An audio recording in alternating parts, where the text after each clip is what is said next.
program coordinator for the first session of the day, and then I'll hand it over to another team who will be in charge. Your Lordship, ladies and gentlemen, I would like to propose that before we get into listening to the keynote speech, we will do two very important things. The first thing we shall do is we shall start with a word of prayer. But it will be a very interesting and important word of prayer which is reflected in the national anthem of the Republic of Uganda. And I'll ask at that point that we shall all stand, and the eminent Prof will lead us in that prayer, which will be a national anthem, but this time we will all participate with him as he does the lead, and there will be lyrics being shown, because I believe those words, those lyrics are important for the conversation we are going to have today. After that, we'll ask our venerable rapporteur to give us a brief summary of what happened yesterday. First, for the sake of His Lordship and those who are not here, and also for those of us who came or stepped out at some point, just a brief 3-4 minutes of a recap of what we had yesterday. When that has happened, I'll then come back to introduce our keynote speaker, who will then speak to us. I know it's examination season, and some of us are probably preparing for exams or already sitting for them right now.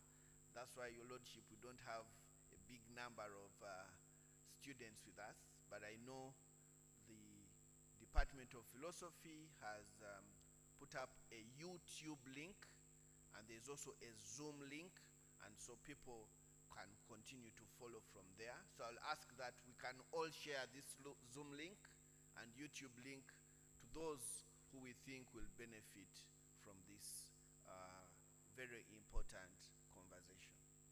So it gives me great pleasure now to hand over to Prof to lead us in the national anthem, which will be like a prayer, and then there will be lyrics, and I kindly ask all of us to stand and we sing this together. Thank you very much.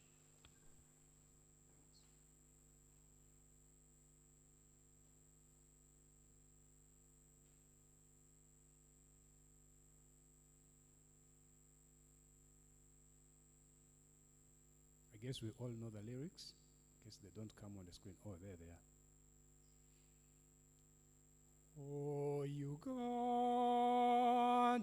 may God uphold thee.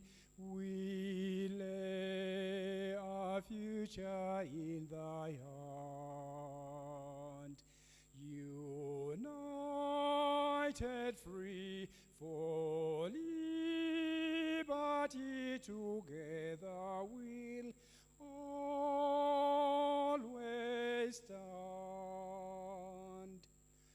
O Uganda, the land of freedom, our love and labor we give,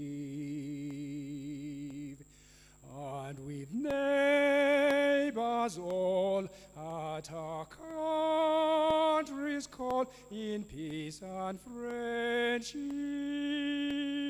we live. O Uganda, the land that feeds us by sun and fertile soils grown, for our own dear land, we shall always stand the pearl of Africa's crown.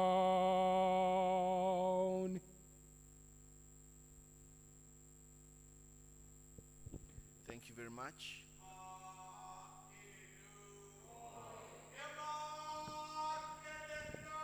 Oi!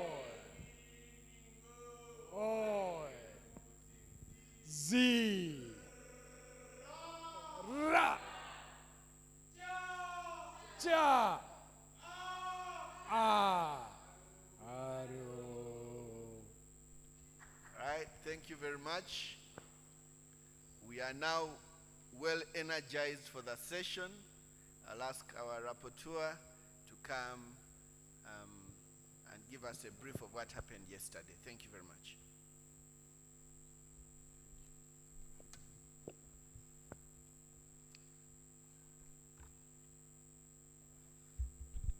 Thank you, Daniel. Good morning, ladies and gentlemen. Good morning, ladies and gentlemen.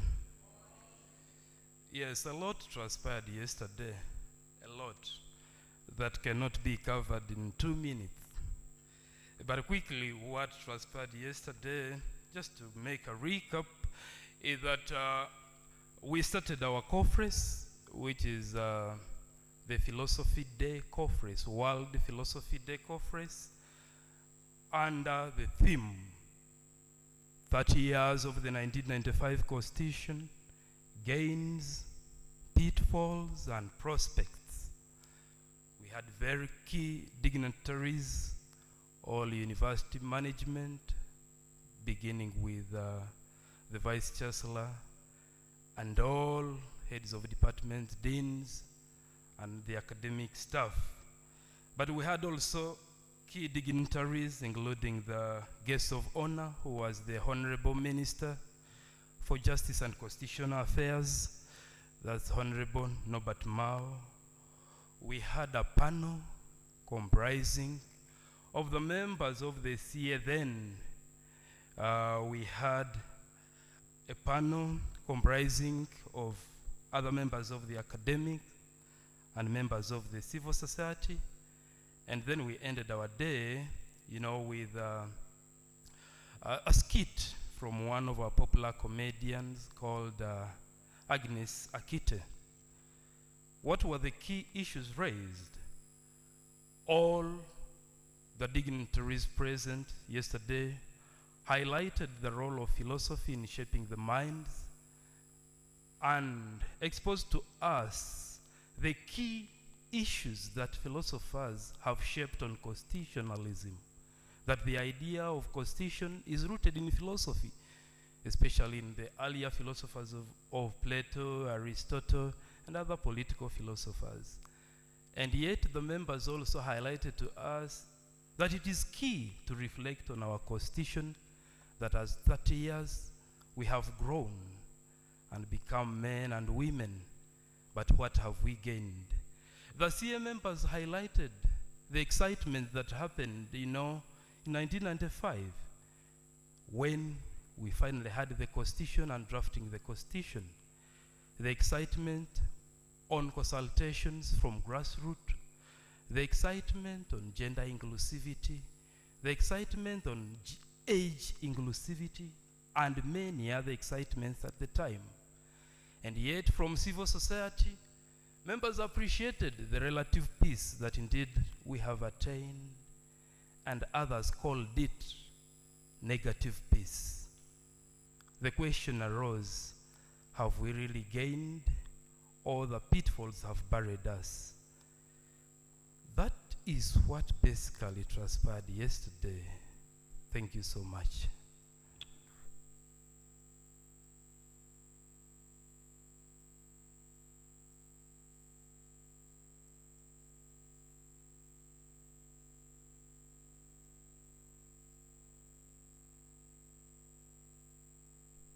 Thank you very much, our rapporteur, for giving us a lovely summary of what transpired yesterday, brief and to the point.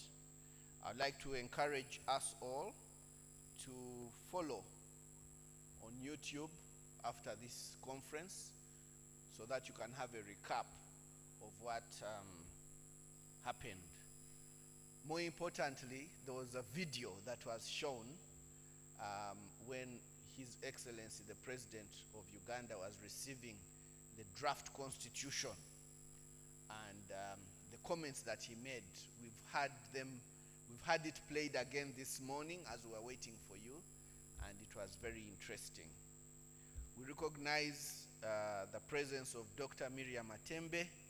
Doctor, you are most welcome. Thank you very much for joining us. It's good to see you here in the flesh, because we were watching you on TV in 1992. To see you here, it's very good, and we are excited to hear your reflections for these past 30 years. Oi. Oi.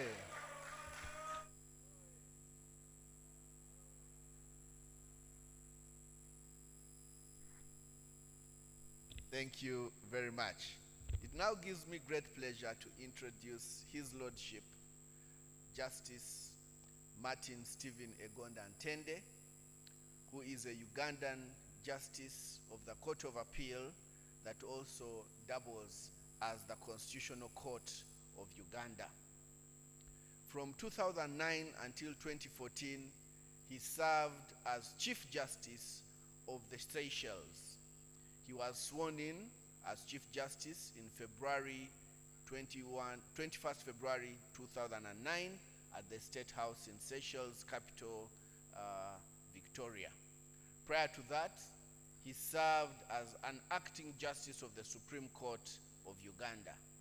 He was also involved in setting up an independent judiciary in East Timor, where he also served as judge of the Court of Appeal. Justice Egonda Ntende was born in 1956, educated first of note is Busoga College Mwiri.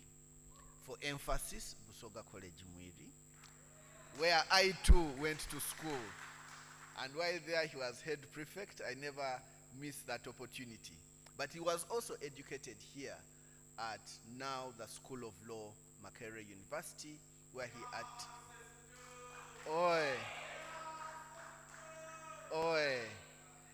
Justice, he's saying ancestor. Yeah, but the accent is a Makerere accent. He attained his postgraduate qualifications with a postgraduate diploma in legal practice from the Law Development Center and a Master of Laws degree in Information Technology and Telecommunications Law from the University of Strathclyde, Glasgow, United Kingdom. Justice Egonda has been chairperson of the Law Reporting Committee of the Judiciary. He was one of the few advocates practicing in Jinja in the 1980s and 1990s, after which he became vice president of the Uganda Law Society before becoming chairperson of the Law Council. More importantly, last year, Justice Egonda Ntende was awarded with a Doctor of Laws honoris causa from Makerere University in recognition of a distinguished career spanning 40 years in legal practice, international adjudication, mediation, and academia. It therefore gives me great pleasure to welcome to the podium Honorable Justice Dr. Martin Stephen Egonda Ntende to speak to us. Your Lordship, you are most welcome. Thank you very much. Let's keep clapping as he comes.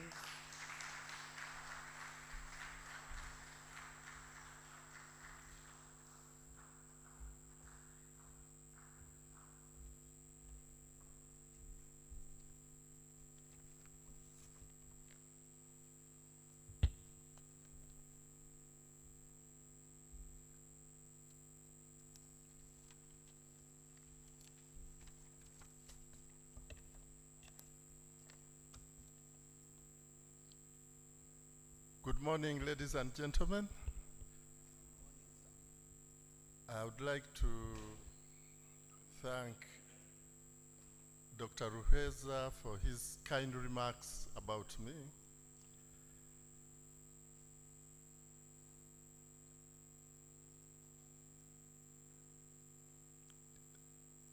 My topic this morning is 30 years of the 1995 Constitution, reflections for the journey ahead. But probably I would basically look at snapshots of how this Constitution has performed, or rather, how the different organs have executed, organs and individuals have executed their constitutional duties. A couple of weeks ago, I gave the Sam Karega Njuba inaugural memorial lecture. In that lecture, I discussed briefly what had happened to the 1995 Constitution in the last 30 years. I do not intend to repeat what I said then today. What I intend to discuss today is how some of the different organs and or office holders with responsibility of carrying out certain constitutional functions or ensuring that the Bill of Rights and freedoms provided under Chapter 4 of the Constitution is enjoyed by Ugandans have fared in their duties.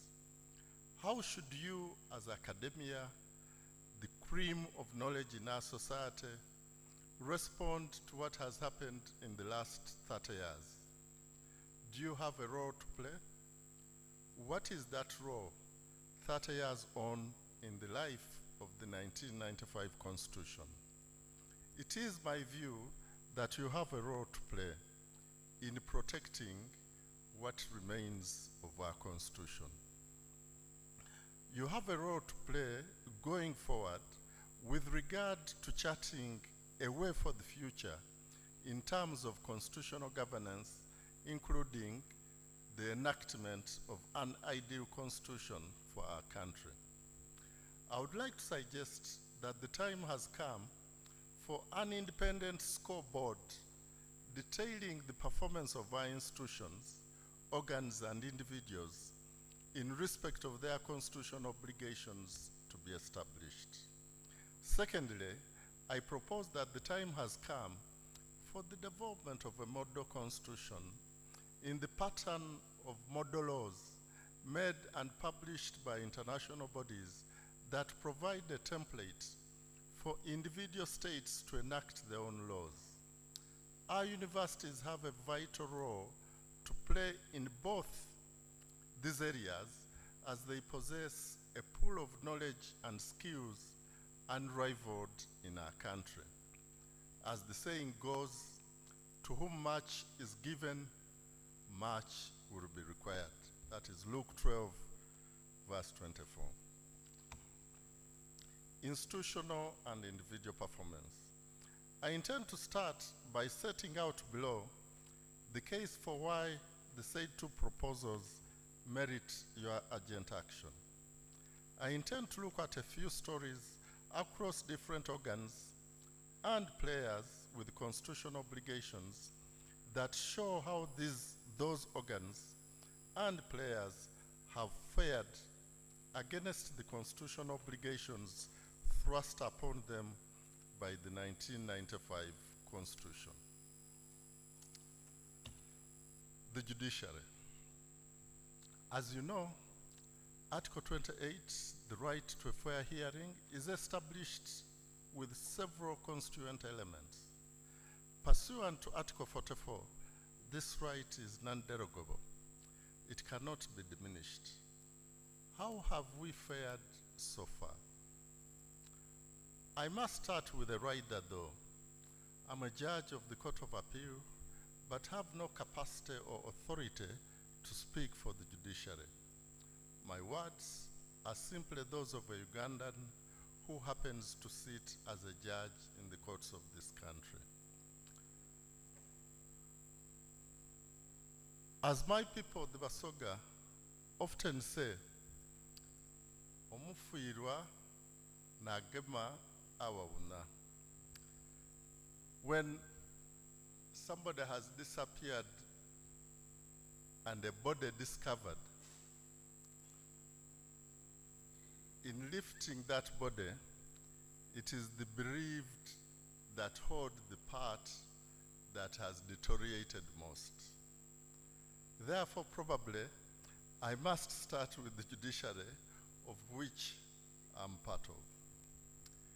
2 or so weeks ago, I was part of a panel of the Court of Appeal that went to Kabale to hear a criminal session. We had 30 appeals before us.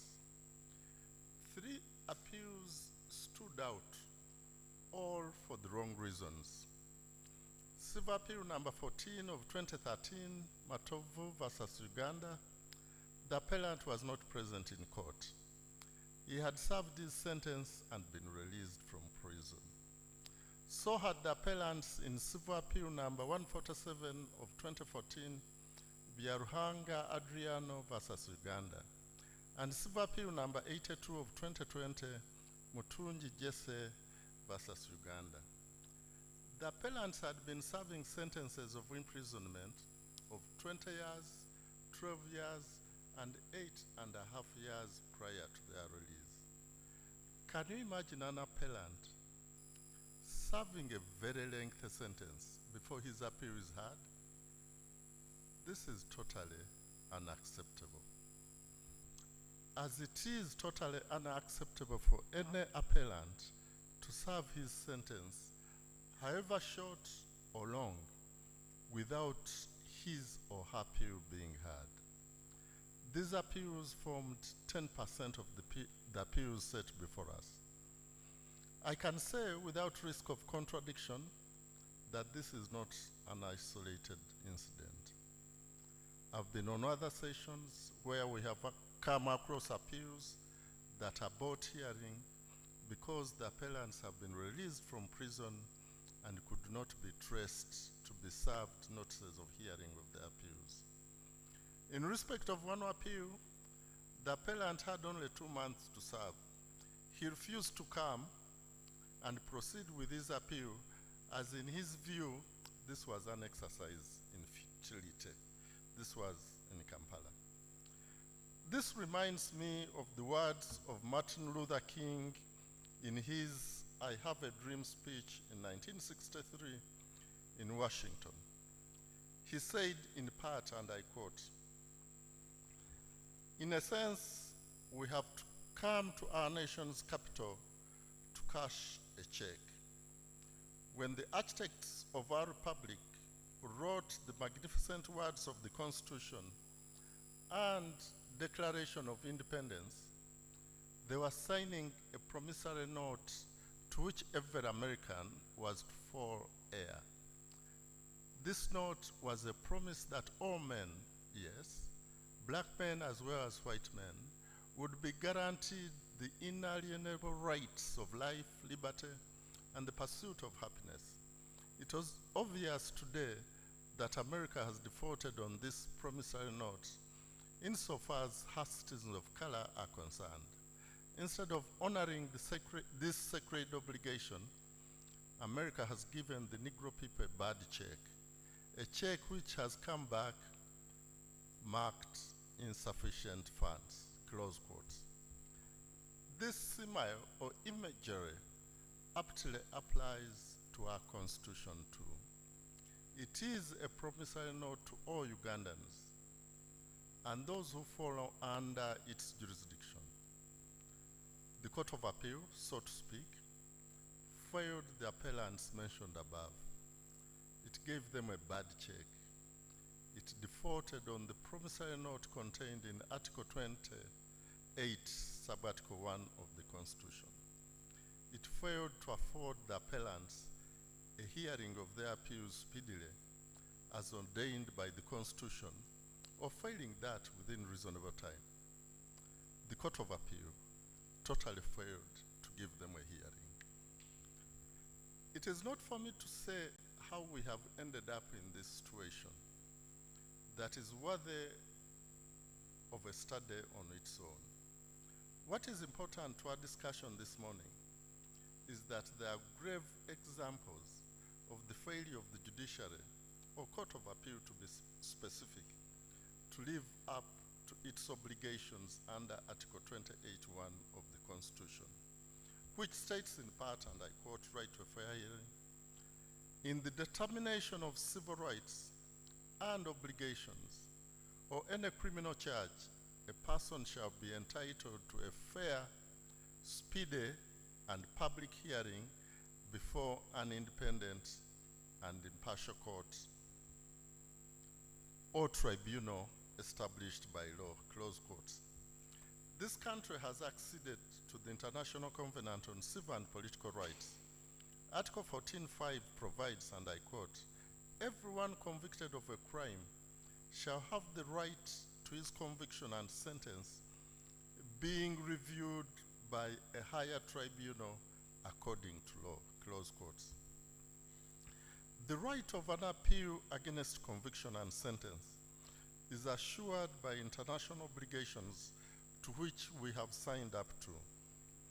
We are obliged as a nation to afford this right to all who reside in our country or come before our courts charged with a criminal offense. Not to depart from Kabale, on the day we started that criminal session, the Deputy Chief just held an open session with stakeholders, and we listened to their comments on the situation in Kabale. A representative of the prison service informed us that in Ndorwa main prison, there were 20 inmates who had been waiting for judgments from the High Court for a really long period of time.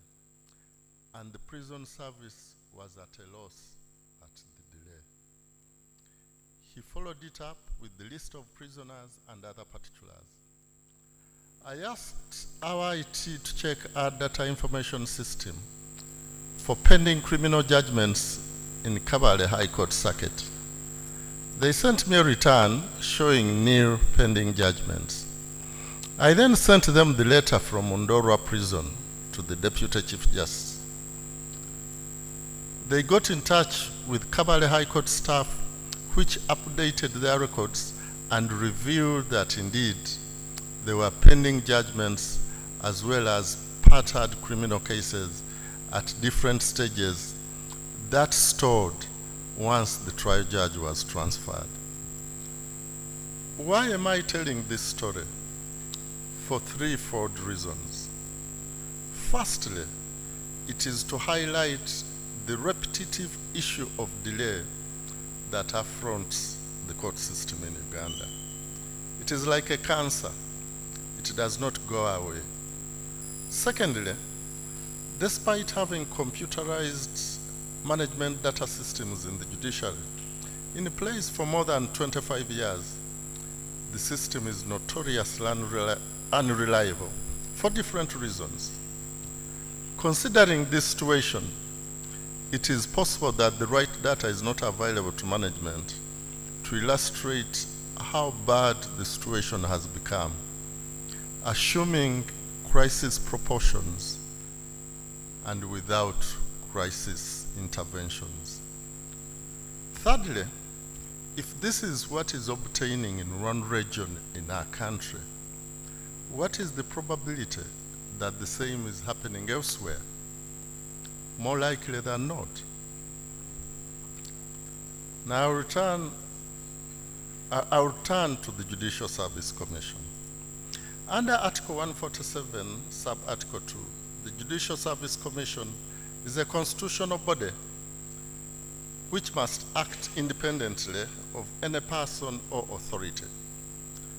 It provides, open quotes, in the performance of its functions, the Judicial Service Commission shall be independent and shall not be subject to the direction or control of any person or authority, close quotes. How has the Judicial Service Commission and the recipient of its advice acquitted themselves in their functions. We now have a glimpse of this in the book written by none other than Chief Justice Bart Katurebe, My Life. On the first transition in the judiciary, post-1995, he tells us what happened at page 288. Open quotes. I remember that when Chief Justice Emeritus Wako Wambs was retiring, his successor, Chief Justice Emeritus Ben Odoki, was nominated when Wambs was still in office. I was Attorney General at the time and a member of the Judicial Service Commission. The rationale was that there should be a smooth transition without any gaps. So we had an outgoing Chief Justice and a Chief Justice designate. There was a smooth transition indeed, close quotes. We now come to the next succession. Chief Justice Ben Odoki to his successor. Chief Justice Bart Katurebe tells the story at page 291. Open quotes. While that process was going on, at one of the meetings of the Judicial Service Commission, the Attorney General Peter Nyombi informed the Commission that the President and the Prime Minister felt very strongly that Chief Justice Benjamin Odoki should be reappointed to continue as Chief Justice, close quotes. This was also expressed directly to Justice Bart Katurebe. In his own words, he states, in part, at page 291, open quotes, the same day of the interview, I got a call from the President asking me to meet him at State House Entebbe on Thursday, 20th June 2013. He did not disclose what he wanted to meet me about. On that day, I went and met him. He was very cordial and warm. He told me that I should be the one to be appointed Chief Justice due to the record I had as Attorney General and my seniority at the Supreme Court. However, he had decided that Chief Justice Ben Odoki should continue for another 2 years, close quotes. The advice of the executive was thus conveyed to the Judicial Service Commission. Needless to say, it was a complete reversal of roles and definitely unconstitutional. The Judicial Service Commission refused to play ball. An impasse was created and a case filed in the Constitutional Court over the matter. It is clear from Chief Justice Bart Katurebe's account that this impasse took 2 years to resolve, with the Constitutional Court holding that it was untenable to reappoint Chief Justice Benjamin Odoki as Chief Justice once he attained 70 years of age. In the meantime, the Judiciary and Supreme Court had no Chief Justice. Neither did the Judiciary have a Deputy Chief Justice at the time, as Deputy Chief Justice Bahigine had retired and no replacement had been appointed. 2 years later, Chief Justice Bart Katurebe was appointed as Chief Justice, and later a Deputy Chief Justice was appointed. For 2 years, the judiciary did not have its most 2 senior positions filled.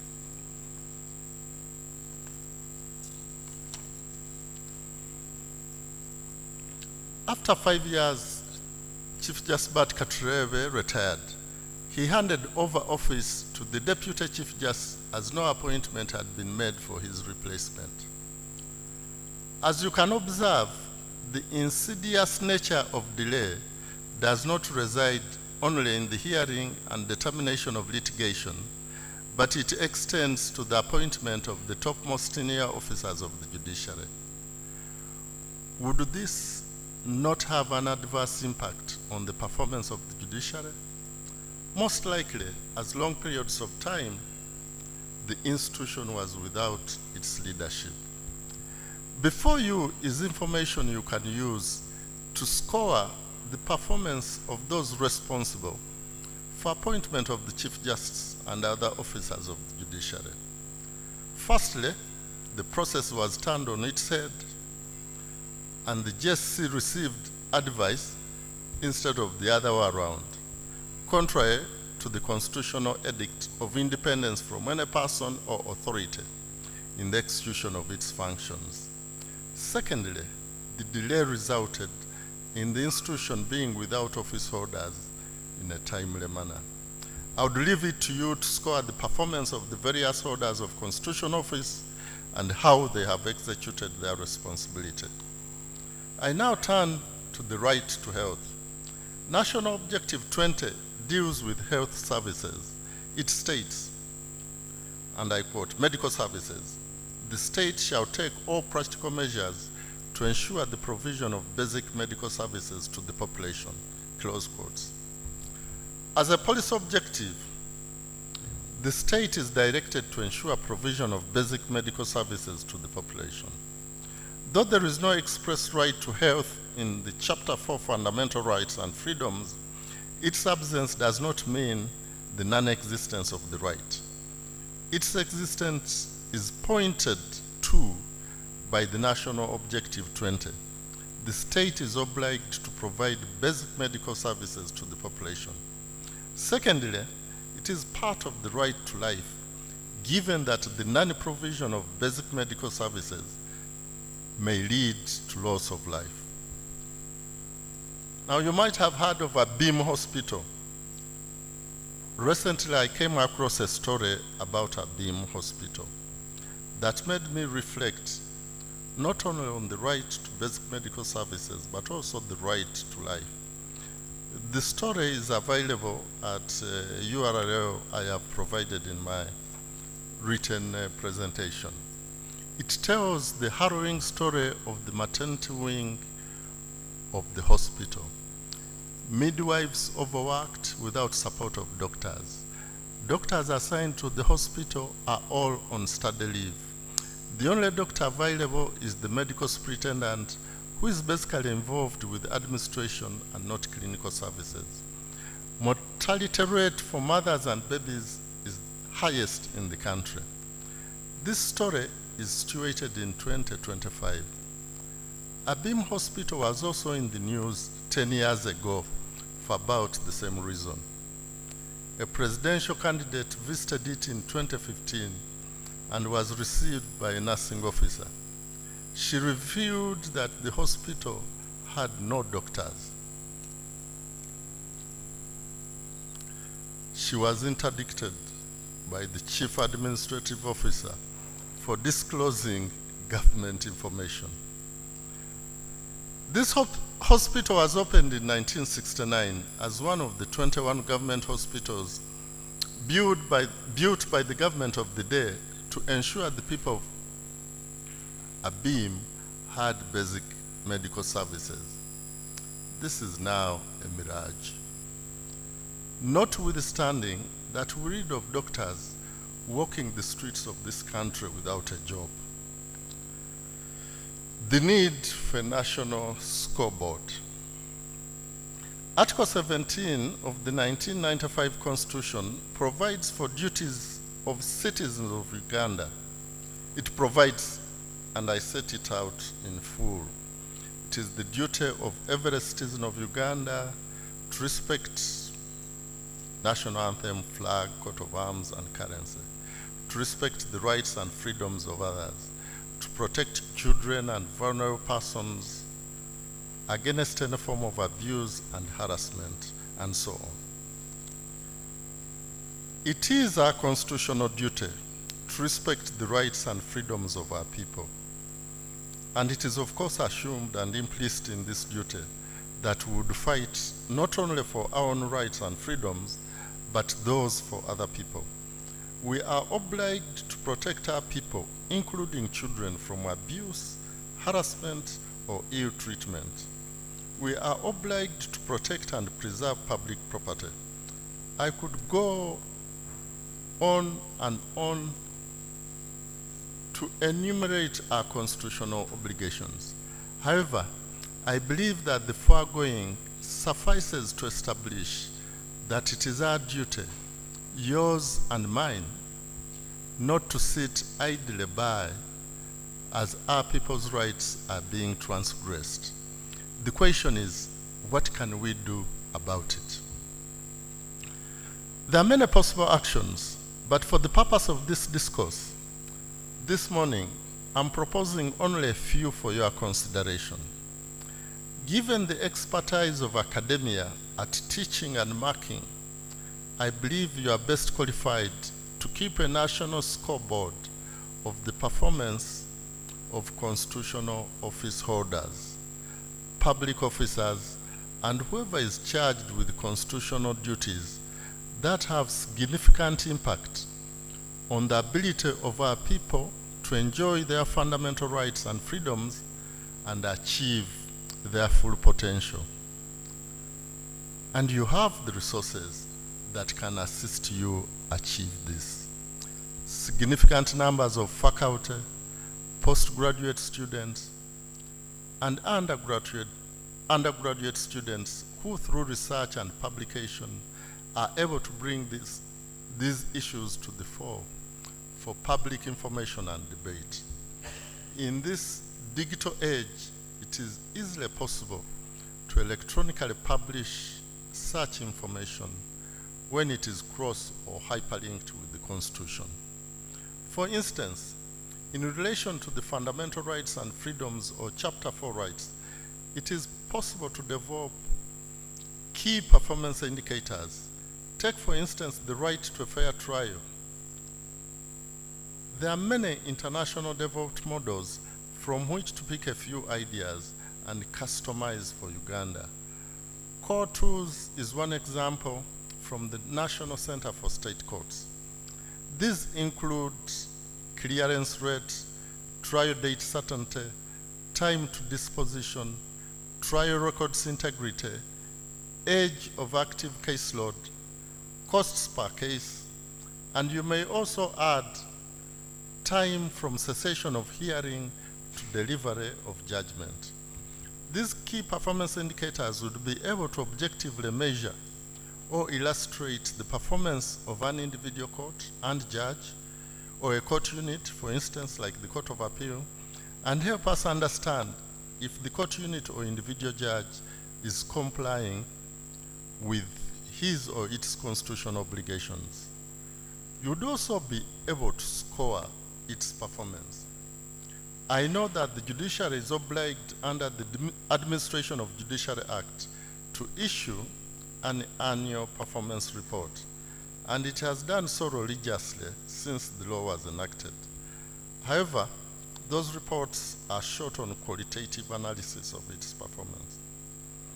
I'm confident that you, as academia, would be able to develop key performance indicators consistent with the constitutional obligations of public office holders that would allow you to gather information from these institutions, other institutions, and the public that would allow you to score their performance. Why is there a need to score their performance? Firstly, it is to create awareness about compliance with their constitutional obligations. Secondly, it is an act that fights abuse of the trust reposed in the holders of these offices by the people and the Constitution. Thirdly, it defends the Constitution and seeks obedience to constitutional duty.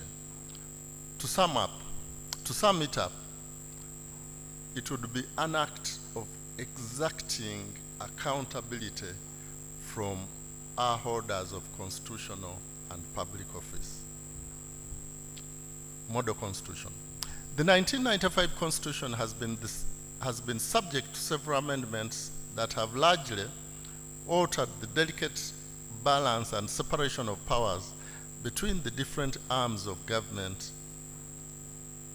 And the question you may need to consider is whether there is a need for a constitutional review, given that we now have seen the effect of the amendments on the constitutional life of this nation?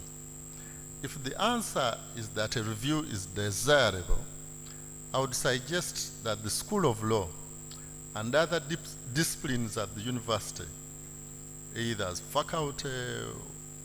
a faculty or student project, may draft a model constitution for Uganda. What would be the ideal constitution for our republic? A number of international bodies will often pass a model law in respect of their areas of competence that will guide member states craft national legislation in that particular area. Likewise, I think a model constitution developed by the School of Law would provide a template for public discourse on how this nation must be governed and managed. For instance, you may need to consider the current provisions of the Constitution on the appointment of judicial officers, including the Chief Justice, whether they achieve the intended purpose. Are they liable to subversion, as we have seen above? If so, what is the best formulation that would guard against the intrusion of political expedience into this space? Might we need to hedge the process by avoiding the executive play role? Would it not suffice if, for instance, a judicial service commission is able to make the appointment rather than recommend to another person or organ to make the appointment? Can we ensure that the Judicial Service Commission, by its membership, is free from the holders of from the influence of holders of political office? Your answers to the foregoing questions would assist you determine what kind of provision you'd include on the composition of the Judicial Service Commission, its functions, and the appointment of judicial officers, including the Chief Justice. If we have a truly independently created model constitution, created not by those in authority or those they have appointed, but those independent of the powers that be, it is truly possible that you could meaningfully influence national debate on the way forward 30 years after the promulgation of the 1995 Constitution with an ideal model constitution. In conclusion, if there is anything that you need to carry away this morning, I'm proposing two things. Objectively score the performance of the holders of both constitutional and public offices and the bodies that they lead. Secondly, formulate an ideal model constitution informed by our past and present, which will inform our constitutional journey going forward. I thank you for listening to me.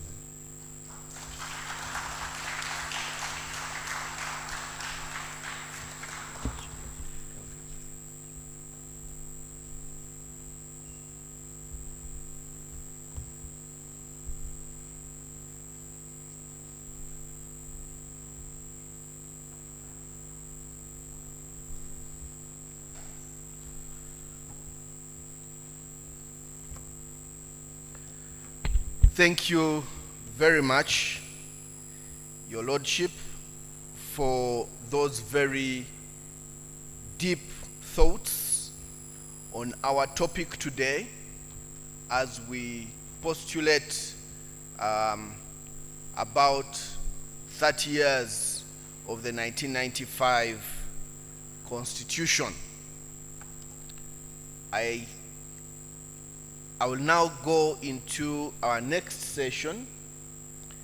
His Lordship has been so kind to give us deep thoughts regarding not just the institution where he belongs, but also other aspects of the country we proudly call Uganda. We'll now have a panel discussion, and one of our panel members, I think, has stepped out. I'll wait for her to join us before I introduce her. In the meantime, I'll introduce Mr. James, now Dr. James Nkubi. Dr. James Nkubi is also an alumnus of Makerere University's School of Law.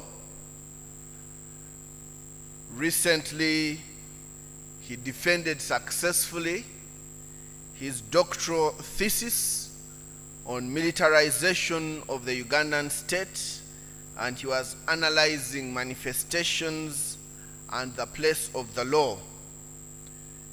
Currently, he leads one of the institutions based at the School of Law, namely the Network of Public Interest Lawyers. Dr. Nkubi is also currently a part-time lecturer, in other spaces adjunct professor at the School of Law. And you are welcome, James, to come and take one of the seats in there. As James takes his seat, we also have online Professor Christopher Mbazira, who is on the YouTube, on the Zoom link. He's joining us online. Professor Mbazira, I hope the tech team can let me know whether you can identify him so that he will be able to speak through Zoom.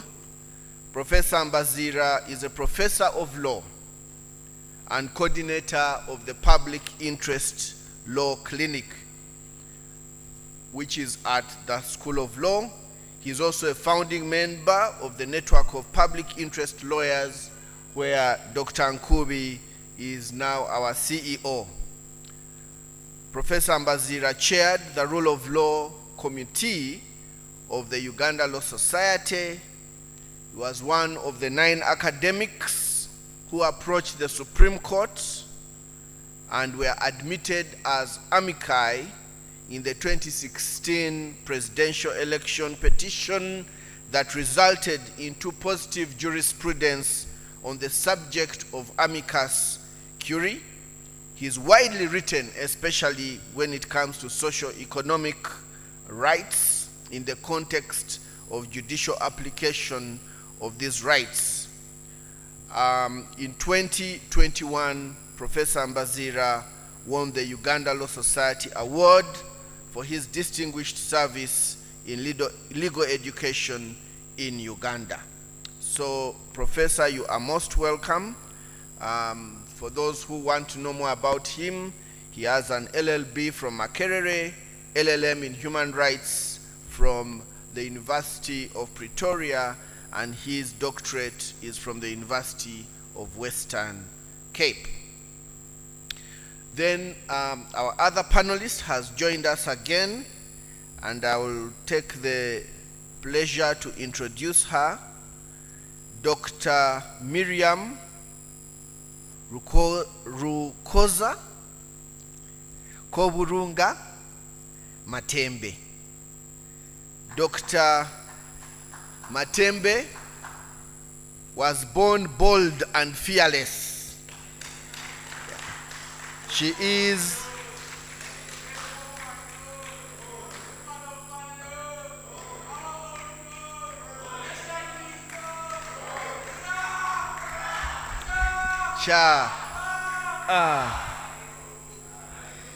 So Dr. Miria is a fearless leader and a pioneer of many fronts. She is famous for her courage in speaking truth to power. She has been a pace setter and a women's rights activist, member of the Odoki Constitutional Commission, and those of you who are here earlier today, And also yesterday you saw her during the airing of the speech by His Excellency the President. She was a Constituent Assembly delegate, Member of Parliament, and also Minister of Ethics and Integrity. She is also a pioneer member of the Pan-African Parliament. She has lived a life enthralled and act the population in equal measure. One thing though is for sure, her wit, courage, and persistence and sheer willpower has seen her through where others would have easily quit.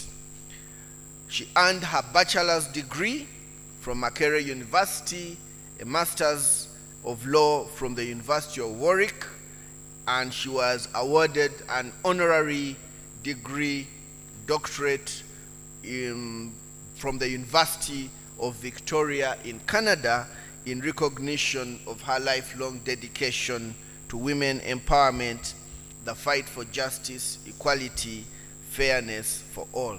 She is married to Mr. Nehemiah Matembe, and with whom they have been blessed with many children and grandchildren. She is also a born-again Christian who delights in serving the Lord. So, Doctor, you are most welcome. So, friends, we are now going to have our panel discussion. What I will do, picking up from what happened yesterday, is to give Dr. Matembe, Professor Mbazira, and Dr. Nkubi at least about 8 minutes each to be able to air out their responses first to the presentation from now also our Dr. Justice Egonda Ntende, to reflect on his presentation, and in case they have anything else they would like to add in those 8 minutes, they can go ahead and do so. And after that, we shall have a plenary discussion. We'll start with Dr. Matembe, then go to Professor Mbazira, end with Dr. Nkubi, and then we'll have a plenary where we shall ask questions of His Lordship and our panel members. So over to you, Dr. Matembe. You can either sit and remain there, or you can use the podium, whichever is comfortable with you is fine with us. Thank you very much. Let's give her a hand clap as she comes to speak to us. Thank you. I'm not so sure exactly what I'm expected to say, but once I stand here, the words will come, and that's what God wants you to hear. In the first place, I must say I'm very, very happy and excited to have been invited to participate in this conference. I must apologize. I was supposed to be here even yesterday. That's when I would have really, really gave my mind on the real things out there. But again, I was there in Kabare. I'm always all over the place to use my biggest gift, which is my mouth, to impact on people, so that when I go to meet my Lord, I'll be able to answer that I really used it effectively. So I missed, but I'm glad to be here. I'm so happy to listen to Justice. To be honest, I want to tell you that to me, this man is Chief Justice of Uganda in my mind. Because the truth is that he should have been a Chief Justice in this country. And in fact, I thought he had retired. I didn't know that you are still there.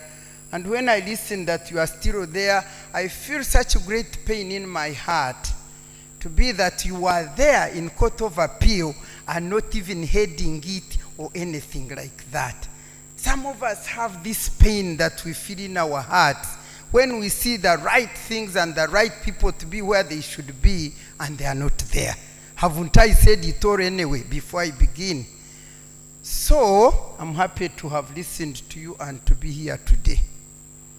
I'm happy to meet my other panelists, and I think we shall have some debate, although I may have missed many things yesterday. because the current topic is the way forward, and the other one was how did the journey begin. And by the way, I want to tell you that I don't know whether there is another favored person as I am favored in relation to the Constitution of Uganda, 1995. Because I want to tell you that I'm a mother. I mothered that Constitution because I was a member of the Odochi Commission, which really mothered until it delivered. It delivered the draft Constitution. And then me, I continued mothering it because by then I think I was breastfeeding, because I was a member of the Uganda Constitutional Commission. I was a member, a CA delegate, discussing the draft. And in that CA delegate, I was one of the legal and drafting committee that put a final stamp on the document that was eventually promulgated. And then I was now one of the members of parliament that started implementing that constitution. And for 10 years so, we were implementing. So I mothered the constitution, I gave birth to it, I started breastfeeding it until it was grabbed from me. When you are breastfeeding your baby and they take away the baby from you, know what may happen to that baby. So they grabbed the baby from me, and then eventually what went on. Having a constitution without constitutionalism. That's exactly what is happening. So for me, I saw this constitution made, and we really did great work, I can assure you. And if after passing it through, we were, which word do we use? The world was so amazed, was so happy about the great job we did as Ugandans and the wonderful constitution that we had put out there. Because that was the first time Ugandans made a constitution for themselves. Popularly and participatorily made. Many of all those things that were in that constitution were from the people. And at the time we were making that constitution, the people of Uganda were still human beings. They were still people. They were knowledgeable. They were fearless.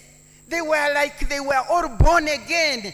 They were speaking their mind, comparing it to the experience they had gone through. They would put their mind there. And let me tell you, that commission was distinct. Intellectuals, when I see people who are challenging the members who are going to parliament, today on my radio in vehicle I was listening, this is no qualification.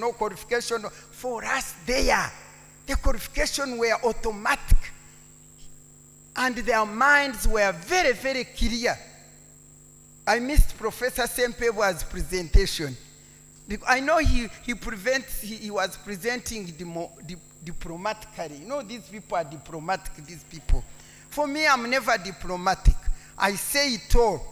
Because Professor Sempewa was one of us on Odochi Commission, and he happened to be the chair of the review commission, which was, what do you call it when you,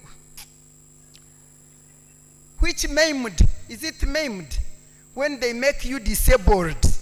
The second commission, the review commission, which maimed our constitution and made it disabled. He was the chair, but good enough, he made a minority report disagreeing with the damaging of the constitution. But I think he didn't tell you, maybe, because for them they are diplomatic. But that's what happened. That's what happened. And that's when it started dying. I'm not going into that. Maybe since I have told you my history and participation in the process as a mother whose child was grabbed off, then you can raise questions on that one, then we can discuss those issues. But I remember when the constitution was, I'll just give you one example, because my talking here is that we have a paper, a document called Constitution without constitutionalism. That's what we have.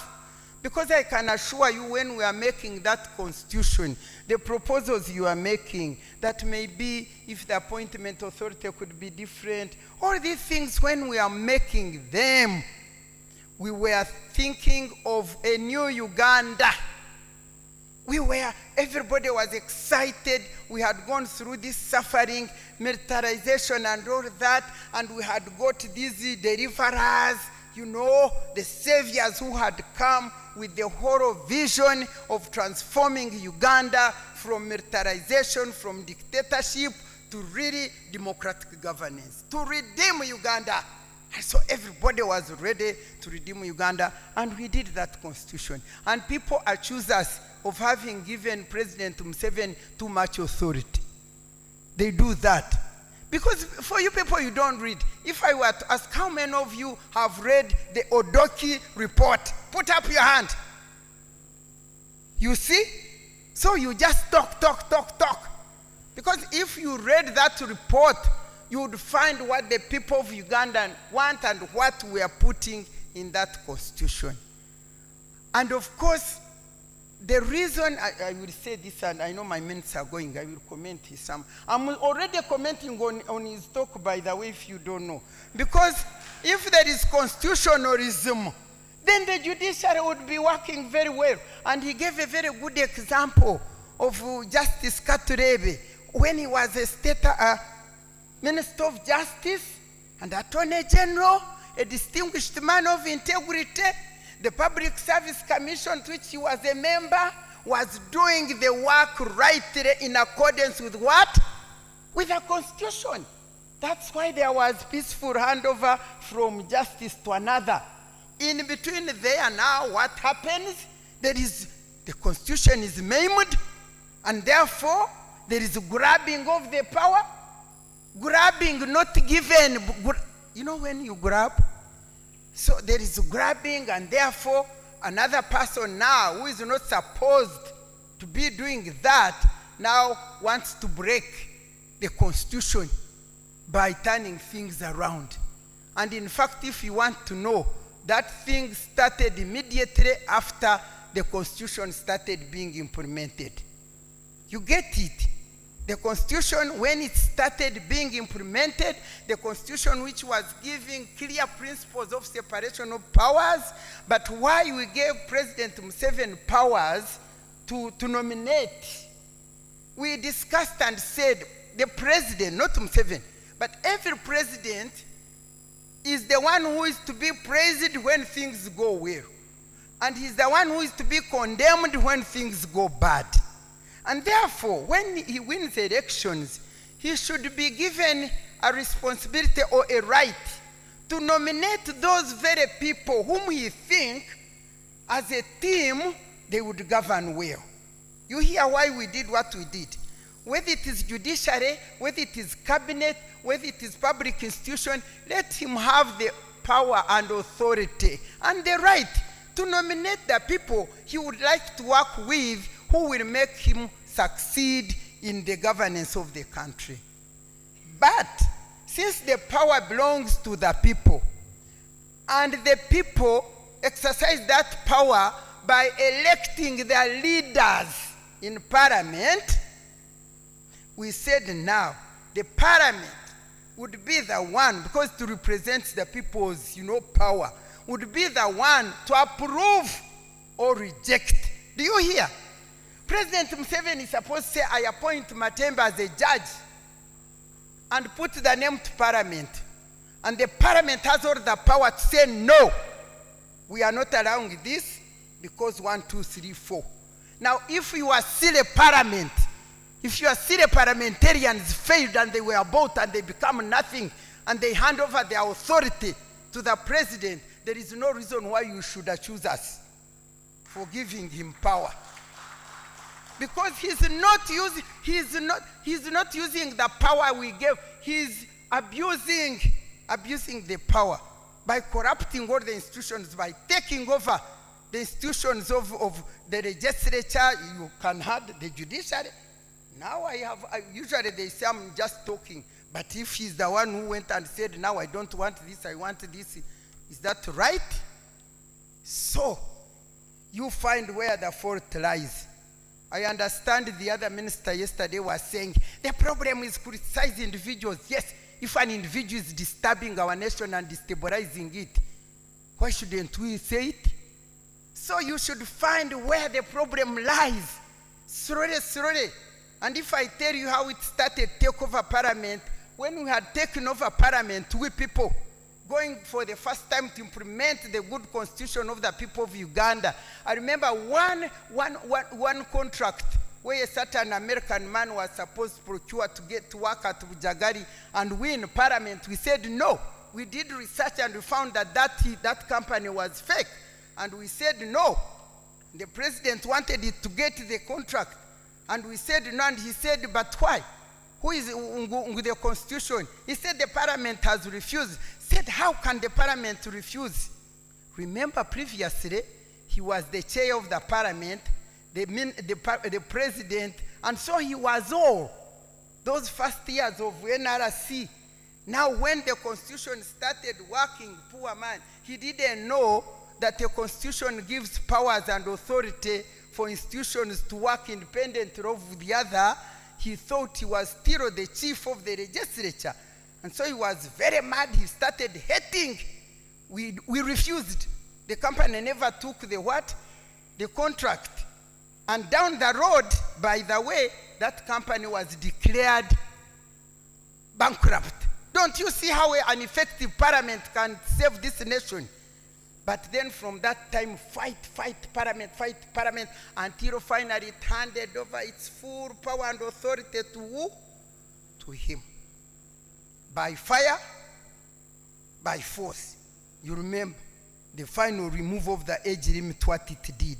So no institutions which are independent, no what? So sir, Chief Justice, no, not Chief Justice. Yes, my Chief Justice of Uganda. You stand here as a judge and give those recommendations. I know you give them. But for sure, for me, the biggest problem of Uganda is that our nation has been captured by an individual with his army, and Ugandans are so scared. They are so gripped with fear for the loss of their jobs, fear for whatever, but most importantly, materialism and greed for power and money and resources, and they are taking advantage over you. So you will do research. You have proposed the research. They can go and do it and bring it there. Where will it go? Even the institution here of Makerere can never be free. Is there a vice chancellor who can stand effectively and stand here on this podium and say, no? No. I know that. So for me, what I'm proposing, what he's proposing is right for academicians. But one thing I found out when I was studying my master's degree was that academicians, they do their research, they do what they do, and it is put in the files on paper and packed somewhere. And in the meantime, the politicians I was also ignorant. When I studied, I came and went to cabinet. I said, look here, we need a relationship between the academicians and we, the politicians. So because for us, we just do these things, but for them, they have information, they have data. I propose that we should have a body which is constituted by both, that when they advise us, then we do what they advise us, and then the country would go forward. I was vibrant with, having studied WAP, so my master's degree remained on paper. I came to put it in practice. It never was in practice. So they will do their research. They can even write the constitution, the draft, and they will put it there in the files. Who will now bring them to make it work? Who will marry these things? So for me, my proposal, I support what you are doing. But that one, will need Ugandans to set themselves free. First of all, from greed. First of all, from fear. Me, I don't know what you fear. I tell people, won't you die? Won't you die? I say, you people, is there anybody who can't die? All of us here. Everybody will die. And you don't know when you will die. And you don't know what will kill you. But you will die. Me, the good thing is I know when I die, where I will go. Because God told us, when you die, you may go to fire and you burn, or you may be received in glory and you enjoy your life. So for me, I'm here ready to die and be received where? In glory and enjoy my life. But for you, with your fear, with your love for money, with your greed, with whatever, with all this corruption, the nation is just going. For me, my proposal is please rise up and stand up. You were quoting scripture, I can also quote scripture. Psalms 11, I think it is verse 3. When the foundations are collapsing, what should the righteous do? The foundations in this country you listen to. Can you imagine somebody being in prison who could have won a case, who could have been in prison for even 2 months? He's there for 20 years and he goes with no justice. Isn't that the judiciary foundation just gone? When foundations are collapsing, the Ministry of Health you have heard, when the foundations are collapsing, what should the righteous do? The righteous should stand up like Zacchaeus in a certain book. The man called Zacchaeus, he saw all these things and he wanted to see Jesus, and the crowd was preventing him from seeing the right thing. Let's say you want to see the right thing, but the crowd is saying, but everybody does that, everybody does that. Act like Zacchaeus, stand up out of the crowd and reject and speak. Reject the wickedness, reject corruption, reject fear, abandon all that and stand up. You think if we are many, they would manage us? If we are many who are ready to stand up and face the right thing. So please rise up for me, because what we need to do is take away our power which belongs to us in the Constitution. Take it away from one person who is the president and his army and his family. Take it away from there and restore it to ourselves. Thank you. Who is going to do it? I don't know, but I have left it with you. Any other question, you can ask me. But thank you so much for telling us the truth today. And that's the reason why he has never been the Chief Justice of Uganda, because he stands for the truth, he tells the truth, and he's a righteous man. That's why when you are righteous, be ready to lose what you would get, but be ready to save your nation and serve Uganda. Thank you very much. Thank you. Friends, you now understand why I could not stop Doctor from speaking, and so she took a little bit more time because she is a mother who has been with this constitution for a long time, and I think we have benefited from her reflections. We'll now listen to Professor Chris Mbazira. I don't know if he is online, and he can speak to us his reflections via Zoom. Professor, is it possible? I know. Yes, I am. Thank you so much, Dr. Rueza. I hope I can be heard. Yes, yeah, we hear you. Thank you. We hear you. Yeah, thank you so much. My apologies, colleagues. I could not be with you because of some engagements. I also pray that the network enables me to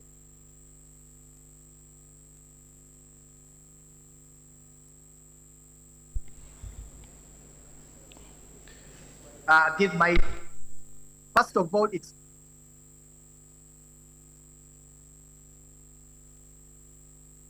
a great pleasure to be Justice Segonda Ntende.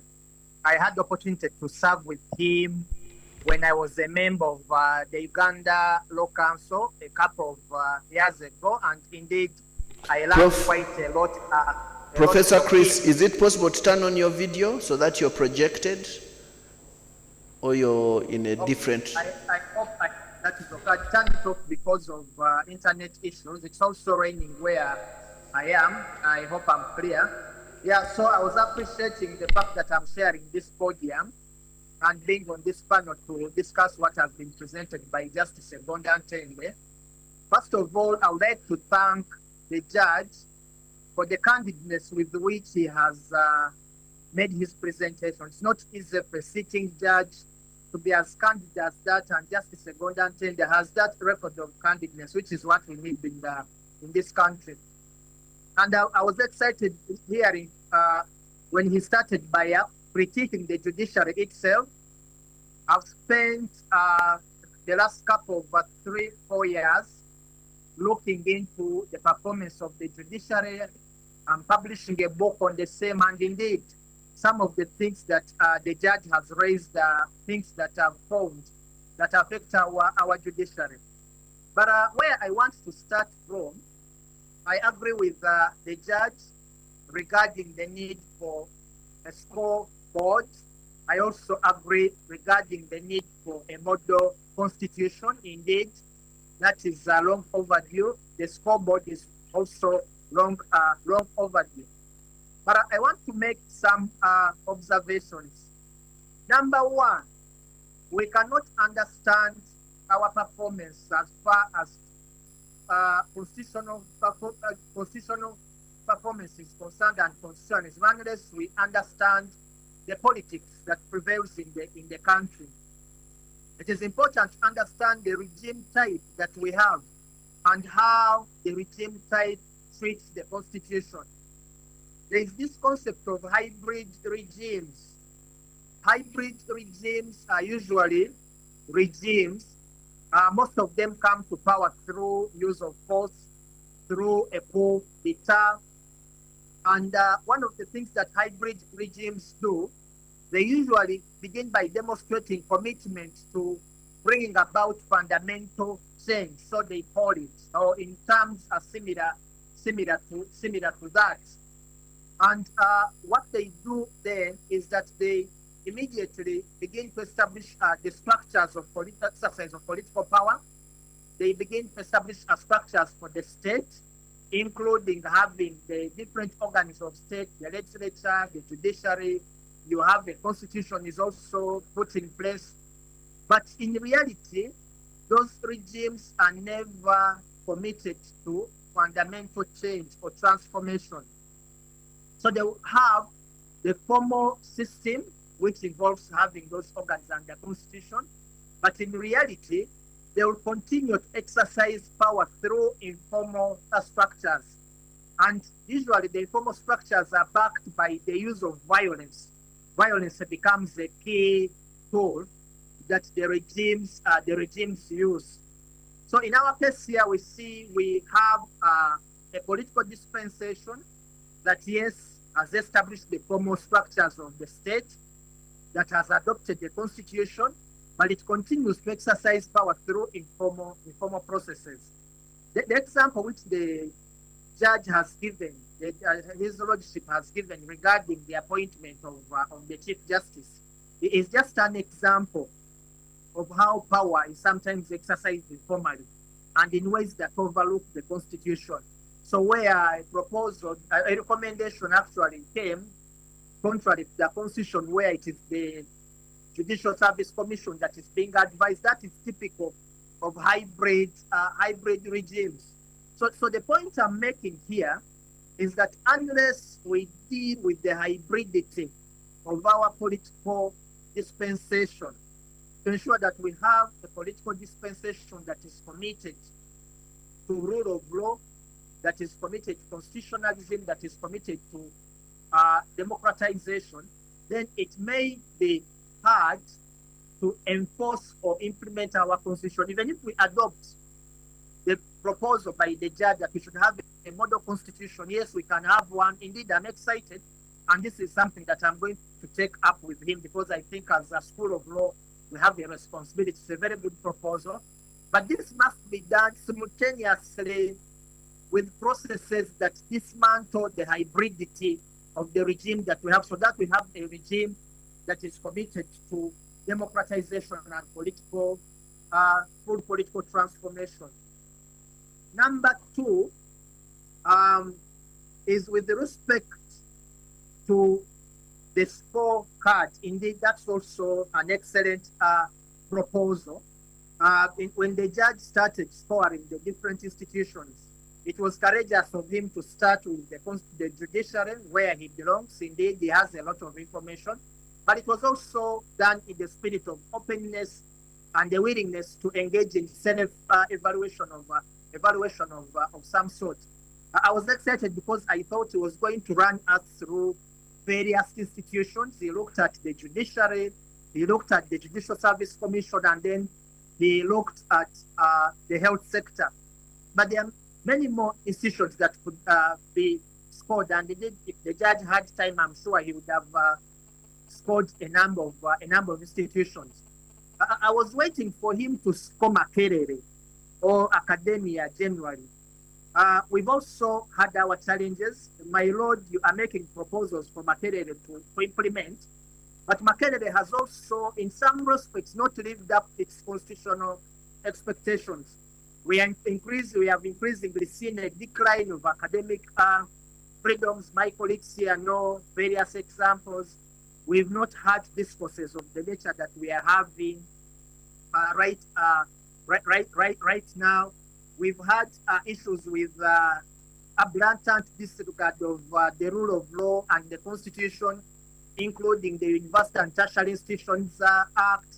We've seen this, for instance, when it comes to determining the leadership of the institution. We've seen so many cases where the rules are put aside and manipulation is actually used instead. So if we are going to score, yes, I'm excited about scoring all the constitutional institutions, but I think that process should also not forget to score Makerere, which is our home. There is quite a lot that we've not lived up to. And my Lord, I was really impressed by and excited by your presentation during the Njuba Memorial. And I think that is something that we need to reflect on here as well, because we cannot dismantle the hybridity of our regime and answer the calls of Honorable Matembe if we do not bring civil society on board. What we've witnessed in the last couple of years is a complete dismantling of civil society.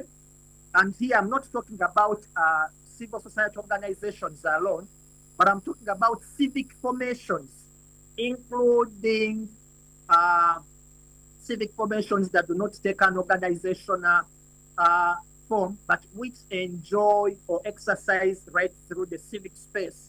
That one has totally been closed. So we need to open up the civic space as well, so that we bring the people on board to support the implementation of the model constitution, to ensure that the people are actually part of the score system that you have mentioned. My Lord, I would like to let you know that I've actually been taking this score process seriously myself. I'm one of the candidates that is contesting to represent the Uganda Law Society on Judicial Service Commission.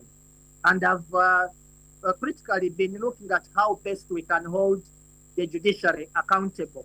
I've come up with an electronic score system. I could share it with you later, which is looking at the performance of the judiciary in different regions of the country and different parts of our country. But we cannot achieve that unless we have civil society on board. So we need to reconstruct civil society, dismantle the laws like problematic provisions of the Non-Governmental Organizations Act of 2016, which puts a number of chains on civil society, imposes unreasonable and unrealistic reporting and other administrative processes that cripple the performance of these entities. Lastly, I want to touch on the Constitution itself. The model proposal is very good. Indeed, there are some gaps. And in this, I want to use the Judicial Service Commission. My Lord, one of the reasons that would explain the ineffectiveness to a certain degree of the Judicial Service Commission also arises from the constitutional architecture that puts the commission in place. One question I want to focus on is the composition of the commission and especially its leadership. My Lord, you know that the Constitution provides that the chairperson of the commission shall be a person that is qualified to be a judge of the Supreme Court. That provision has recently, looking at the previous commission, been used in a manner that defeats the effectiveness of the commission. The outgoing commission, I'm not talking about the present one, but it applies it to a certain extent, was chaired by a High Court judge, Justice Kabito. And the deputy chairperson of the commission was Justice Monda, who was a justice of the Supreme Court. So you can see that anomaly, that you actually have a chairperson who is lower in judicial hierarchy to the deputy chairperson of the commission. And that compromises the performance of the commission. That has not changed. Indeed, the current chairperson, Justice Dr. Singiza, is also a judge of the High Court chairing the commission, although the vice chairperson is also a judge of the High Court, but still we could have the same anomaly that we've had. I agree with you regarding the need to reconstruct not only the composition but also the methods of work of the commission. We've advocated for transparency. Recruitment processes should be transparent. It should be made in public. Candidates should be interviewed in public. My Lord, in my manifesto as a candidate to represent the Uganda Law Society, I've actually made proposals that would ensure transparency in the recruitment process, including a manual for that purpose. I've also proposed the score system for disciplinary purposes. And lastly, my Lord, one of the biggest challenges that we are facing as far as judicial performance is concerned is that we don't have a proper system of induction of judicial officers. And my proposal has been that we need to have a system of mentoring. Thank you very much, Professor Chris Mbazira.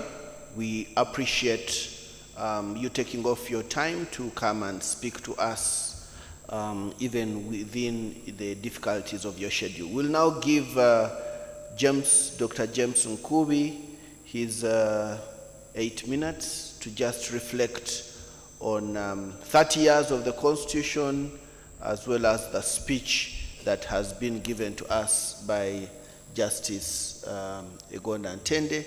Then we'll have a short plenary to catch up on time. James, thank you. Thank you so much for attending, and thank you for the honor to share the podium with eminent senior citizens of this country. I'll probably make 3 or 4 aspects. The first one, of course, is in agreement with the suggestion about a constitution that is crafted by the people.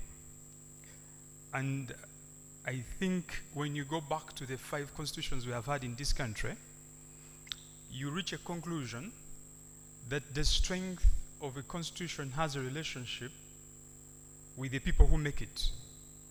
When you look at the first constitution we had in 1900, it was crafted by colonialists who you could dub to be power retainers. And retainists in nature, they never craft documents that force them to relieve power or that force them to cede power. The second constitution we had in 1962 was a constitution by departing colonialists who had groomed statesmen who would be their appendages in the aftermath, I want to contend. And whereas there was a semblance of transfer of power, the debate shifted to the identity of those that were going to man the constitution, which we never questioned. The third constitution, 66, 67, comes in by fraudulent statesmen I'm being deliberate here, fraudulent statements, because narratives have been that whoever really came to govern the country after 1962 was a statesman. But we were treated to a fraudulent team of statesmen who also crafted their own constitution, but also emphasizing retainist tendencies, not transitional transfer power tendencies. The third one was 1971, when Amin comes and then he suspends part of the constitution, some of the sections of the provisions, and then he governed with a decree. He was also a retainist. He removed all the provisions that were going to destabilize his long stay and changed them, suspended them, and where he did suspend them, he introduced the decrees. Ladies and gentlemen, the other constitution was in 1995. It was crafted largely by a liberation movement, victors of war, victors of protracted guerrilla movements, typically liberation movements. I disagree fundamentally with the argument that the voice of the people mattered, and we can debate that. But when you look at Africa, there is no liberation movement that has crafted a document that forces it to relinquish power. It is not there. Frelimo in Mozambique, ZANU-PF in Zimbabwe. The next to something of a semblance of a reform has been the ANC in South Africa, which of course, as you are well aware, was a negotiated power agenda, not a protracted win. So the question that we must also debate is, can victors of protracted guerrilla movements, can liberation movements that have not fundamentally transformed from tendencies of militancy to statesmen, can they deliver documents that democratize nations? And by posing this question, I'm not only posing it to the contemporary governance structures in the country, but also when you look at Africa in itself, especially where we have had those type of movements. And there's a difference here. Military coupists take power to give it 3-4 years. But liberation movement as tastes, they take power to stay. And therefore the documents that they craft, they could be clothed with people participation, but they must be interrogated. And this leads me to my second argument that is also tagged to what Honorable Miriam was saying and Justice Intendo was saying, the question of the people. When you look, I think we made a fundamental mistake in 1995, which was the epitome of it, actually, when people were told to demobilize and depoliticize. Where we have seen people retaining their vigilance, again, if you look at Africa, is South Africa. Power was transferred to the blacks, but the people never demobilized. COSATU remained. All the other movements remained because they believe that our victory can only be guaranteed by us, not the documents we shall write. And to date, that country has remained unique in Africa. What happened in most of our African countries, when there were wins, the people slept. They were deliberately demobilized, depoliticized. They were told, all is well. We have come. Honorable has hinted on it. The messiahs are here. What more do you want? Okay. And the moment you detach a protracted victory that has been born and birthed by the populace, however peasantric, the moment you demobilize them, the moment you depoliticize them, you then turn them into subjects. They're no longer part of the contributors of what has been won, but they become subjects. So I think there's a correlation between our history, 1993, 1995, and how we behaved and where we are right now. My third point is also, again, related to that. The emergence of abusive popularism, or what I would call messianic popularism, where people who have suffered for so long, they feel that they don't have to put a lot of checks and balances on the newfound messiahs, because they believe the messiahs are the embodiment of what the people have been yearning for. So the people retreat into complacence and comfort, and in full belief, and Honorable Miriam talked about it, in full belief that the people we have brought are for us, there's relaxation. The pedal is off. The argument and the narrative is always, these are our people, we have brought them, they know what we have gone through, so they will do us honor and comfort and favor, because they know. Ladies and gentlemen, Africa has shown that this is impossible, that popularism, okay, peasantry loyalty will breed this abusive popularism which is inimical to liberal democracies, really, or building the culture of democracy. And this popularism will always produce these popularist leaders. We have been trying to discuss this even in the contemporary political parties we have here in Uganda. And some people think we are anti these political parties. That you cannot surrender to popularist leaders, and you won't hold them accountable under the banner that you, the criticizers, are the elite few, and that we, the popular leaders, we are representing the pure people, the narrative of pure people versus the elite critics. Okay? And when you look at the moment we finished our constitution, that narrative came up, that a particular group represents the people, and a particular group is anti the people, and therefore is impure. Okay?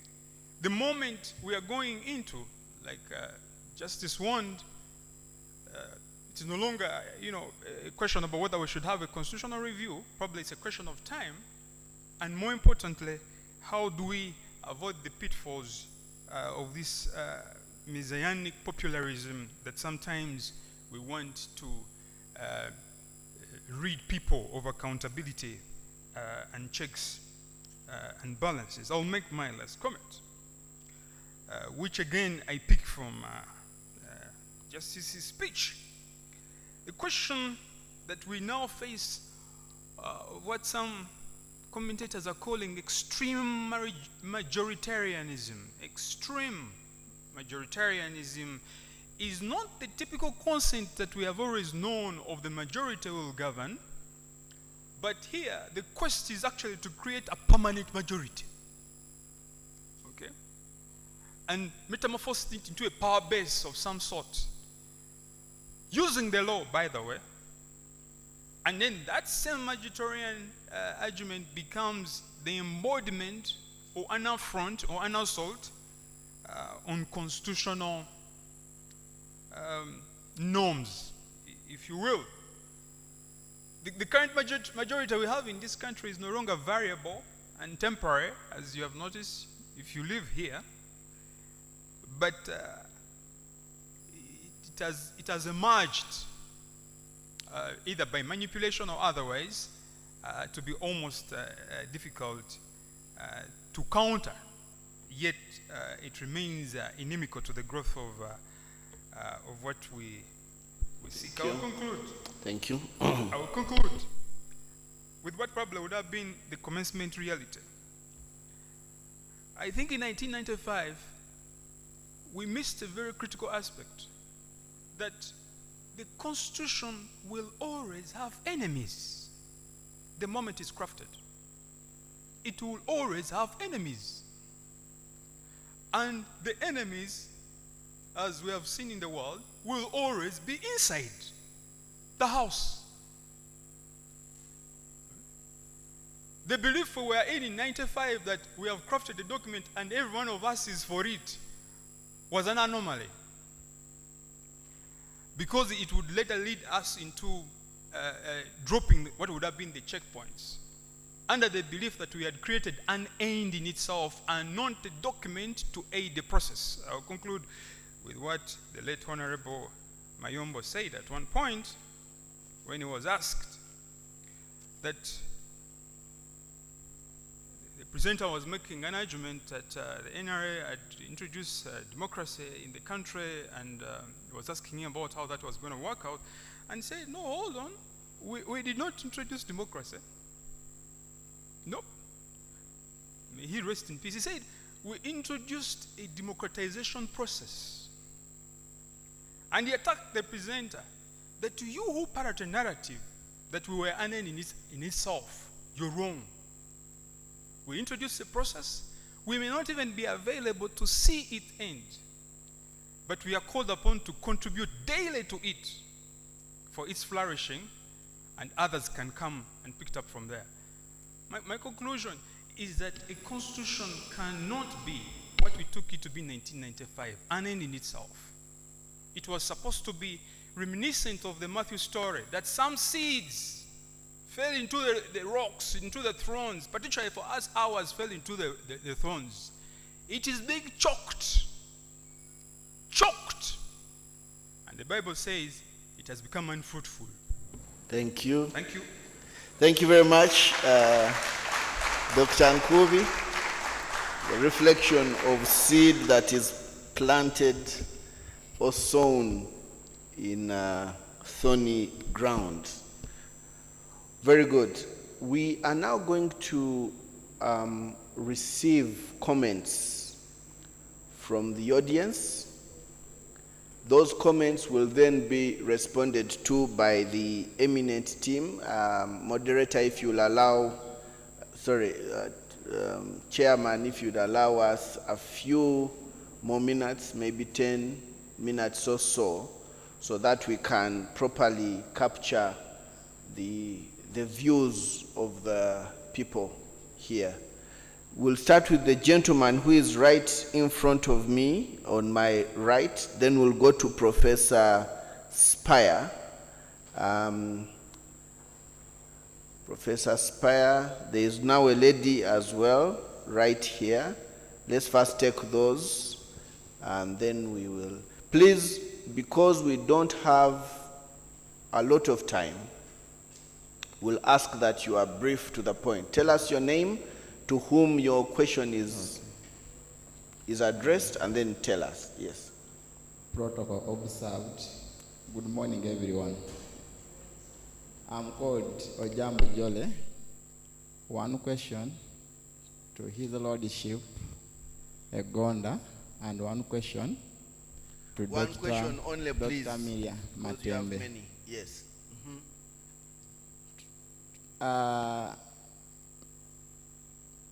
His Worship, His Lordship. His Lordship, when in his presentation, he read in tandem Article 28 and 44. Under Article 44, there is a provision which puts any order of habeas corpus under those non-derogable rights. And as we know the status currently, that right has been is among those which have been abused from the position where he is. Is there any way it can be? Is there any remedies? For me, I feel that right. Thank you very much. Remedy to the right to habeas corpus. Yes. Okay. Thank you very much. Emilia Matembe, my question is, the preamble of the Constitution as it is disconnected from the Constitution itself. Can that preamble also be amended to fit the Constitution itself? Because many amendments. Thank you very much. No, have she's divorced gotten it. the question. Don't worry. Yes, Okay. Professor Spire. Yeah, thank you, Chair, and thanks to the entire panel. Quite interesting, but just one question to Justice Begonda. I'm sorry to put you on the spot about this, but I just want to know your feelings about what is going on. especially the phenomenon where it appears like the judiciary is an extension of the torture mechanisms where the state kidnaps and extends to the judiciary to continue with the torture process. We've seen cases, for instance, of Kakwenza and then of Eddie Mutwe, where someone is brought to court clearly tortured, but then what court does is to send these people to prison. And many of those who are being kidnapped today, they are handed over to, some of them are handed over to courts, and courts just continue the process of oppressing the people, where it's in many cases quite clear that perhaps they might not have a case, but even if they have to be tried, do you have to send such a person, like the state in which Kakwenza was, to prison? Thank you very much. Sorry, just one last thing. And we also notice that those who have resided over such cases are being promoted. Now they are in higher positions in the judiciary. What does that make you feel as an elder in the judiciary? Thank you very much. There is a lady right in front of me here. We'll come to you next, sir. The microphone isn't working.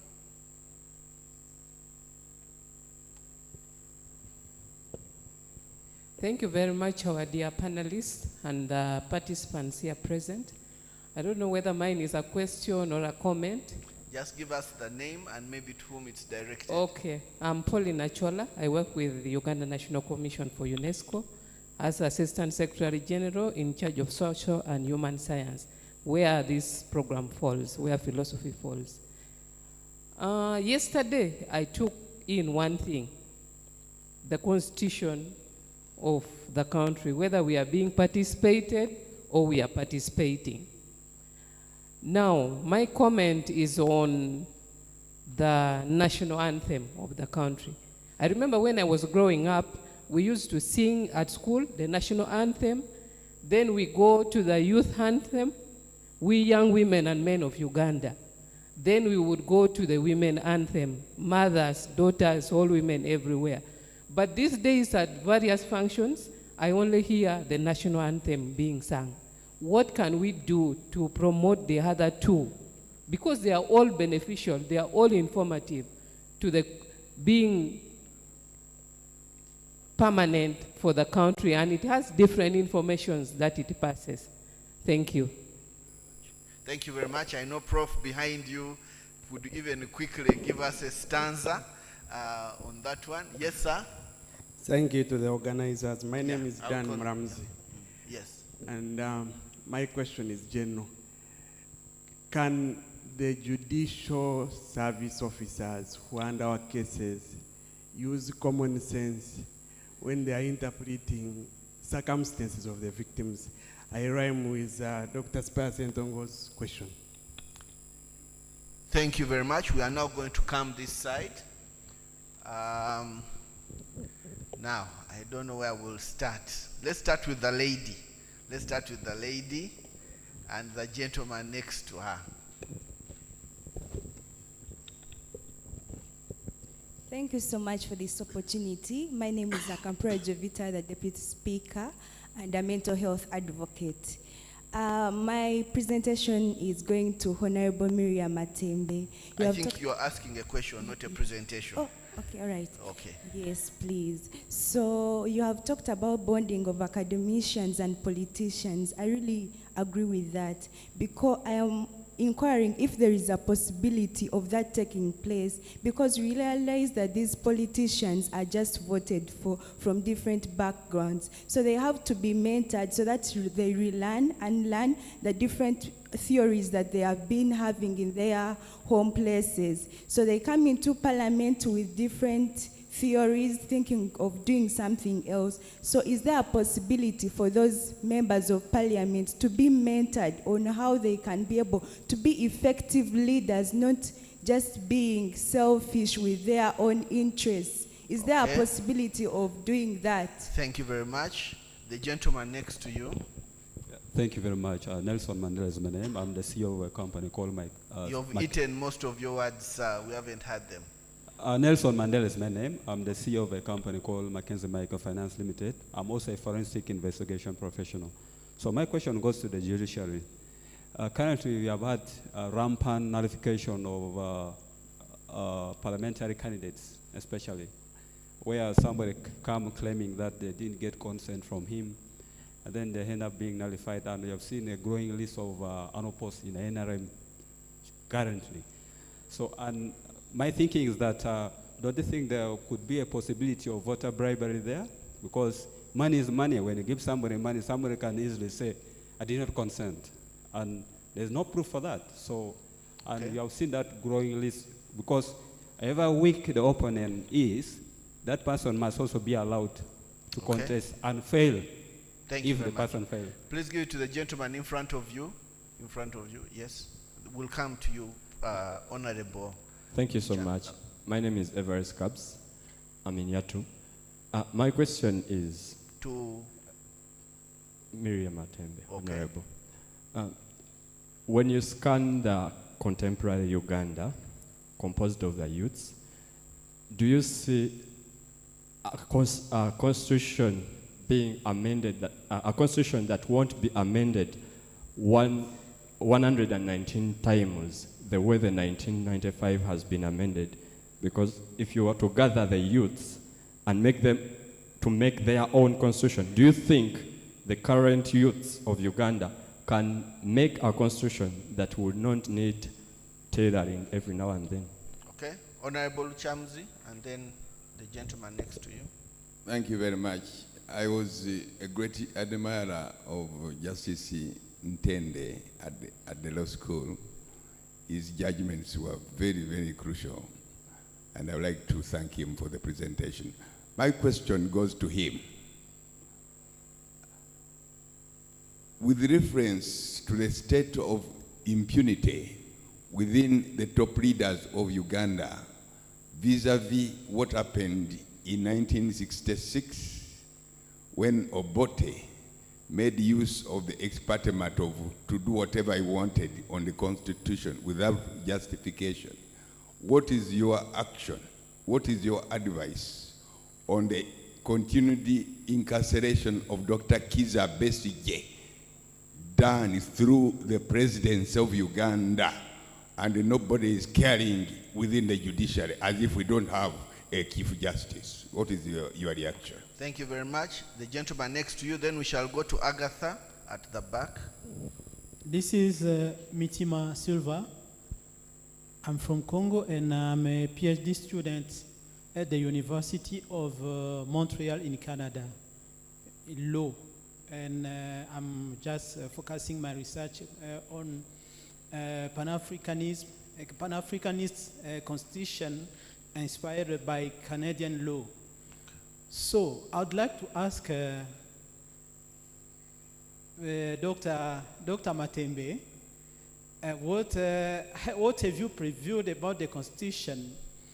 Because according to the constitutionalist Mark Bryan, he previewed 4 opportunities to revise the constitution.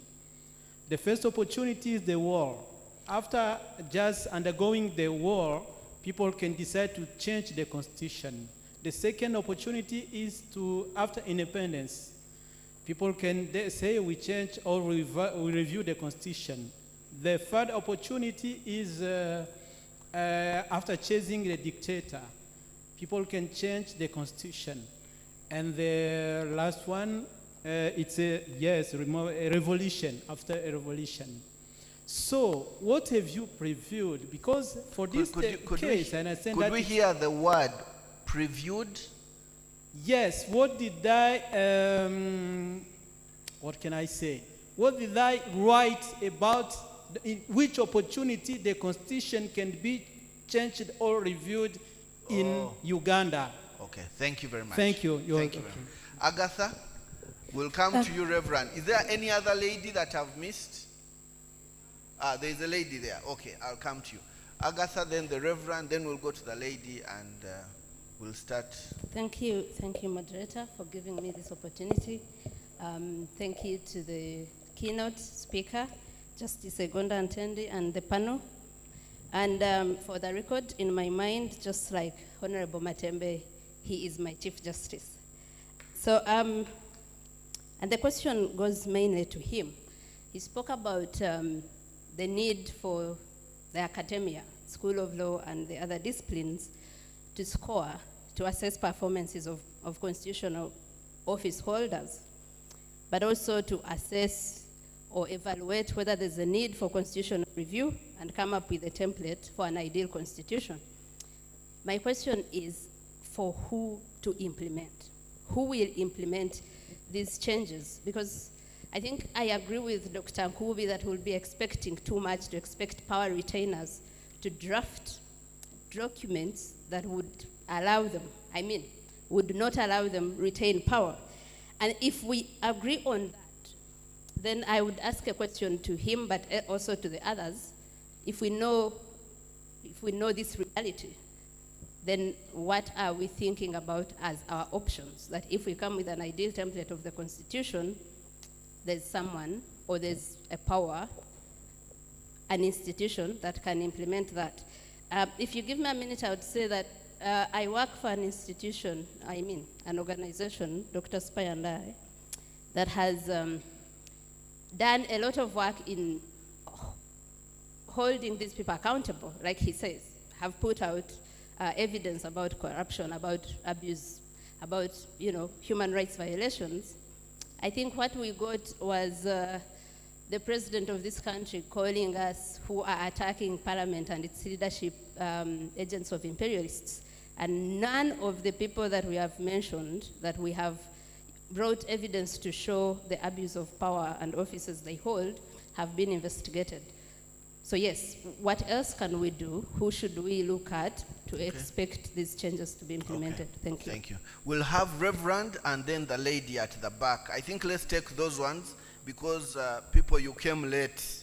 We can't take all your questions. Let's take Reverend, the lady, and then we give our panelists an opportunity to respond. During break tea, which I hope, Dr. Spire, there will be break tea, we shall continue to engage with the panelists. Thank you very much. Yes, Reverend, and then the lady and microphone.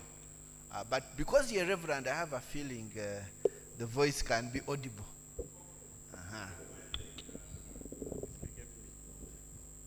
I'm Reverend Father Tony Akena, a Roman Catholic priest. Just appreciation. I would like to appreciate the three panelists, and your presentation gives a good gist of rationality. And we were here yesterday and the presentations, and seems the 191 reforms contradicts the suggestions that you're making, or waters down the suggestions that you're making. But the debate has to continue. Mama Matembe, I call you Mama, as you deserve, okay?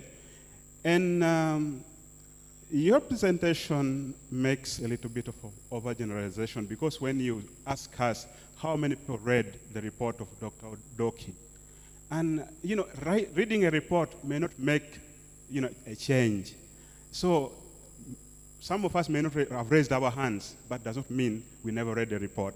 So somehow, and also saying that we blame you, I say this with great respect, no? We need to take humble responsibilities of our mistakes that we have made, so we cannot run away from whatever we have made. And Dr. James, I like your presentation, and some of the questions you raised, which Professor Okoko you raised yesterday, under whose roof are we going to make this reformation? And you made a presentation, a submission, which is very crucial to me, and I hope also to others, that the ones who made the 1995 Constitution, and Mama Matembe was that part of that report. And yesterday, we saw a video here, just the reception. President Museveni made a comment that, to me, it was kind of a watering down of the Constitution that you made. So Dr. James made a submission that we cannot separate the minds that made that Constitution as we talk about it now. So as she asked also, what have we not done, or what have we not done that we can do, as he also asked? Thank you. Thank you very much. There was a lady that we asked to give the last question. so that the panel is given an opportunity to respond. I'm sorry we can't take any other questions because of time. Yes, Madam.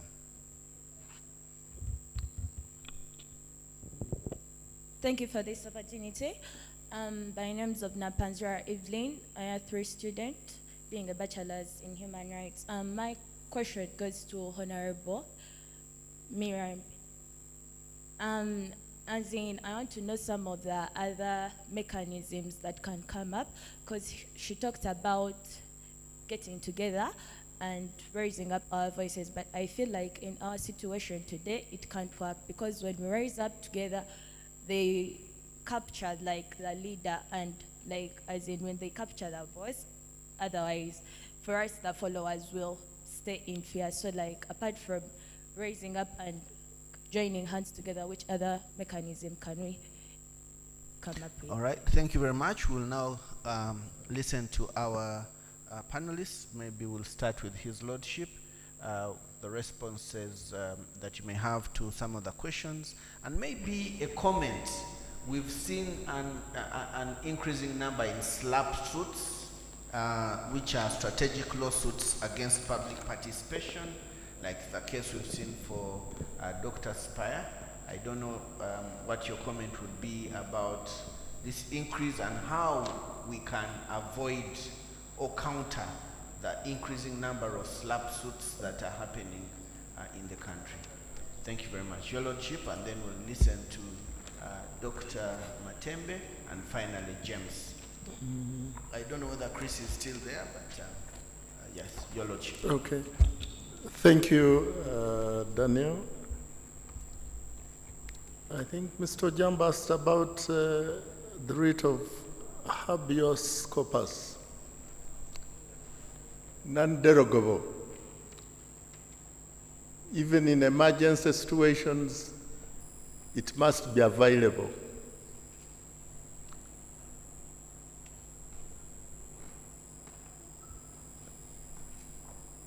I'm not sure whether you are speaking to a concrete case.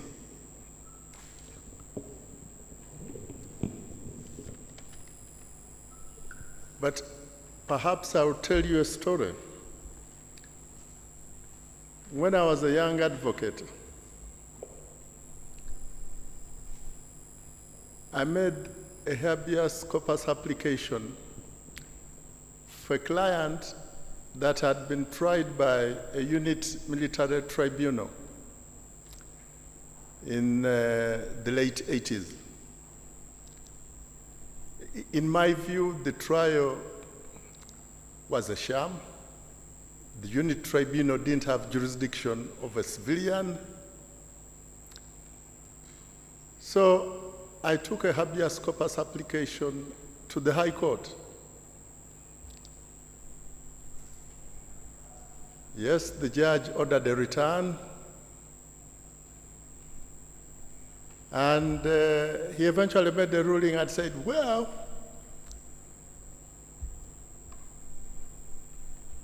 your client was tried and he was sentenced to a certain term. He's being lawfully held. I thought the judge had not paid no thought at all to the words of our Constitution then. Going out of that court, the thought that came to my mind was that if I ever became a judge, my duty would be to breathe life into the words of a Constitution. And so, these have been 33 years or 34. I've been trying to do that. There will be decisions that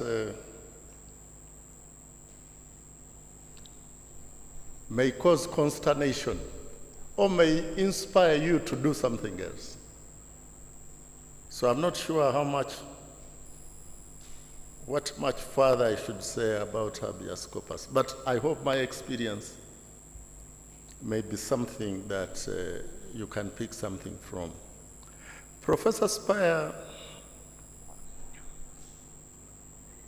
talked about the judiciary becoming an extension of a torture process. At times I read newspapers about proceedings, especially in magistrates' courts, when people apply for bail. And you hear or you read that they have been remanded into custody so that the prosecution can investigate a national identity card that the surety is provided. Very funny reasoning.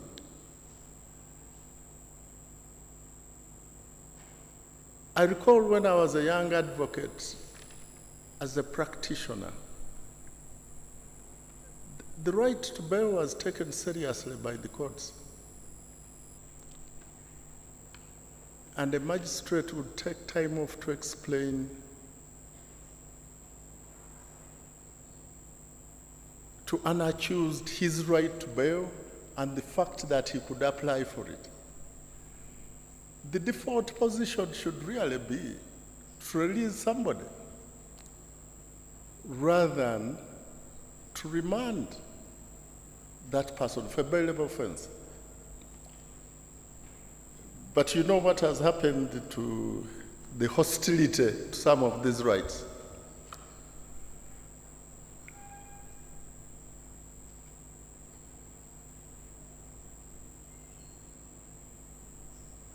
At one time, when Chief Justice Wambuzi was the Chief Justice, a practice had emerged where some magistrates would, you apply for bail on Friday and says, I adjourn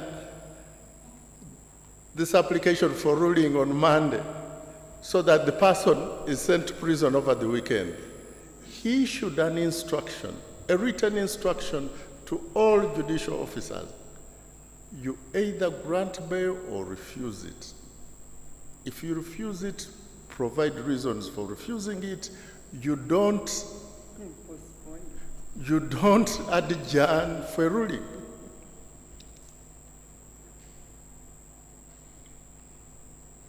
That instruction must still be somewhere. I think I still want to look for it and probably ask Yuri to put it on its website so that at least people would know what has been done in the past when we have had problems. But as I said at the beginning of my presentation, I do not speak for the judiciary. I'm not authorized, but I can give an account of myself and also comment within certain parameters on some of the issues that are raised in the administration of justice. With regard to the particular case of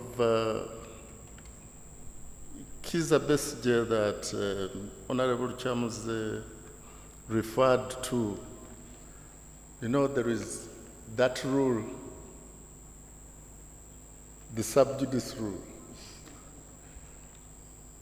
It constrains my ability to respond to this matter because it is an ongoing dispute. Potentially, the matter could come on appeal to the Court of Appeal. Potentially, I could sit on it. So it might not be a good idea for me to discuss it, though the reality is that I'm retiring in 6 months' time or so. So maybe, probably, I'm not likely to sit on it. But perhaps I should reserve my comments after I have retired.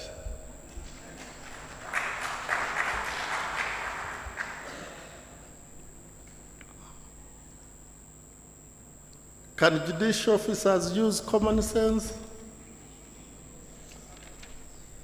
Not just common sense, they should apply the law. But of course,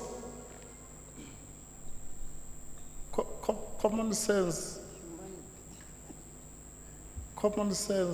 is essential. Or Ubuntu. an expression that is familiar to many Ugandans. What is Ubuntu?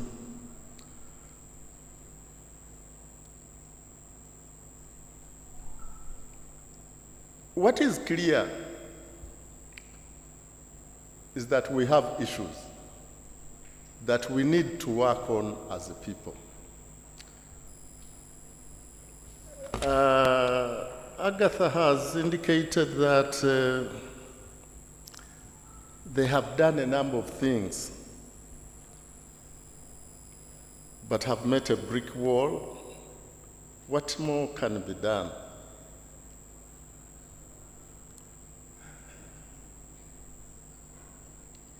And who will implement some of the changes we propose? We are still a growing nation.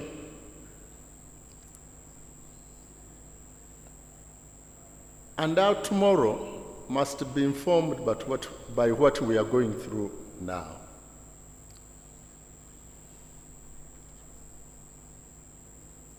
For instance, in respect of corruption, there may be restrictions, but you could launch private prostitutions.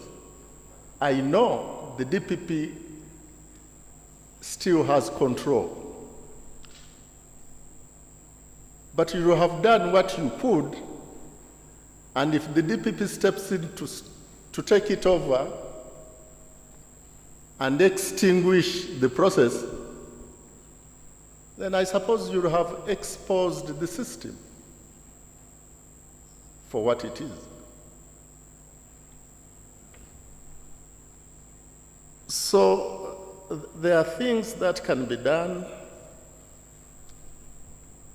At times, you might be frustrated that perhaps you are not making progress. But I think the actions of today will inform the actions of tomorrow. My understanding of the law and how I apply it in the courts is really a sum total of my experience.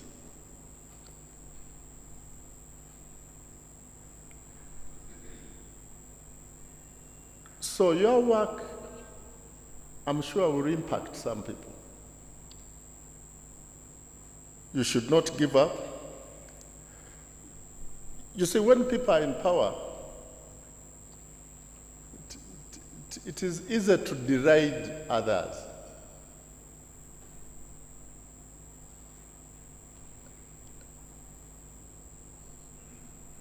But life continues.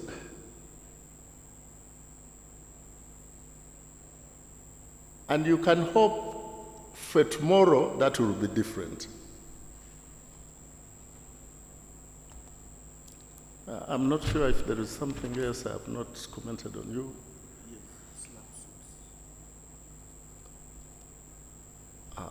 Sub judice. Thank you very much. Thank you, Your Dr. Lordship. Mweza. My question is also sub judice. We'll now listen to the responses from Dr. Matembe. I want to, is it on? Yes. I want to thank you for listening to me and for raising those questions.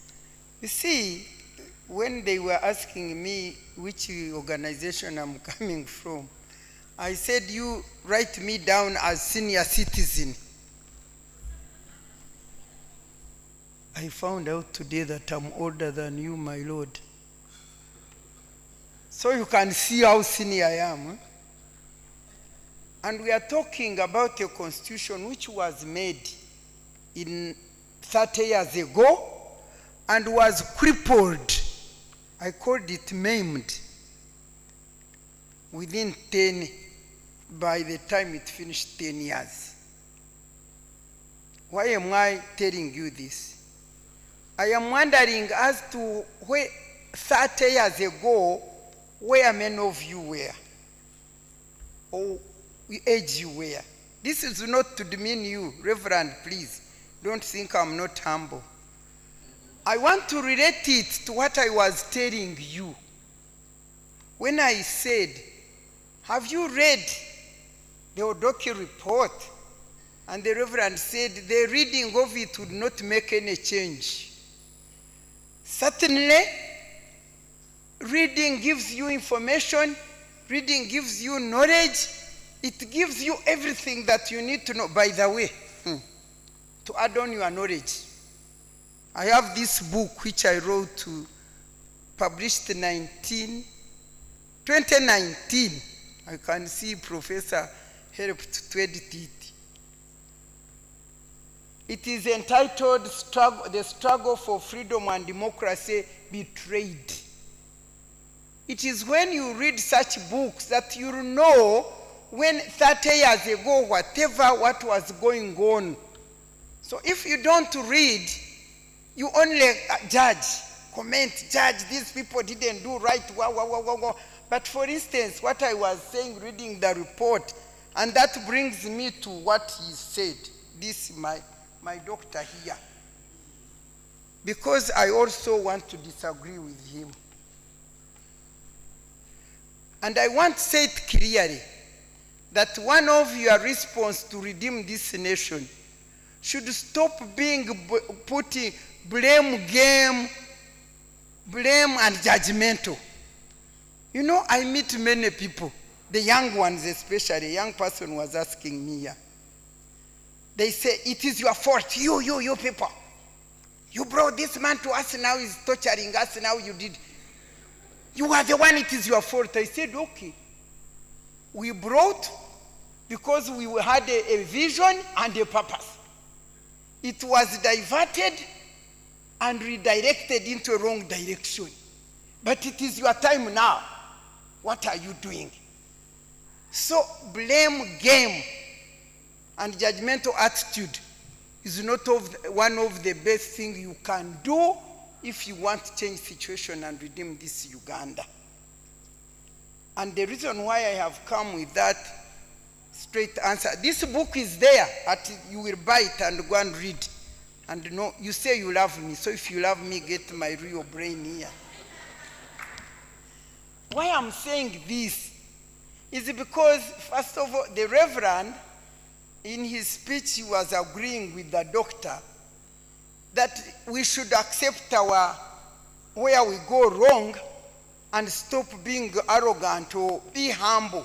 Now me, if I ask, in that whole exercise of me, one of the mothers, mothering the Constitution, going and debating it in CA, and then starting to implement it.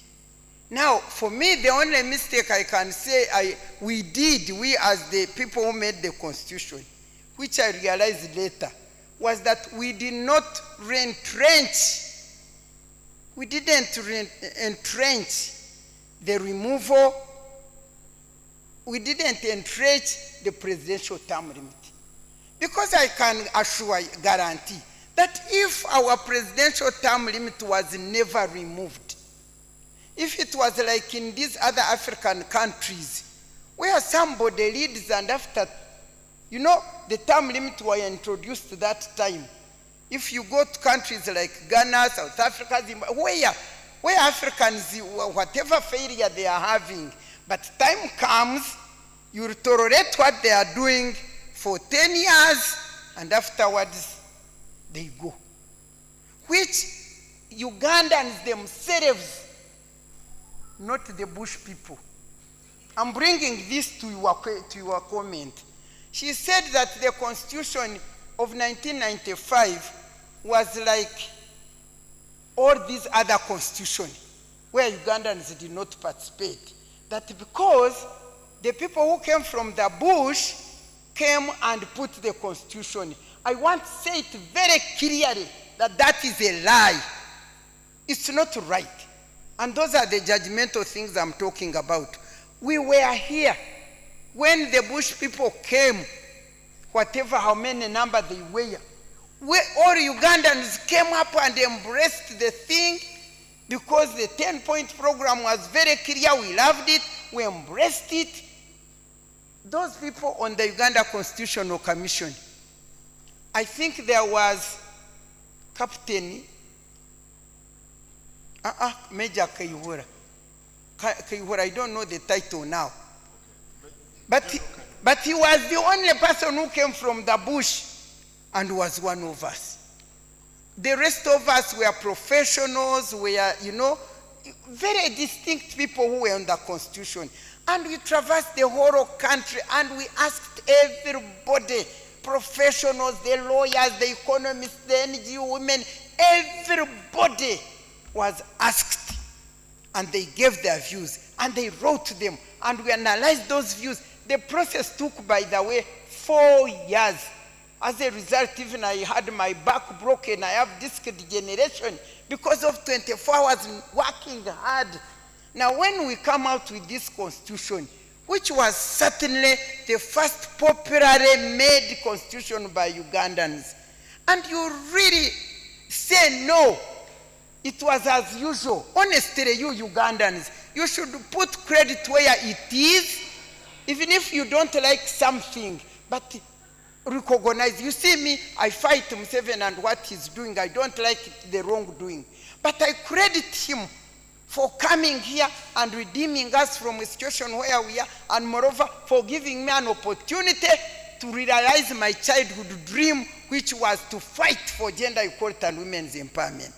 You give credit where it is due, but don't just brush things and say, no, please. Look, but when you are academician and somebody is also an academician and a politician, I think this person's mind is different from the total academician who analyze, who assess, who do what, and have not gone there to implement. You see, that is a very big challenge. So I think I have answered that. I am very humble. I'm a humble person. But I speak the truth. I speak the truth. Don't lie. Don't blame game, judgmental games. They are not going to lift us. This man who was on the screen, he told you very clearly that the political environment, the situation has been, it is totally abused, it is totally broken, it is totally, and you were talking of civil society coming in. I used to be Citizens, a chairperson of the board for Citizens Coalition for Electoral Democracy. The moment I took the chairpersonship, it was banned. All these non-government organizations, where are they? So please look at what is going on. Don't look at what happened. What happened, and we did things, and things are like this. The question is, what are we people who are here? What are we going to do to redeem the situation? So that is what I'm saying on that. And then the other, I have answered actually all the questions. Thank you. Because the other one was, what can we do? The other one was, can we amend the preamble to make it resonate with the crippled constitution? No. What should be amended is the crippled constitution, to reinstate it, to resonate with the preamble. Thank you very much. Now this man here he listed opportunities for changing the constitution which were listed by Canadians. Yeah? Canadians don't know Africa, and they don't know what happened to us in this place. So those four points, opportunities, should add on other things which happen in Africa. And in fact, our constitution, which was amended, was done so as a result of, you said, when you are removing dictators, and then he was talking of revolutionary.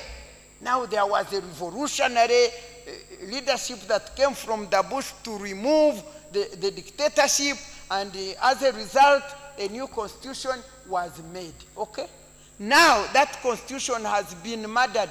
It is not yet murdered, but it is almost totally crippled.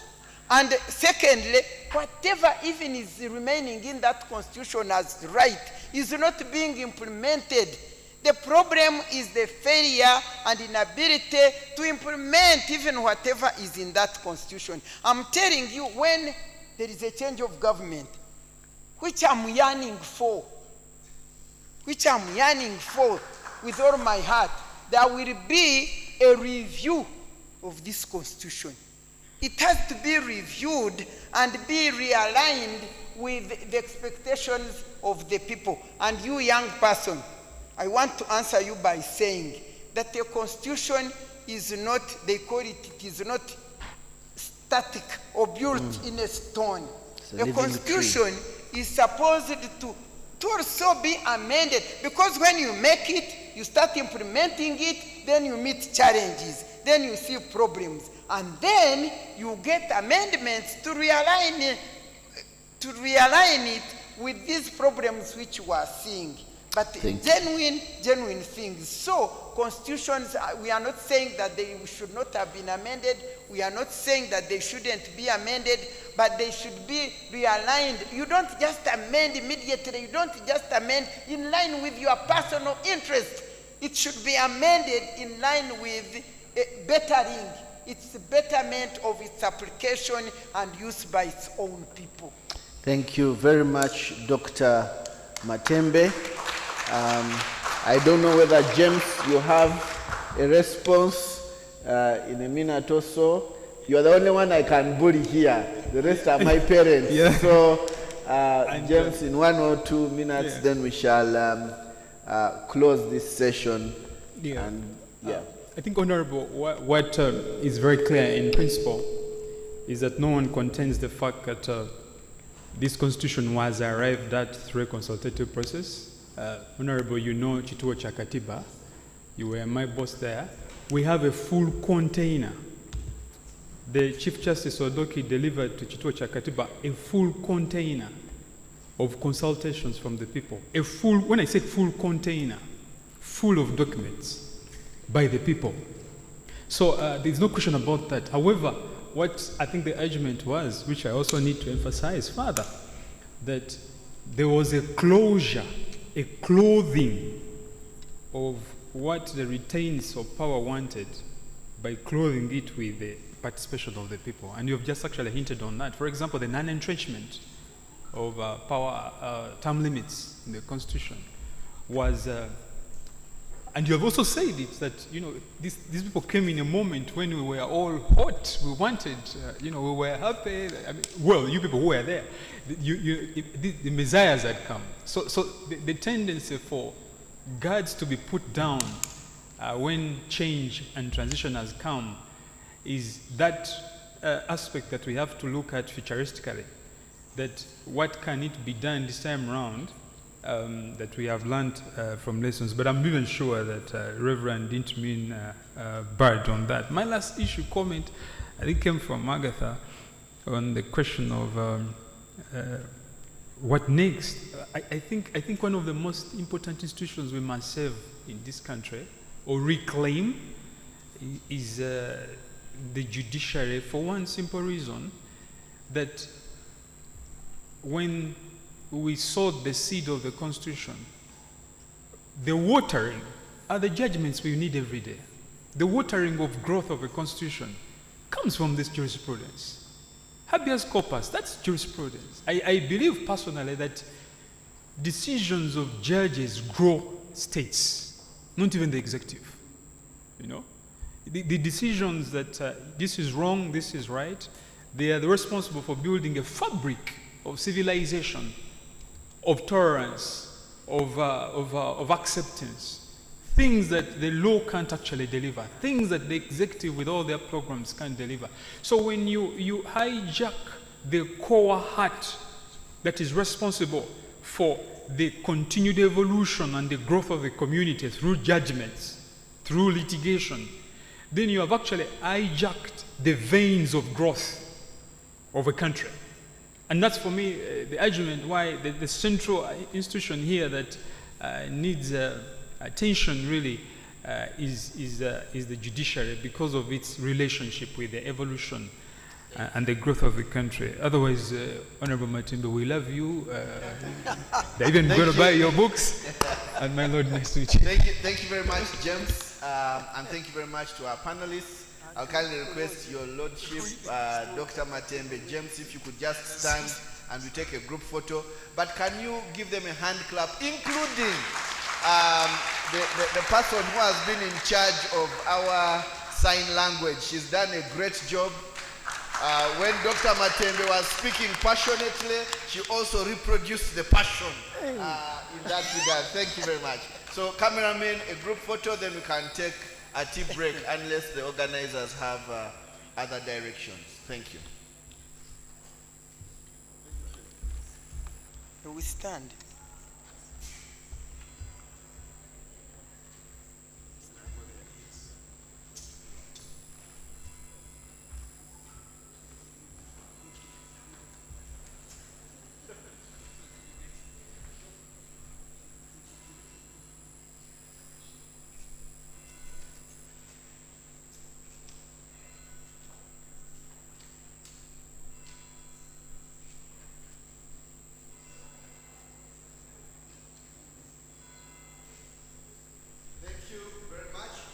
Hand over to the team in charge of hospitality to direct us regarding the tea break.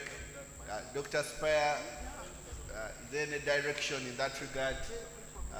We'll be grateful. Thank you very much to all of us. We'll take a tea break, I believe, and then we'll come back for the next session, unless otherwise.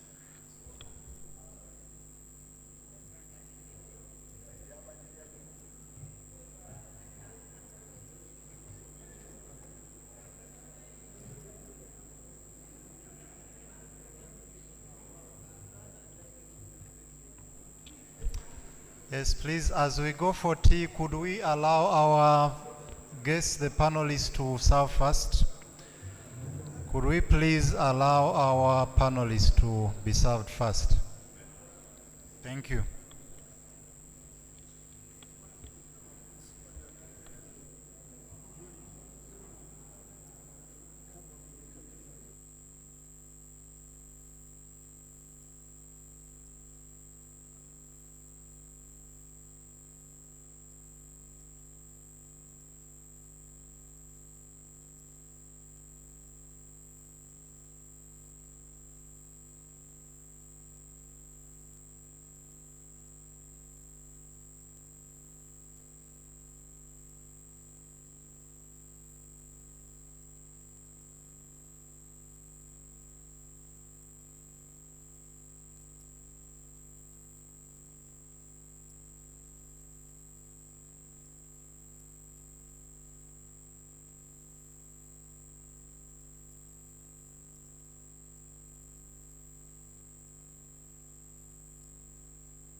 Welcome for our afternoon session. Those who are still outside, and Maisha, David, you could encourage those who have finished taking their breakfast to come inside, and we start our second session. We are already late, but we shall try to catch up. At this juncture, I would like to, introduce to you our chair, who is going to moderate the next panel. And our next panel will be comprising of 3 members, the chair and 2 panelists. And the chair is Mr. Ronald Agumenitwe. Mr. Ronald Agumenitwe is an assistant lecturer in the Department of Philosophy. He's also a PhD student doing a PhD in human rights. He's going to invite for us our 2 panelists who are going to present to us 2 papers, 1 paper each. The paper we are beginning with will be on ethics, politics, and the evolution of the 1995 Constitution. We want to look at the ethical questions that evolved during the 1995 Constitution. And the second paper will be on entrenching constitutional culture in Uganda, lessons from the journey of the 1995 Constitution. There's a journey that we have moved so far, and we want to use this journey that we have traveled from 1995 to now to inform a culture on constitutionalism in Uganda. So, Mr. Ronald, you're welcome. Please, thank you.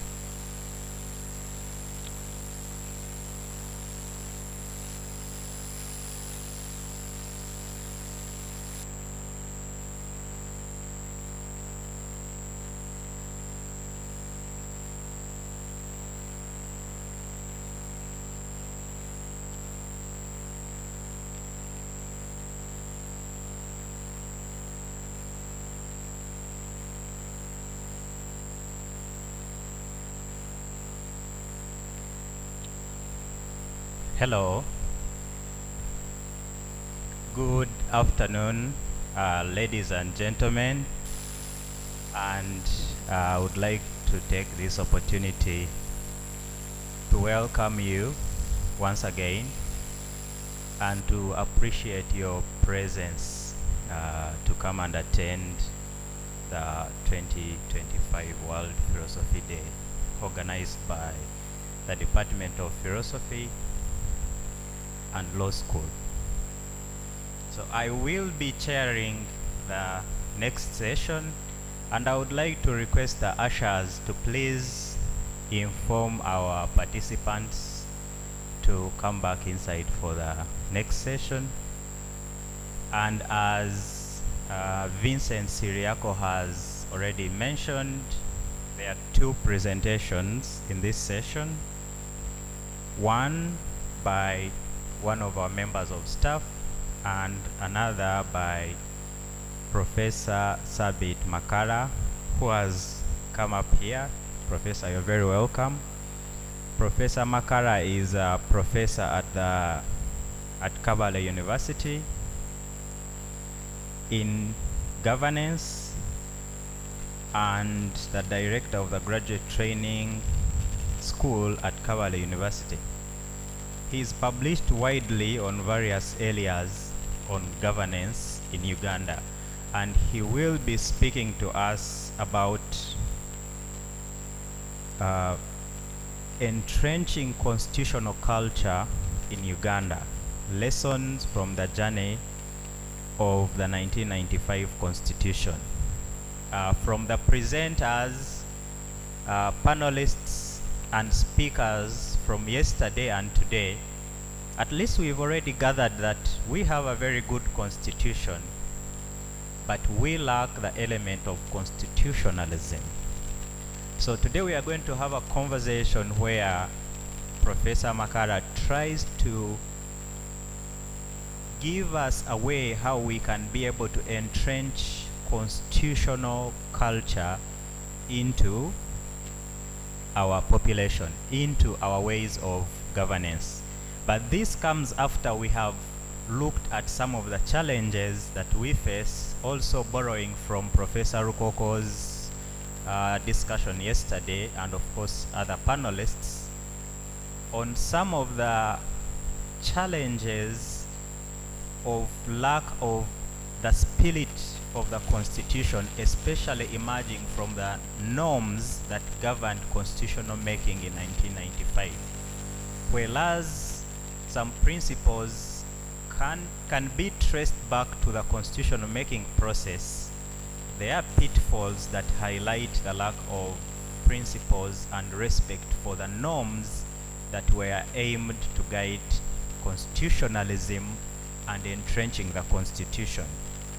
So we shall have a presentation from Dr. Wamamera Nixon on the ethics, politics, and the evolution of the 1995 Constitution, to try to interrogate how the principles of accountability, for example, inclusiveness, as was discussed by Professor Rukoko yesterday, how are these ethics principles working today?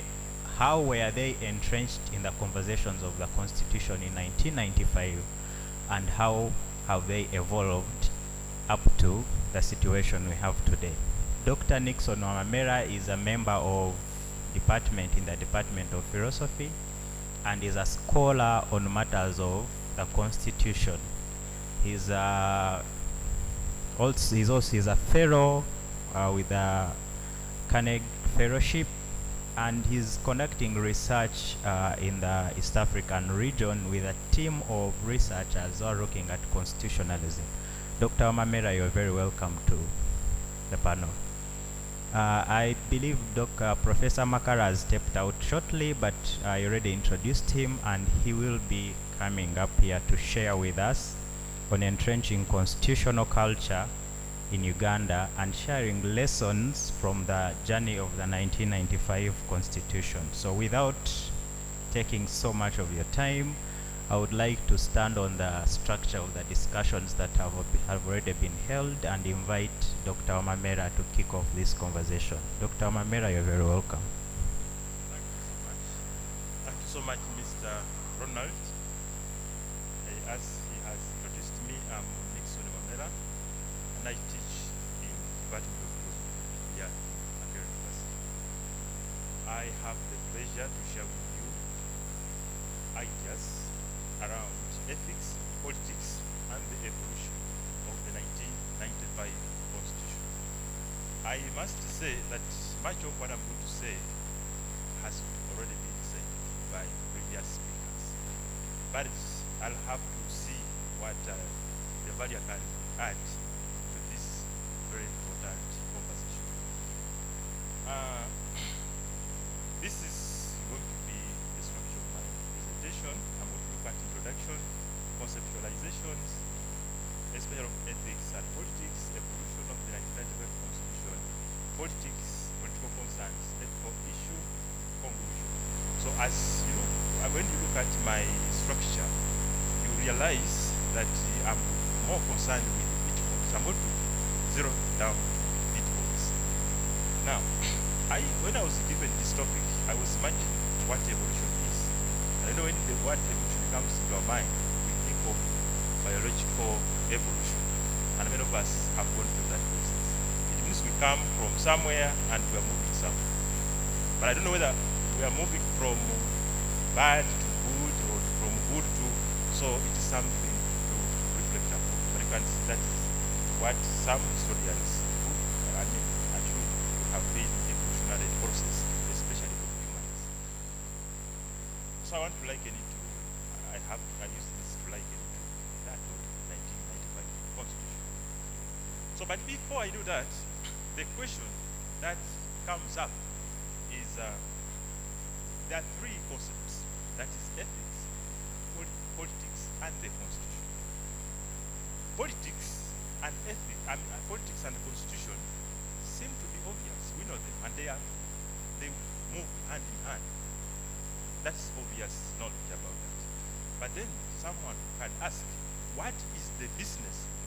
ethics in matters of politics and ethics. So this is the fundamental question that may come up from that topic.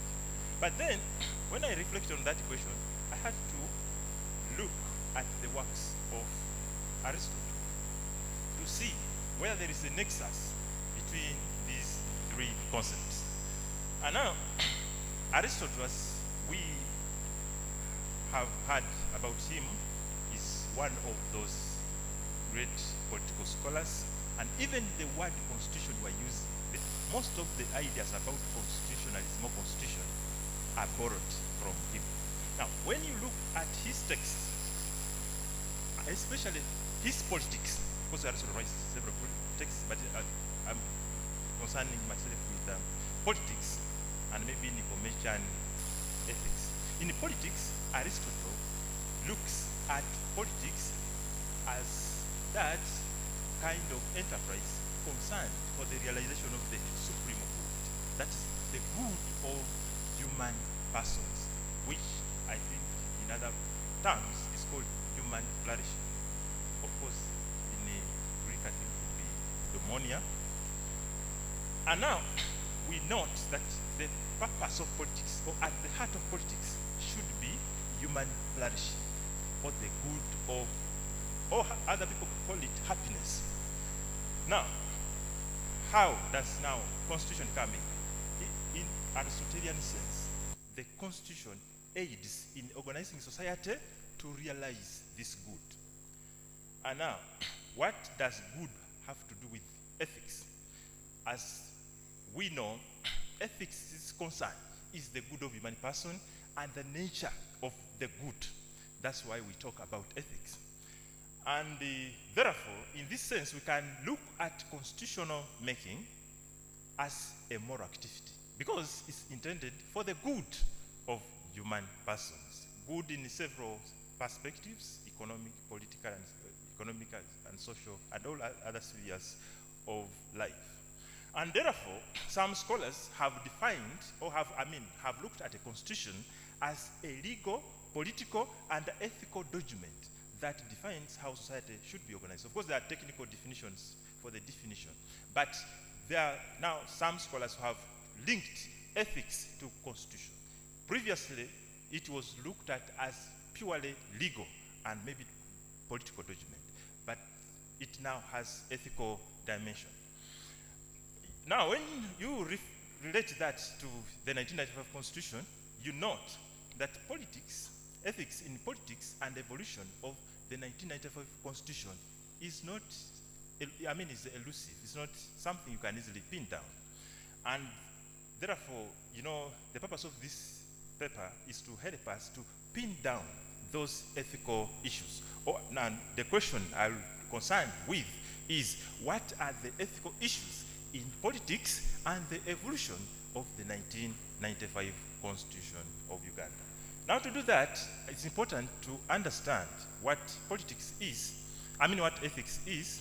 As we could be aware, politics is, ethics comes from Greek word ethos, meaning character. Of course, Latin also ethica, but it has to do with character. But that is a literal meaning. When technically ethics is a branch of philosophy that studies principles of human conduct. So when I talk about ethics, we are talking about principles of human conduct, and there are several principles, as we shall learn. But the most important thing with ethics, or the important issue to note, is that ethics is concerned with justification, the reasons for right and wrong. What are the reasons behind what is considered to be right or what is considered to be wrong? So now we can talk about ethical theories, and as there could be many, but they are categorized under consequentialist ethical theories, which look at consequences of our actions or decisions. Under this, we can talk about utilitarianism, of course, which is concerned with the greatest good to the greatest number. We of course have ethical egoism, and we can talk of other theories under that. We have non-consequentialist ethical theories, which are basically, it's deontological, and these ones can be derived from the works of people like Immanuel Kant, their emphasis is not on the consequences of what we do, but on the rightness of what we do, the rightness of the act itself or the decision. Of course, we also talk about virtue ethics, which is concerned with the character of a moral agent. Now, having looked at that, we note that ethical issues in constitution consist of the purpose. When you're talking about ethics in matters of constitution, we look at the purpose for which the constitution is being made or reformed. We also look at the principles that are respected or not respected. And as we shall see, when you look at 1995 Constitution, you see the preamble can give you the purpose.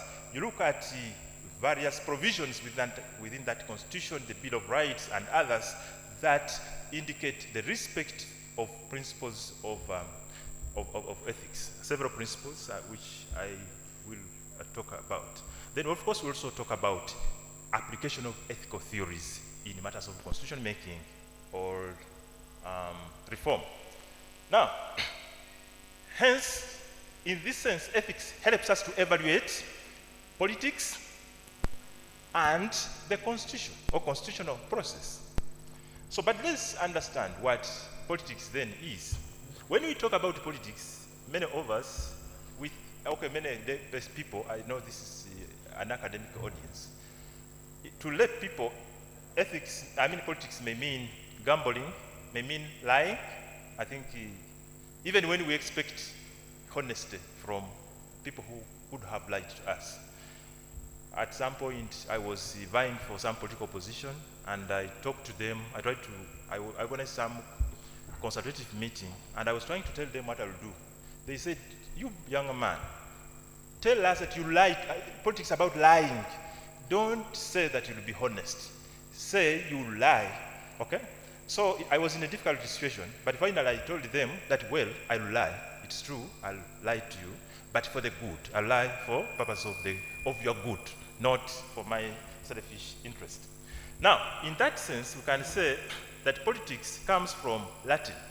When you are tracing its meaning, we'll trace it from Latin. From Latin, comes from the word politicus, or Greek politikos, literally meaning matters that concern citizens. So politics is, from its root meaning, it's about matters that concern citizens, and there are so many.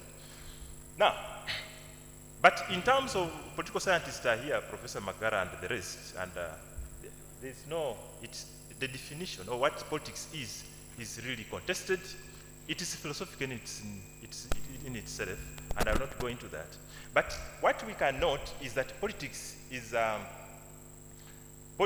about power, okay? It's about power and the use of that power.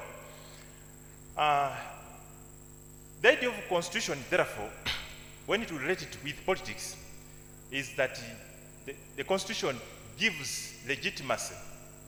The constitution gives legitimacy to this power dynamics, and therefore, justifying those in authority, but also defining the boundaries of this power, how we ought to use that power.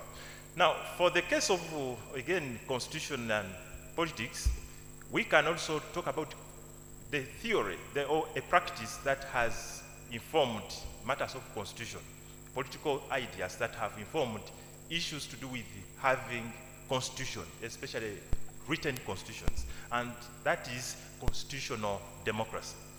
Constitutional democracy is about balancing power of the people within the laws, or with the laws. And I'll not go in details, and as you are aware, we shall see how Uganda has tried to appropriate that kind of practice. But now, let's now address ourselves, let me address myself to the question of the evolution of the 1995 Constitution. Now, when you're looking at evolution of 1995 Constitution, you have to take into consideration, in my opinion, 4 stages. And the first stage is pre-1995 Constitution, and that is a stage when we had previous constitutions.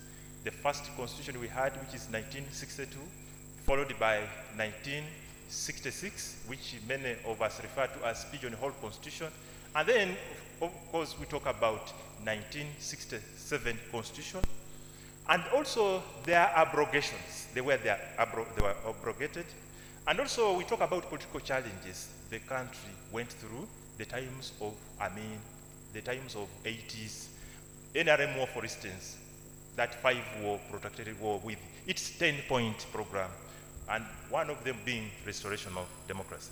Now, stage number 2 is 1988 to 1995. 1988 is a year when we came up with statute number 5. Okay, it's statute number 5, which gave a blueprint or the plan for making the new constitution. And during this period, we see the appointment of Uganda Constitutional Commission, which was headed by, or which other people call Odoch Commission, which our elder here, was a member, where our elder was a member. Then we have tried to answer this question, or to make a decision that connection. Now let's look at the strength. I don't want to talk a lot about strength. As we know, it is a product of wide consultation. It emphasizes the supremacy of the people, organs of government, Bill of Rights, and so many other things. But above all, the 1995 Constitution was meant to limit the powers of those in authority. And when you limit powers of those in authority, you are obviously promoting respect for human dignity. Because people in authority have a tendency to violate the rights, especially of those who oppose them. So the Constitution helps us to restrain them. So, and I see this was, I think, one of the achievements, though it is still debatable. But it was the intention, I think, of 1995 Constitution. Now, let's look at briefly the issues of concern, political concern. Now, was there a need for constitution in the first place? Did Uganda need a constitution? Or for this case, new constitution? Remember, we had 1962 Constitution, 1966, 1967 Constitution. And in fact, 1967 Constitution has led us we had used it for a long period.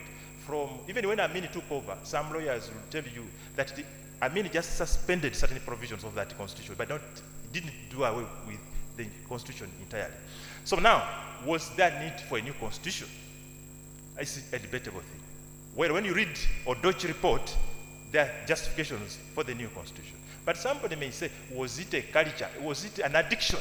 Which I call constitutionizes. Constitutionizes, where whoever comes with a gun or takes power through whatever means, who comes up with a constitution, like what Obote had done previously. Then also the question of equilibrium.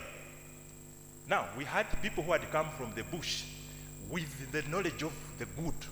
Where they agreed to go to the bush, majority of Ugandans were not there. That's right. Because they will tell you that there were 27.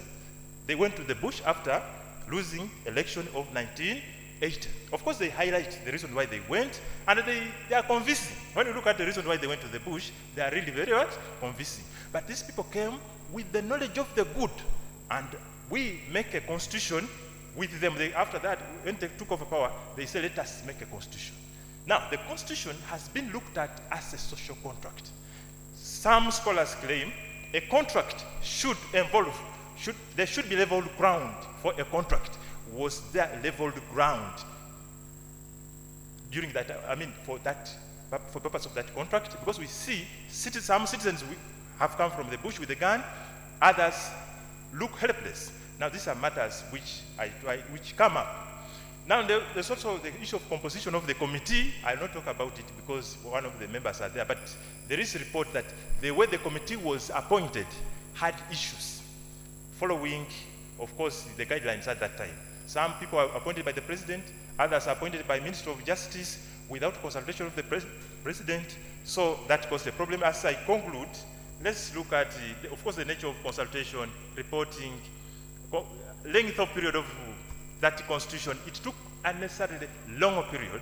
Of course, there are reasons for that, but it raises questions. Why would it take all that long?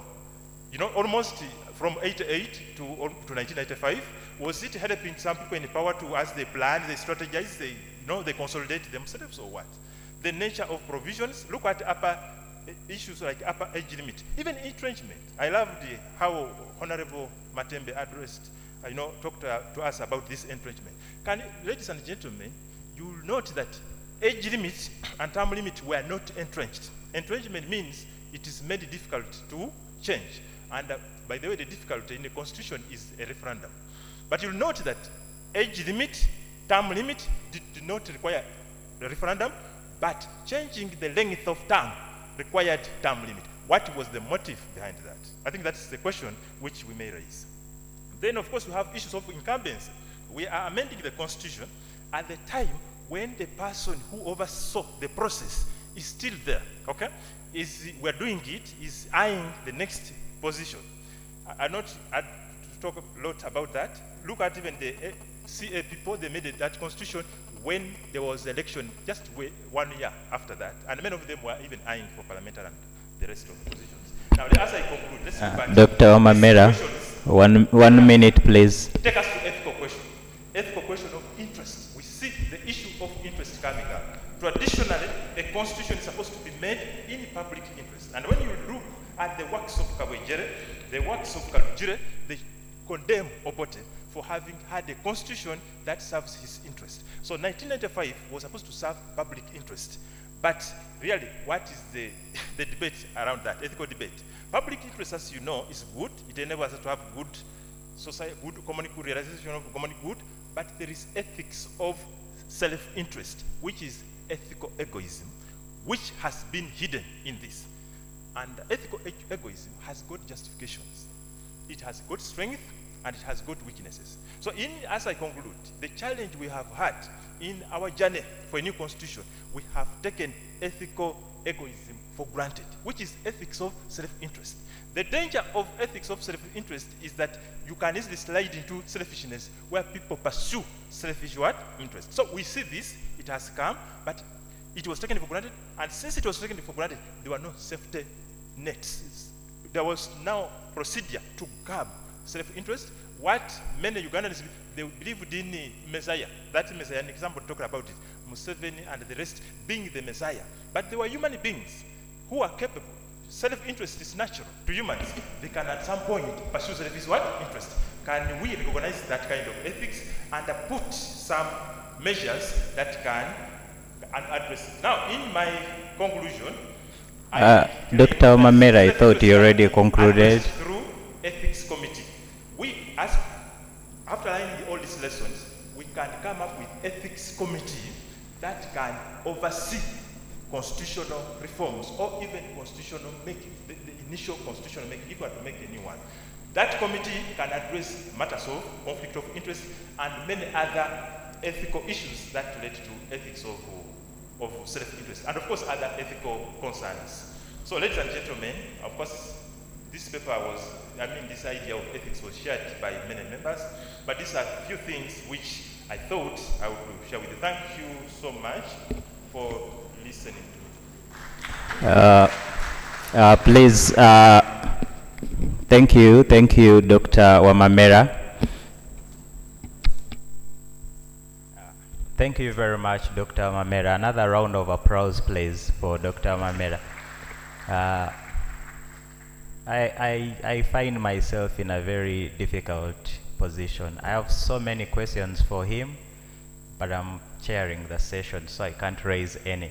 So let's invite Professor Makara to also make his presentation, because we are not doing very well with time, so that we can have a combined discussion after that. Professor Makara, you're very welcome.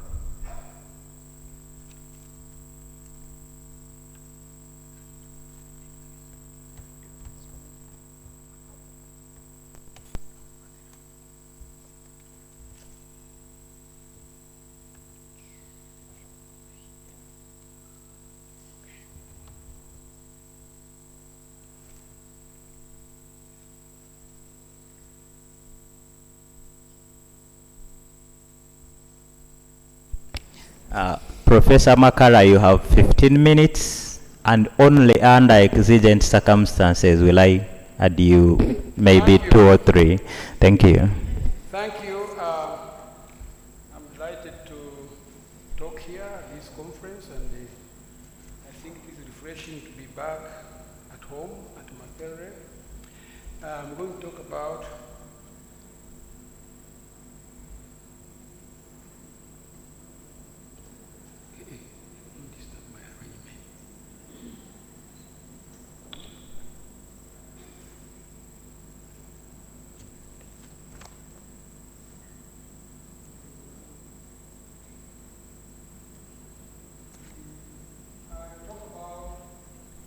I talk about three things briefly, because many things have already been talked about.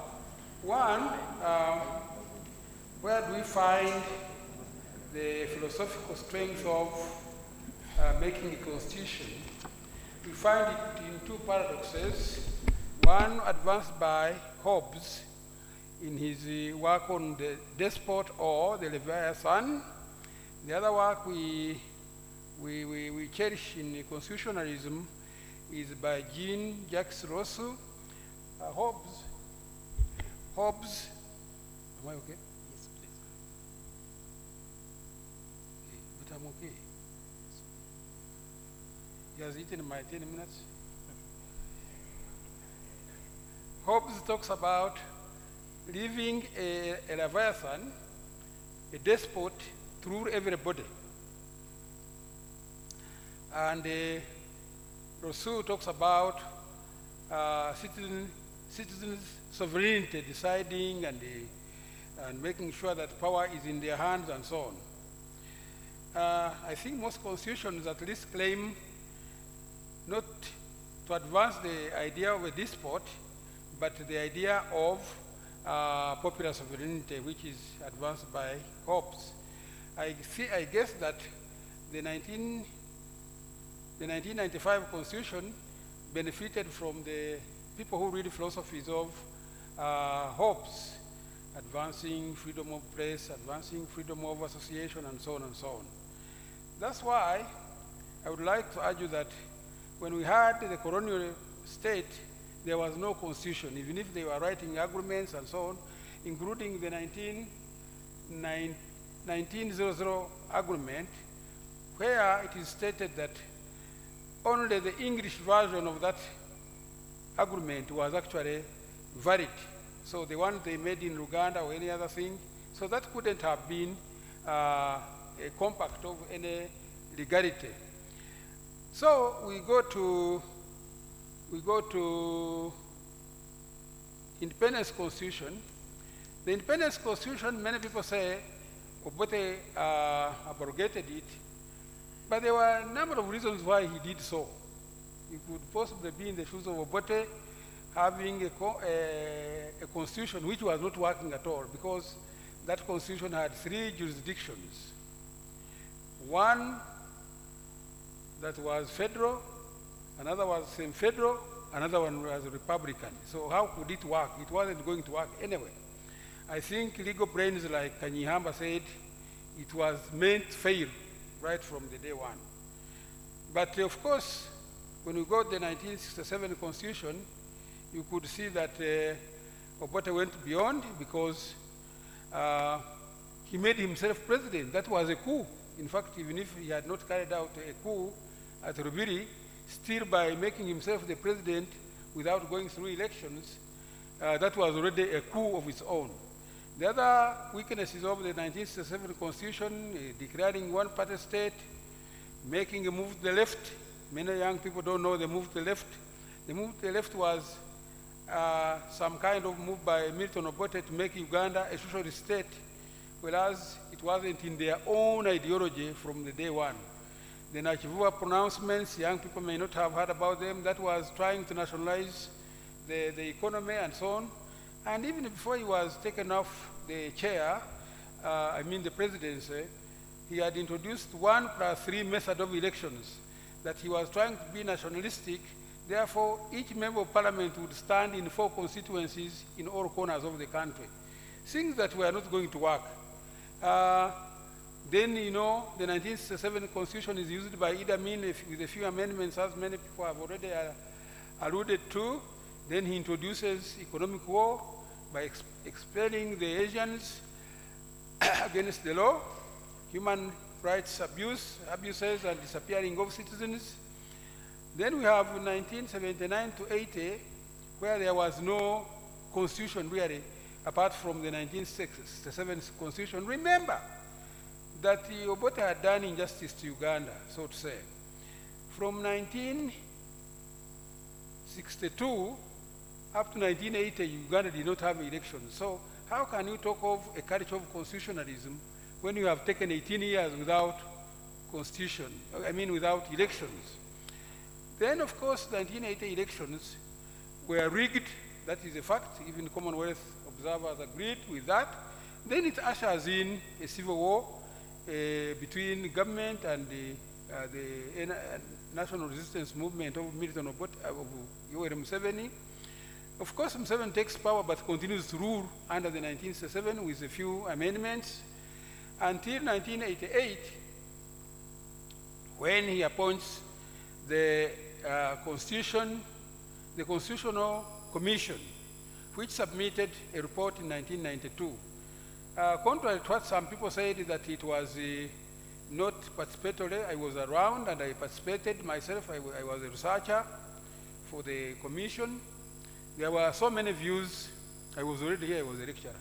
There were so many views coming from all directions. And I can agree with the media that really that constitution making was actually participatory. We had a Constituent Assembly elected in 1994, and this was participated in all manner, and every aspect of controversy was really dealt with in the Constituent Assembly. Until 1995, when we launched a new constitution. The question I pose here, that was a bit of history, the question I pose here for the 1995 Constitution is, did it pass, has it passed the test of time? I think that is where I should talk most with my 15 minutes. Yes, it has succeeded in a number of ways. 1/3 quota for women representation at all levels of governance in this country is guaranteed by that Constitution. So sovereignty of the people in Article 1 is guaranteed by that Constitution. It hasn't been amended. Holding to the principle of democratic decentralization, there have been changes here and there, but the principle is still in the Constitution. Guaranteeing the independence of the judiciary, we have challenges, but the judiciary is still intact, although some people now talk of cadres penetrating that institution. The introduction of multi-party dispensation in 2005 is commendable. I shall talk about the other side. Introduction of Chapter 4, the Bill of Rights. Not much of it has been deleted. It is still there. And finally, that Constitution disallows and is entrenched the formation of one-party system of governance. That is very, very important. Now let me look at the pitfalls, the other side of it. Separation of power was actually put in the Constitution. The judiciary shall do this, the legislature shall do this, the executive shall do this. But we are seeing increasingly the dominance of the executive in Parliament. Some people in Parliament have voted that if it comes from Museveni, there will be no opposition to that, if a suggestion comes from the head of state. So that shows you how Parliament is bending seriously. And now there is also the issue of Parliament, of the issue of judiciary. Some people in the judiciary, somebody commented on it, are really bending to the executive seriously. Freedom of association, the government moved very quickly after the Constitution and introduced a law called POMA, Public Order Management Act. Should you stand somewhere, 4 people, or 3 or 4 people without seeking permission of the Inspector General of Police, you can be in trouble. That is how the Constitution has been diluted. Freedom of press, you know that several houses, including our good paper known as red paper, were shut. The Monitor has suffered many times. So that tells you that the people who are publishing newspapers are engaged seriously in self-censorship. There is a paper which I like most, The Observer. If you look at the way they are editing these days, you don't get amused at all. I think they are engaged in self-censorship. Freedom of access to internet. You know that every election's internet is going to be cut off. That is going against the Constitution. Removal of term limits on the president, that was extremely, extremely controversial in 2005 and 2006. Removal of term limits. And then, removal of age limit. This one the president had said, at 75, there's some magical figure there. I will not stand.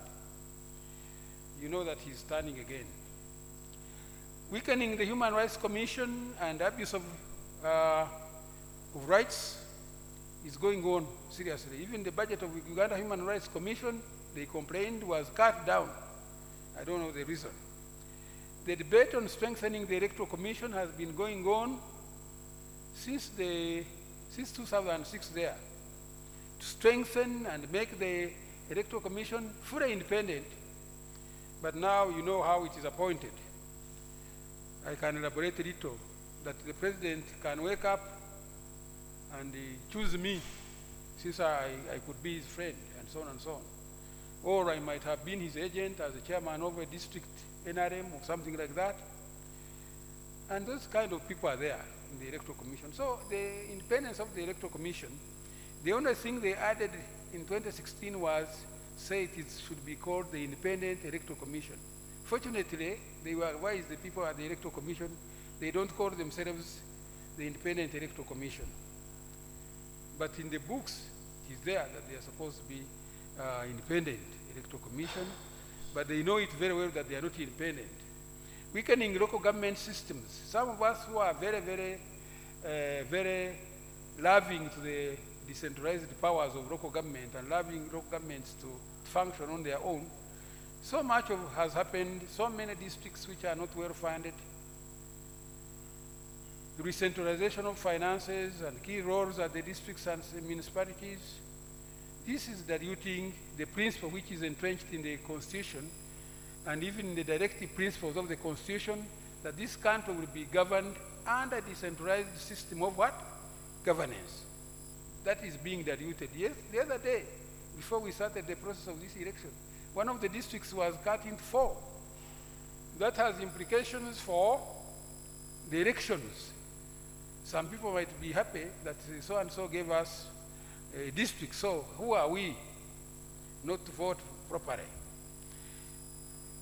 Electoral laws, there was a time when the civil society was very, very, very, very, very active, and they came up with a compact, which I remember.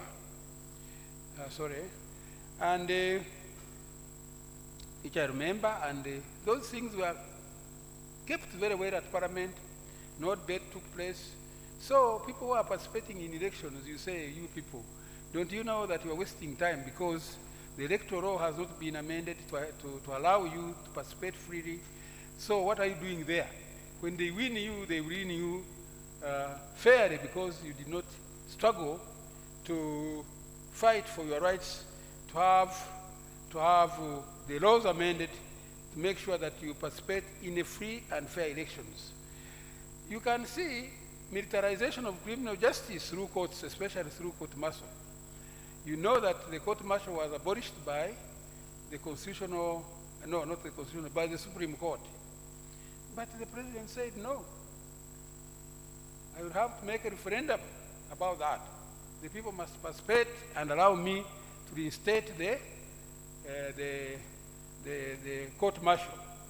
Somehow he got way around, and through the Attorney General, I think they have reinstated the court martial, so you can, criminal justice is criminalized before you are judged, because that's what I see of the court martial.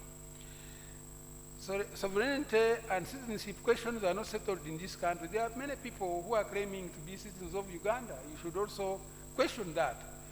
Does the Constitution say that they have a right to Ugandan citizenship or not? You should look through the mirror and see if people just wake up and say, I'm a citizen of Uganda, and they become. I stay in Kabare and I see many people coming from abroad, and they easily settle in Uganda. There is no country where people settle in a country just like that.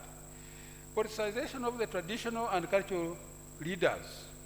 You know very well that in Uganda, the law says cultural leaders shall not touch politics.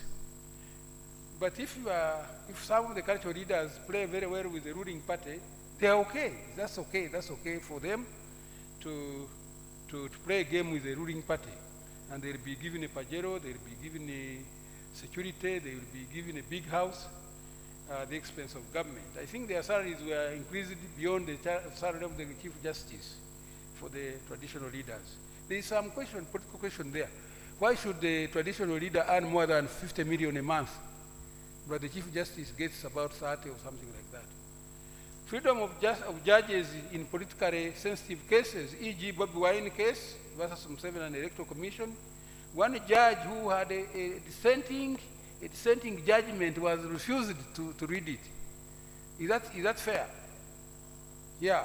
So you can see that even the judges, although we are saying to a great extent they are free and they can do what they want, but that example gives you a red eye that a dissenting judgment is not read in certain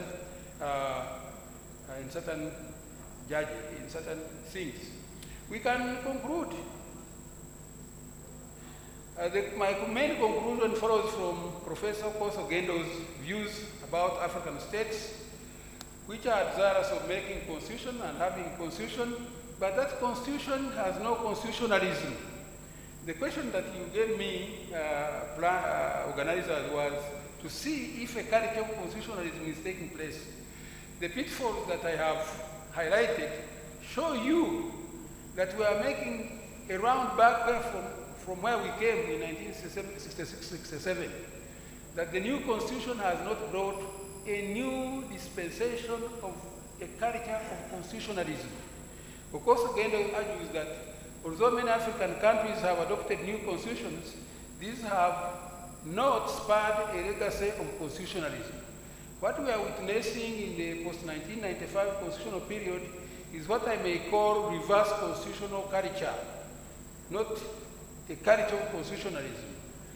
This reverse culture is characterized by executive arrogance towards judgments they disagree with, some judges bending towards political correctness. They want to be seen that they are on the line, they are good cadres, military influence in civil service, excessive use of patronage in politics, financial incentives to pull the opposition, key members of the opposition, and the use of political offices and facilities to campaign for public offices. The other day I saw some two ladies campaigning in the area of Busoga with government vehicles. You must have seen the picture. For 30 years of the 1995 Constitution, it cannot be said that constitutionalism, a culture of constitutionalism, has been entrenched. It appears to be the old story going around in terms of legitimation of the powers that be. Thank you very much.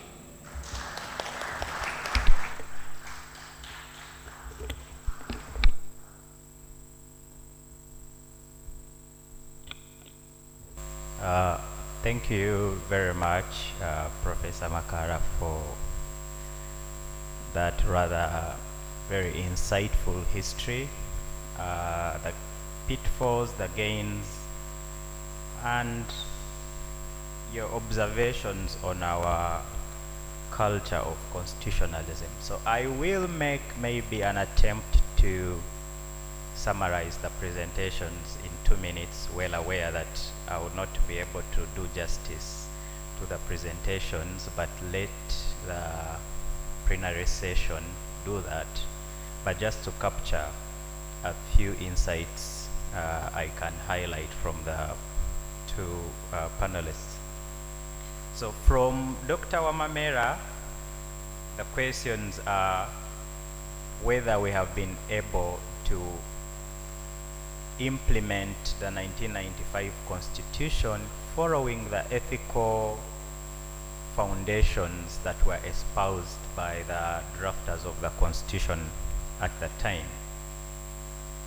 And of course, he concludes that many issues have not been taken as seriously as they were proposed at the beginning of the Constitution. For instance, there is no limitation on the power of government, specifically the executive. Instead of actually creating separation of power, there seems to be a merger of power. And when you look at decision making and participation of citizens, it is not very easy to argue that the ground on which the Constitution was formed, even in 1995, was leveled. Some previous speakers and some side conversations also, we talked about the fact that we tend to pretend that we don't realize that we are looking at leaders of guerrilla groups that managed to succeed in war and looking up to them to behave as statesmen after they succeed in capturing power. I think there is an oversight we need to interrogate. So the issues of concern in 1995, according to Dr. Omamera, and how we should have harnessed ethics for us to be able to have governance that is guided by principles of honesty, truth, accountability, transparency, and inclusive government, and thereafter have a constitution that was born of consensus, were not really taken very seriously. And hopefully some of you have understood the presentation better and can correct me if I'm wrong. What I gather from Professor Makara's presentation is he's given us a quick history of how constitutions have evolved in Uganda and how we arrived at making the 1995 constitution. And as a participant at the time, he highlights some of the gains, and I think the takeaway gain I gather is that he says that the issues of controversy at the time of constitution making were actually dealt with. This seems to be a 180-degree, paradox between the two presenters, one arguing that some issues were not taken serious and the other believes the issues were well dealt with. Professor also highlights some pitfalls which seem to be the ones that have been echoed all the way since yesterday. Failure of separation of powers, consolidating powers only in the presidency, hijacking the powers of the judiciary and parliament, censorship, and then, of course, violation of several freedoms as a result of these pitfalls. I will now take the opportunity to open or request you to engage, open the plenary session. Well aware that we are running late, I would like to propose that we have a Q&A for 10 minutes, strictly 10 minutes. I will take maybe 6 questions, 7 questions, and then we can have an interaction with the panel. And then if we are, I'm trying to make sure we can go for lunch at 2, so we can have the questions. Those responsible for helping us with moving the microphones, please. We have Christine here, then there's the gentleman here near the cameras, and then I will go to the gentleman next to the entrance after. That is 3 from this side, and then I also take 3 questions from this side. There is a gentleman at the back.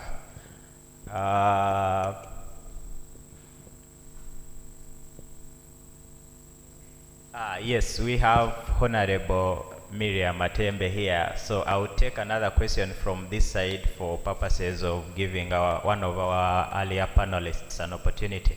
Could we please start with Christine, the gentleman, Honorable Matembe, and the gentleman at the back? Thank you so much. Mine goes to Dr. Wamamela. You talked about the ethics of self-interest, and you were basically using it to elaborate on how probably the people were not good enough to make good laws. Now, that is on the area of commission. Probably they committed. Can you please elaborate how we are right now exercising the ethics of self-interest in omitting? We are silent about it. I guess that is also exercising some form of self-interest. We are not talking about what's wrong in the Constitution. Thank you. Please try to make your questions brief and direct. Thank you. For me, what has provoked me to stand to raise a question is I don't know the objectives of this conversation.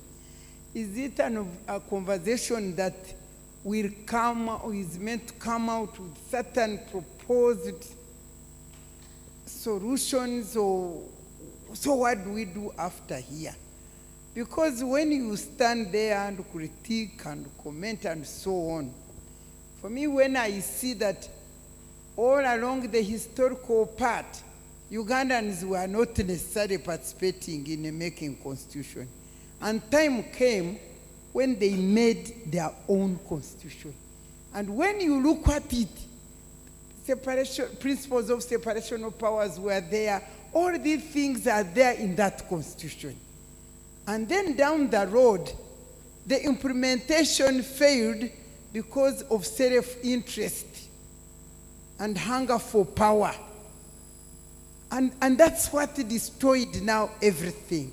And in that process, many Ugandans are now captured, and they seem to be no solution. So what, do you intend to come out with something that could according to a solution rather than Honorable condemning the Matembe, Constitution? this conversation needs to answer an important question.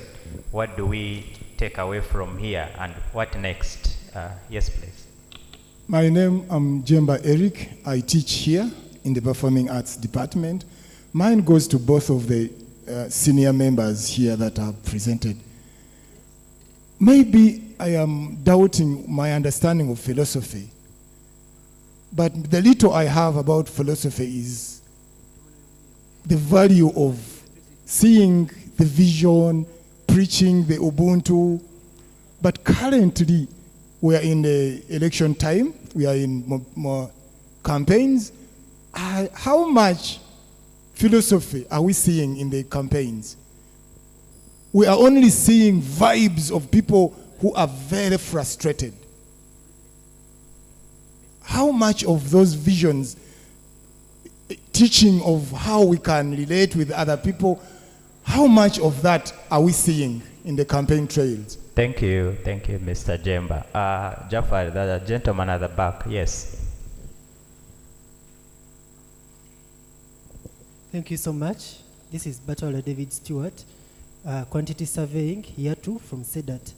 Well, my question goes to Professor Sabiti. He kept on echoing that the Constitution of the 1995 was participatory.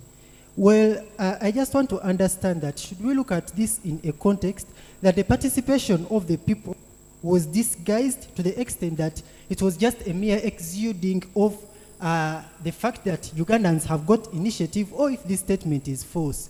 Should we look at it in a way? Or if this statement is false, rather, what are some of the notable key indicators within the Constitution itself that really prove that indeed it was participatory? Thank you. Thank you very much. There is a gentleman at the back. My name is Patrick Shweri. I am a master's student of psychology, and I've made some observations from the two speakers. One from Dr. Wamamera, who said that the Constitution is consequential, and I believe as scholars we need to rectify that. Any kind of constitution that's good enough for a country would also look at how detrimental a constitution would be.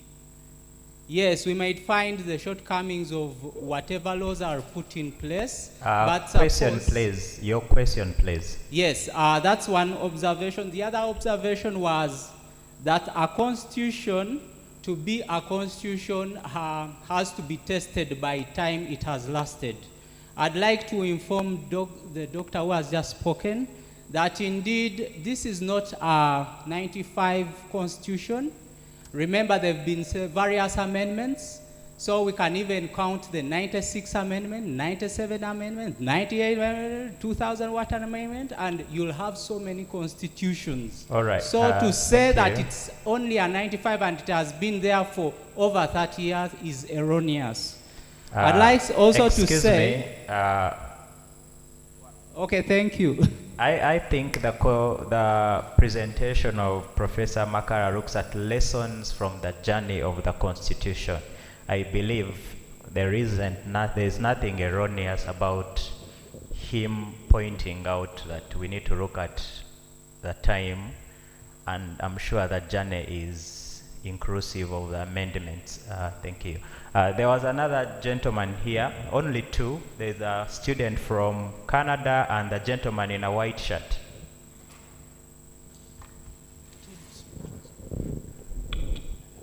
Thank you a lot. Mitima Silva. Two questions, please. One is going towards to Professor, Professor from Kabale University. It's clear that democracy has failed in Africa. And it's got about 2,000 or I don't know and half a democracy was born in Greeks. Now, why do you want, you are not reading new authors who wrote about constitution and so on, Africans, because I'm seeing books even just sold here. I've seen the book of Honorable Ken. There is another book from Madame Matembi, and so on. Many Africans are writing about democracy, constitution, and so on. So why are we not reading current literature?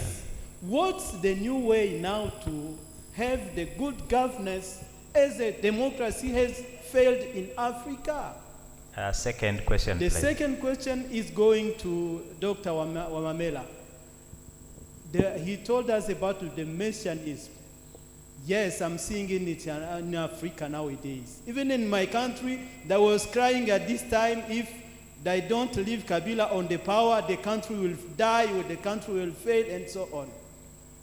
So now, where is coming from that messianism in the African policy, politics nowadays, and what can we do? Thank you. Okay, the gentleman in white. Hello, I'm Semanda Ash of Senyonjo. I'm a second year law student here at Makerere. My first issue is that we should warn ourselves that we are looking at the constitutional making of 1995 in the hindsight, so we are not there. But then my question is to Dr. Nixon that don't you think that we should stop talking about what they did wrong and then start focusing on what we can do and our moral decay? I will give an example of the appointments. We have the appointment authority that we say is wrong, but he normally appoints intellectuals from even this university, from my school, from one department to another, to where he or she doesn't have experience, but that person accepts the appointment. So how do we do with that instead of lamenting? Thank you, Mr. Senyonjo. He raises an issue that Honorable Matembe has raised. What is the objective of this conversation and where do we go from here? I would like to task Dr. Spire, and I apologize for putting you on the spot, to speak a little bit about the objective of the conversation and what we should maybe take away as the way forward from this. Then I will open the conversation back to the panelists. Thank you. Jafar, could you please share a microphone? With Dr. Spire.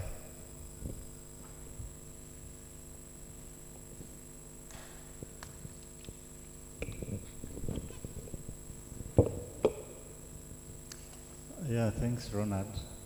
Although I would wish not to take away the light from the panelists, let me leave it to them to address that. Thank you. Okay. Over to you, Dr. Wamamera and Professor Makan. So thank you so much. I think I should begin with that question concerning the way forward. I think we have a next session specifically dedicated to that.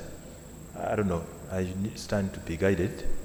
But also, when you look at my presentation specifically, Honorable, I suggested, I think something.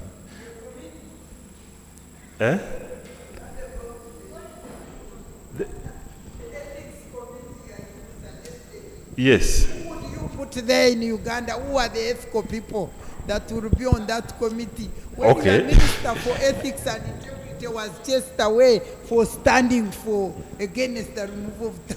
Yeah, true. You are right. We have DEI, which actually is attributed to you as, I think, the founder of that directorate. Now, the ethics committee I'm talking about has been established in some countries. I'm going to give an example of Canada, and I think we can talk of Sweden.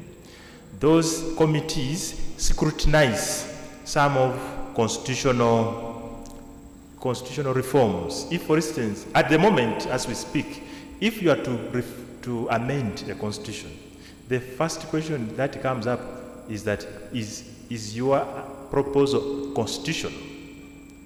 And that question is basically answered by legal committee of parliament and the courts of law. So first of all, I think I've never been in parliament, but many times we know that for a proposal, for a bill to go through, it has to go through that committee of, that legal committee. So the legal committee looks at legal issues. But then surprisingly, we could be having legal issues, but which may not necessarily, we could be having legal issues, but when they're not ethical in nature, when they're not maybe right, there could be issues of, for instance, of conflict of interest. I give example of recent amendment of age limit. The legal committee of parliament okayed amendment of the constitution, even when people were complaining. Now, the question, a moral question that came up with that amendment was that there was direct conflict of interest. The person to benefit from that constitution was clearly seen, but there is no provision in the constitution that can address that. You can't stop it. You can't raise it anywhere on any platform. What is important does it follow the established rules of religion? So when I suggest ethics committee, I think we can have a committee that can scrutinize that. But where it should be placed at this moment, I don't also believe that it can be under Directorate for Ethics and Integrity, because now Directorate is housed by the President. So it has no mandate to do that. But if you have an independent committee, either put outside the parliament or within the parliament, then maybe it can help us to address that. But it's Dr. Wamamera, if I may interject a little bit, my apologies. I understand the issue of what we do next, or how we remedy the challenges left or have been raised is very exciting. And we have a full session after lunch on the way forward for constitutionalism in Uganda. So please make sure to stay for the conversation after lunch. Don't run away, so that we have an interesting conversation. Over to you. Let me conclude. As I conclude, let me refer to Christine. I think Christine raised an interesting question, although it was not within the scope of my presentation. But as a way of answering it, ethical egoism, it is a reality. People sometimes act in self-interest or for their benefit, their own benefit. So somebody may weigh and see that maybe if criticizing government may affect him, he may choose to keep quiet. There is that ethics. So I don't know the question you asked, but it plays. People who keep quiet sometimes do it out of ethics of self-interest. Maybe they don't want to create problems. Maybe they feel they'll be stressed with that. They could also be having those reasons. And I don't want to condemn them or praise them for that. Then the second, of course, the other question has been answered. Then the Jemba asked him about Ubuntu. Of course, Ubuntu is one of the ethical strands which we teach in ethics. Actually, we teach African philosophy here, and ethics, other courses of ethics, we have African ethics. So we teach Ubuntu. But now, Ubuntu, the challenge of Ubuntu, it was exercised in a traditional African setting. Okay, of course, our traditional ethical system, which was practiced, in many of our communities. But reconciling it with modern constitutional democracy can be a little bit problematic. But the idea behind ethical Ubuntu is good. But how it now plays in matters of constitution, which may require competition of interest, voting and all this, even now, right now what is happening, the people are traversing the country, campaigning. So, well, they need to appreciate the values of Ubuntu, but the campaign they're in is liberal in nature, so there are competition, and now that competition may take us into something else. But we love it, and as Africans, I think we should embrace it. Dr. Omamera, as you wind up. As I wind up, there's a gentleman who accused me of having pushed for consequentialism, that the constitution should be basically consequential, but which is even actually true. That accusation is right. The constitution has the largest part of it, which is consequential in nature. It looks at the results. It looks at its effects to the people it serves, or the individuals who make it. But I didn't say that should be the only thing. And when I'm talking about consequences, we're not meaning that we're focusing on maybe negative side of it, but we're looking at even positive consequences. Maybe I didn't understand the question clearly. But then also Mutima was trying to raise the question of strongman syndrome in African politics. That is a very big problem. Even in Uganda, I think you had even where Honorable Mao said here yesterday, Ugandans seem to be obsessed with the idea of strongman. Well, they want free and fair election, the other thing, but also want strongman. So how do we deal with that? How do we reconcile strongman with good constitution? It's something which we need to think about as Africans. Then also, I was just not lamenting. We are not lamenting by going into the history. Actually, one of the biggest challenges Ugandans have had is failure to appreciate history, failure to learn from the past. If we had really taken the past seriously, some of these challenges would not happen. So we, a little bit, go to the past, we historicize this problem for purposes of finding the lasting solution for the future. Thank you so much. Thank you very much, Dr. Mamera. Professor Makara, in 3 to 4 minutes, please. Thank you.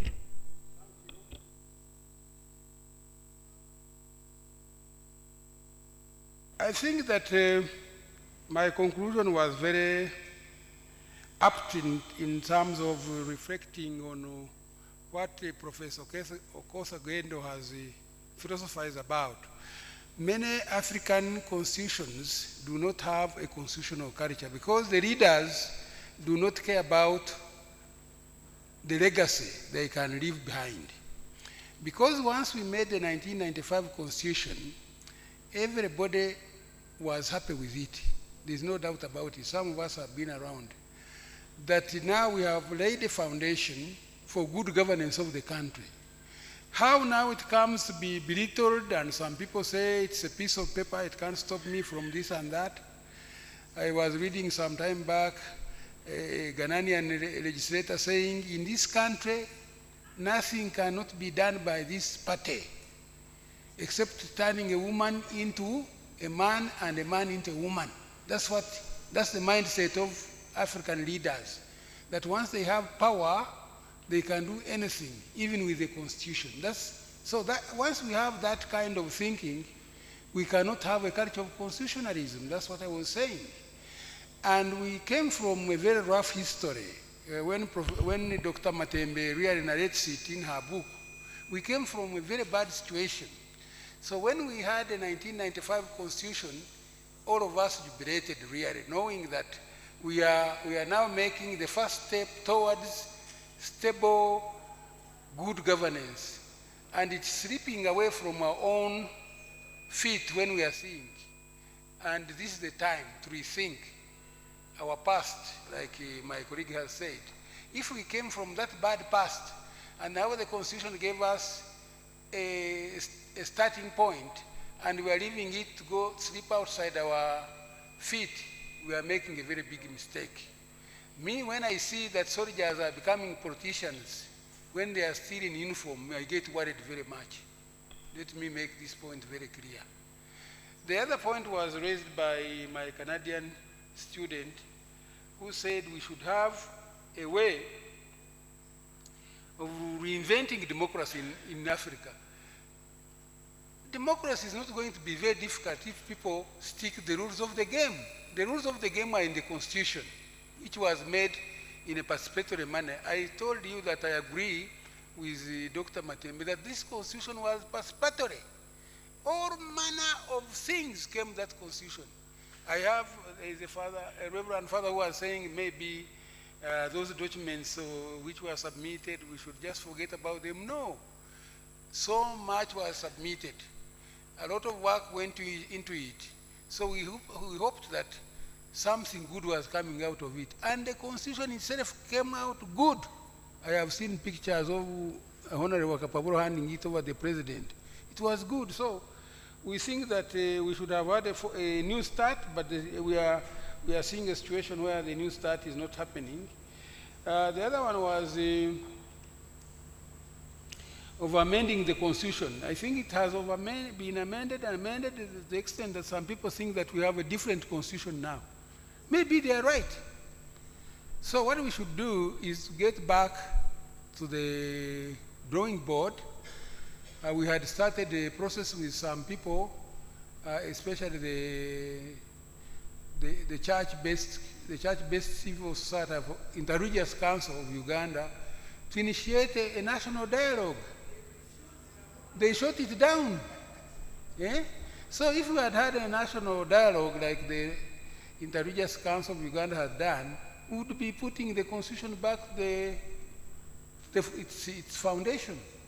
But you know, many things are getting wrong, and I mean, there is a lot of impunity, and people do what they want, and so on and so on. So let us see what we can do. Thank you. Thank you very much, Dr. Mamera and Professor Makara.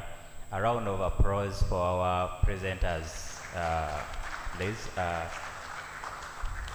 Thank you very much. I have no communication from the logistics team, but we are supposed to be breaking off for lunch. And my appeal to you is that please come back after lunch. We are trying to figure out why the president is trying to take all power for himself and not behaving according to the rules of the game. Some of you are not behaving according to the rules of this conference. You just come for lunch and then you run away. But if you look at the program, embedded in there is lunch and then an afternoon session. So please, let us not behave as the people we are blaming. Let's try to come back and wind up the conference with the way forward, a word from the UNESCO representative, CAS representative, and hopefully closing remarks from Professor Sarah Saleh, the DVC academics. Thank you very much. For lunch, I would like to request our ushers to guide our panelists from the morning session and the session now. Our senior staff from the college and the university, and maybe some of our senior citizens. So young people, please guide our visitors to have lunch, and then we can follow. Thank you very much. Thank you. And see you after lunch. Thank you. Thank you. Thank you, Ronald, for the session. Please, let's add him a hand of applause for the wonderful work he has done. I'm requesting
Yeah, as they prepare for lunch, it's not exactly ready, just a few minutes.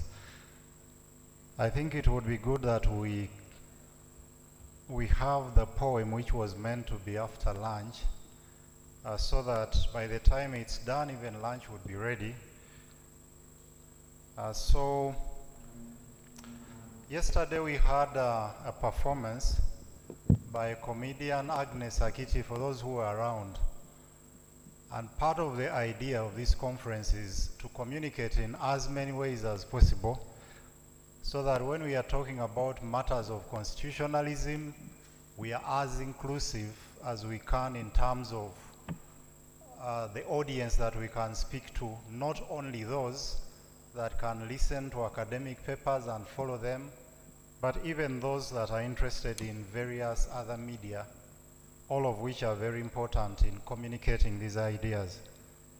So for the poem this afternoon, we have a very famous poet. But before I introduce and invite him, I would invite our sign language interpreter, one to handle this. Yeah. So for the poem this afternoon, we have a very famous poet. For those who follow poetry, you would know him already. And he goes by the names of Kagai Ngobi. Ngobi is a poet, playwright, performer, and publisher. He holds a bachelor's degree of law from Makerere University. Where is our culture man?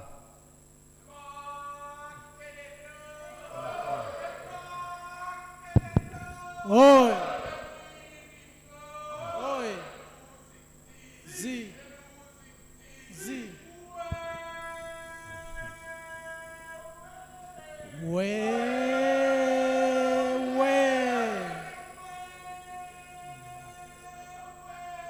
Oi!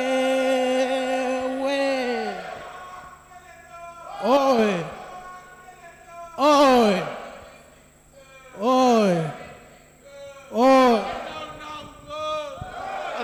Ti! Ra! Cha! Ah! Hello! Now could you add one for the ancestor, because our poet is an ancestor? Sister! Yeah, sister! It's showing us Ra! Cha! Ah! Hello! Thank you, Jimmy.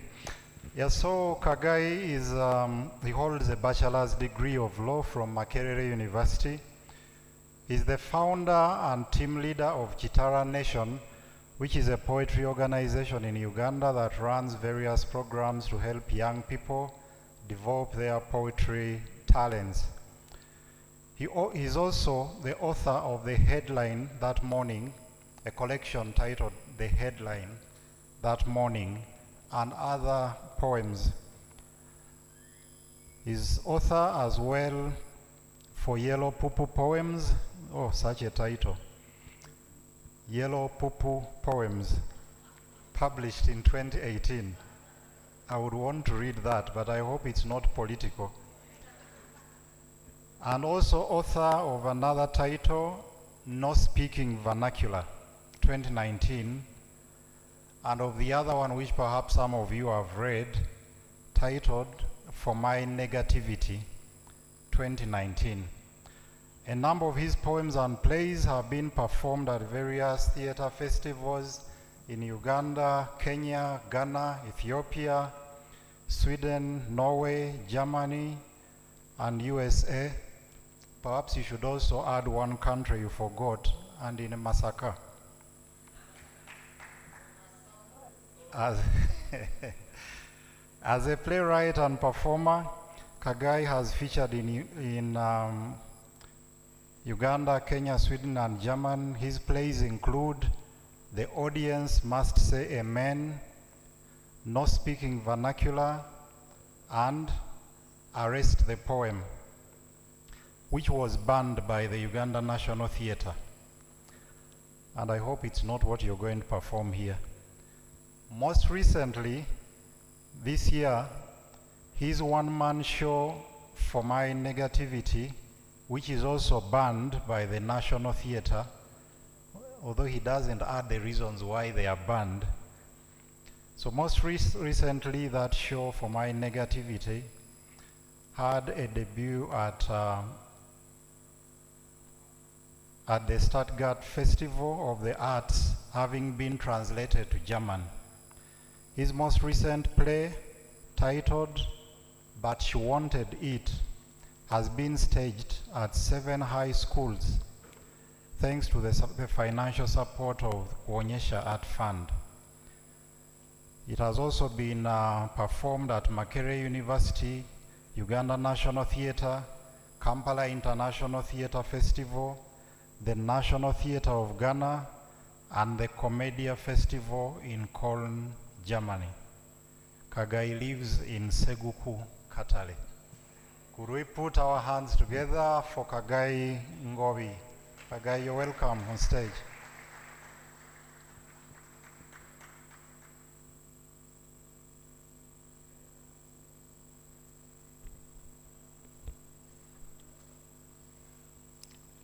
If anyone had only come for lunch, you will have to work for this lunch. We will add another session after this.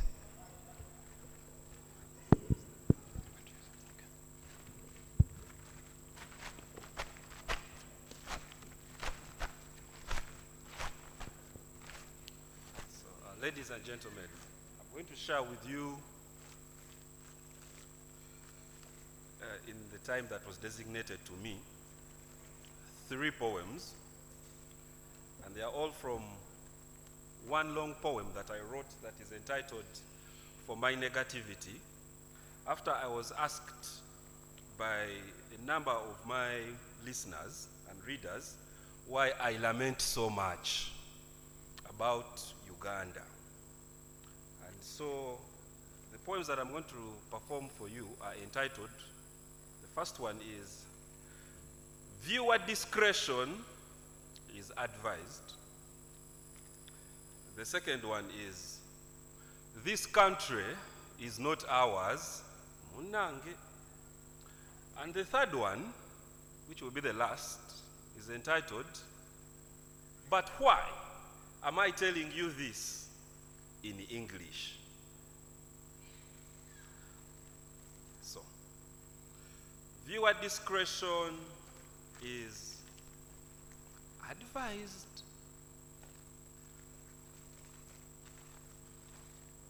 A smiling child is holding a skull in his arms.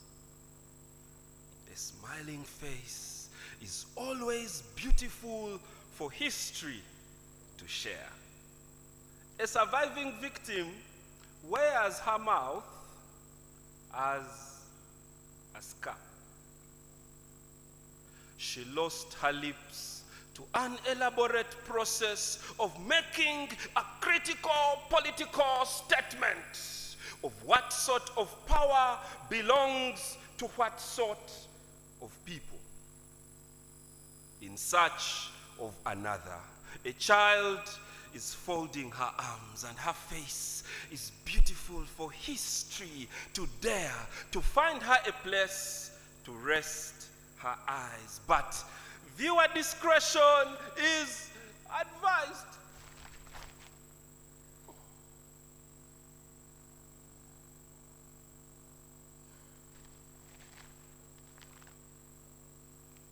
Do not stare at her for long. She will turn into a tree made from material to fulfill the desires of colonialism. She is what Winston Churchill saw to exclaim, "The Pearl Uganda discovered." But viewer discretion is advised.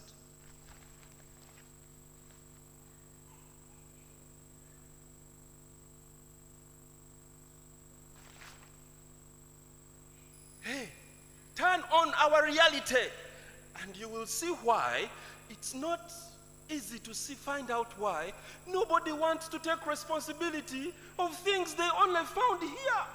Hey, Father once told me, son, run from all the murder scenes you find. You will want to be kind, but justice is not nice, not the same way. There are too many lies out there, son. There are too many falsehoods on sale. You will want to be kind, but justice in this land is not nice.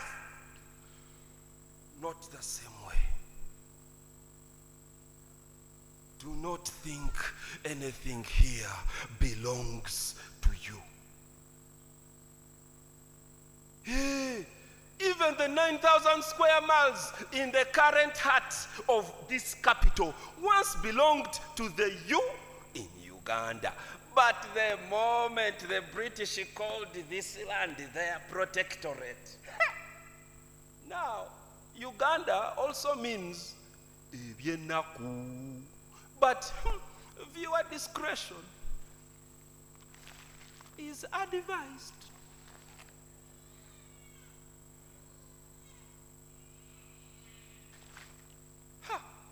If our independence morning had come along with our Ubuntu and our national anthem, the declaration of our freedom, had it been given to us in our mother tongues, in all things we are today, our heritage would lead the way.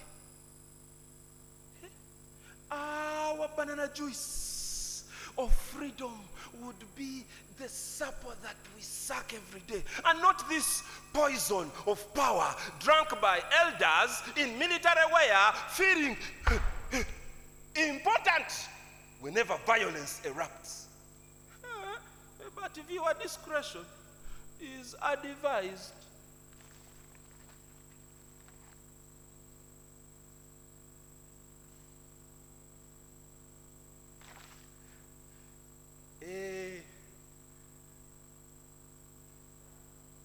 It is time, if you care about this country, to open your eyes, to open the wound, and we let out the pus, because it is good for our system.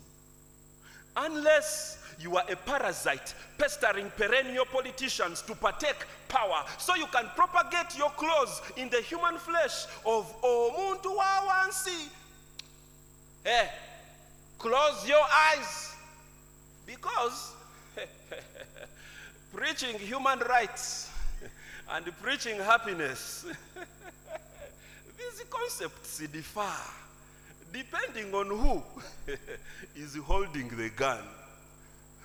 And if you know this country, you know this is everybody. Ask anybody who knows anybody who went to the bush and returned preaching human rights. But if you are discretion,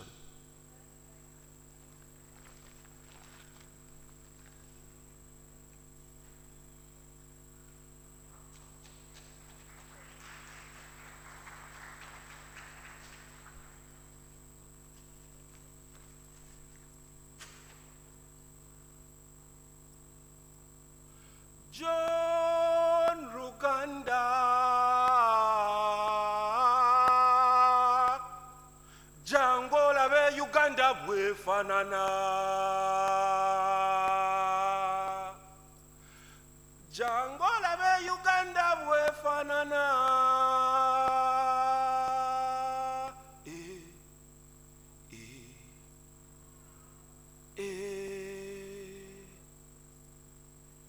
Kubyenda bakisambye eddagala,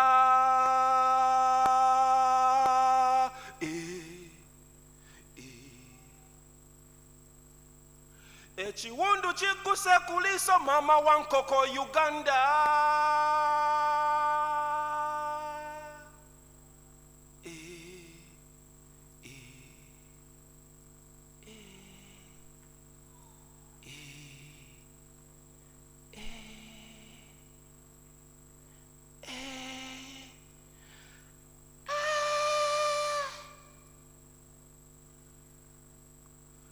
let us go back to where we came from. Because now I understand why the Bachwezi was silent and wise to leave this land and prefer to die elsewhere than here. They were silent about its past, and they were silent about its curse. But who listens? Who listens? This country is not ours. Munange. History is a play we act on behalf of our ancestors to pass time. Now I understand how apathy is revenge. And revenge is apathy. See the lakes, see the rivers, see how they gather in the Nachivubo Channel slums. See the shield, see the spear, see the sun, see the lakes, see the cotton, see the coffee, see the cob, see the crane, all privatized out of our national emblem. But who listens? Who listens? This country is not ours. Munange. We sing the national anthem on empty belly promises. We feel the crested crane cry in our vertebra, but who listens? Who listens? This country is not ours. Munange. If generations come and go, then why does our history remain the same? Why do we continue to suffer pain in the same joints, in the same way our history has always hurt us? And if things keep repeating themselves, I wonder what scene from our history is now coming up next for a replay. Ha! Me, I am waiting to see the next Chief Justice with balls big enough to die for this kind of country. Who is the next Archbishop or the next police chief to drop dead while displaying dignity? In this kind of country, who is the next Byron Kawadwa to sing the song for the cockerel to Kokoriyoko as he dies for this kind of country?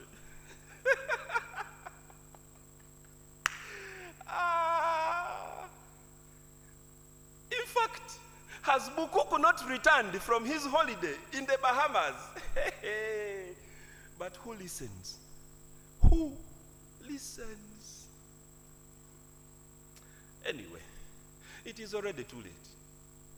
It is always too late for the politicians, the artists, the activists, and the scholars who know too much. Now I understand why the Bachwezi were silent and wise to leave this land and prefer to die elsewhere than here. Us also should go back to where we came from, because this country is not ours. Banange.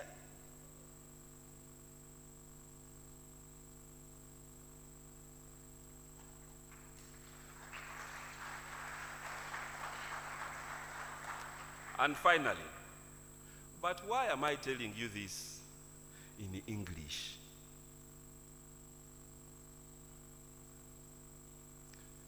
Bom bom bom mbombo timbo mbolera bombo mbombo timbo mbolera ngolina mana bombo mbolera tyakaidye bombo mbolera okubakobera bombo mbolere chika change bombo mbolere cha baba bombo mbolera mwise mukose bombo mbolere cha mama bombo mbolera mwise ngobi bombo mbolera bombo mbombo timbo mbolera bombo mbombo timbo mbolera. Ha. Sadness is you not knowing the meaning of my bombo until long after I am gone to live in my mugaire tree. And if you do not consult me now, I shall remain silent even in my death. For how can we speak of positivity in a country that was designed to favor disunity?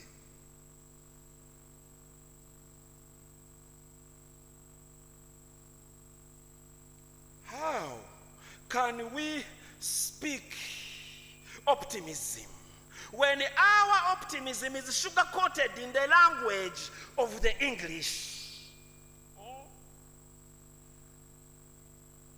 How can we test nationalism when it is sugar-coated with Commonwealth initiatives?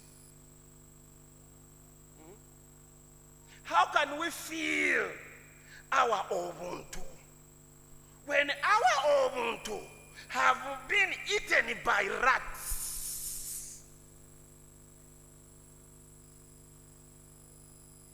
Can't you see? It is we, the elite, who are killing this UG.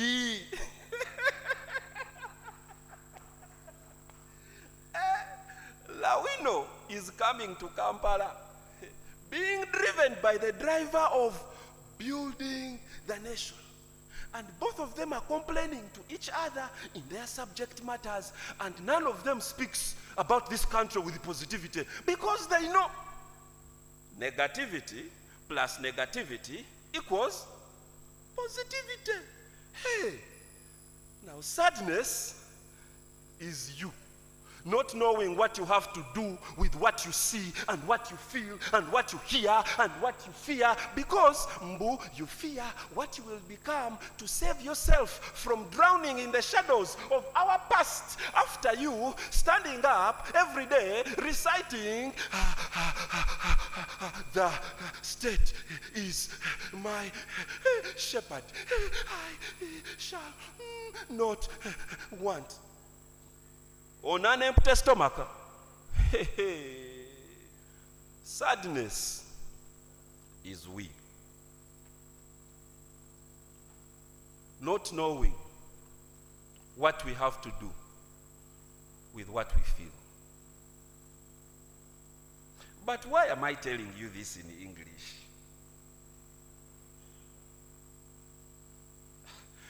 To say that I recognize my own negativity from as far as A for apple, B for ball, C for cat, D for dog. The days have aged and nothing has changed. Here, Fanon is still a foreigner. Hey, the Constitution, our national law, is official in English.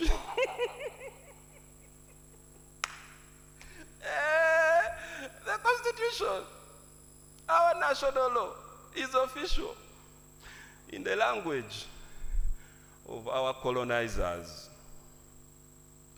And yet, the winds on the beach, on the coast, in my ears they blow. Come on, kagai. Accept English. You grow up with it. How is that not an irony? I should eat in a Rolex of orature while thanking my own negativity for immunizing me with a self-conscious awareness that preserves my heritage within me and me within it. Why am I even telling you this in English?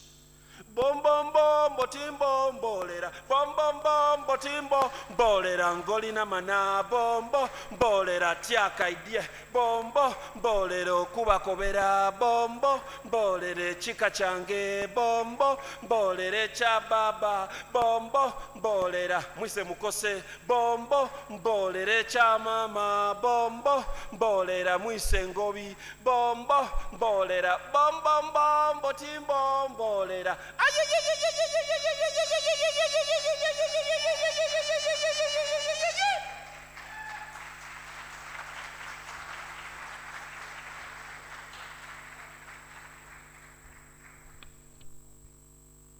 I think that's not enough for Kagai.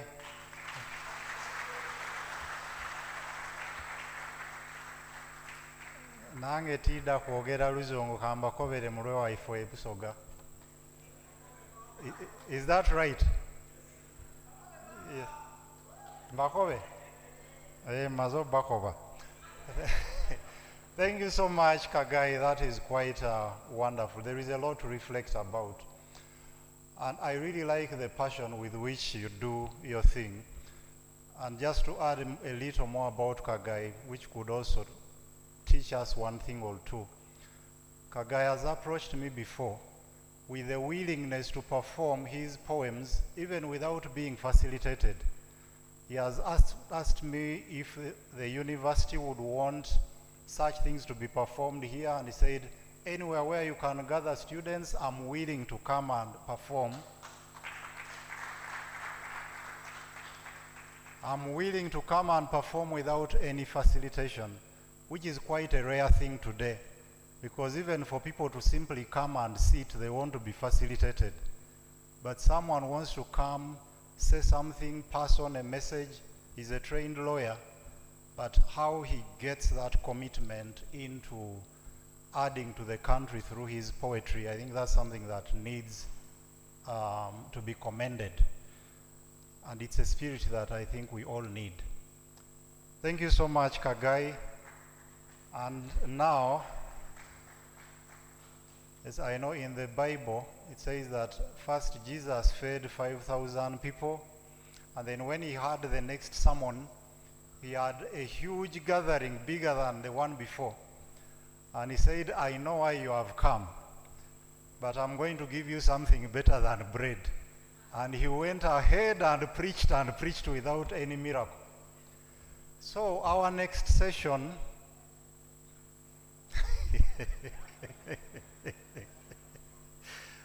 I can hear some people saying, yes, let's break for lunch. It's ready, but please, I urge you, come back for the plenary. It is one of the key highlights of this event, where we are going to have you from that side giving your views on the way forward. Perhaps there has been a lot of lamentation about what has happened, but what kind of Uganda do we want? What constitutionalism, what constitution, or what no constitution? You will have a chance not just to have a question, but to make your contribution. So it will be in a Chimeza format. Please, I urge you, come back. So let's start with our, I guess, the panelists on the line, and then we have other people joining them. Welcome for lunch. Thank you so much. But before we go, just one thing. Honorable Ken Lucham.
This session was supposed to be moderated by our colleague from the Department of Philosophy, Dr. John Barugahari, who happens not to be around due to some emergency. So I'll moderate it. And as promised right from yesterday, specifically the session is about trying to discuss the way forward. From when we started yesterday, we've been talking about what went wrong or what we got right, the gains. But regarding the pitfalls and specifically the prospects now, what do we need to do? So that we do not live here and everyone would be saying that we met and we had a long talk about what has not worked. And we condemned whoever we thought was responsible for it not having worked or going the way it did. But of course also as we talk about the way forward, we need to discuss the feasibility of that way forward.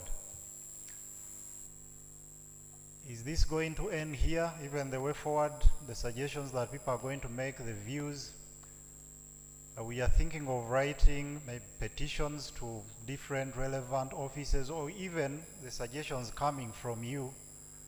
Where should these ideas go, or what should we do with them? And I wouldn't want to take much more time.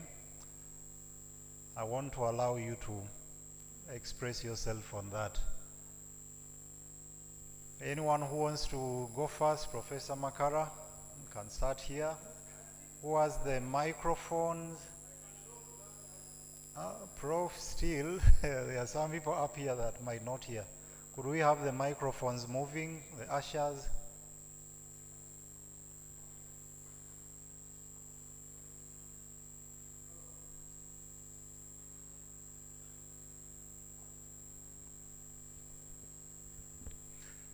And as we submit, let's try to be precise so that we have as many views as possible.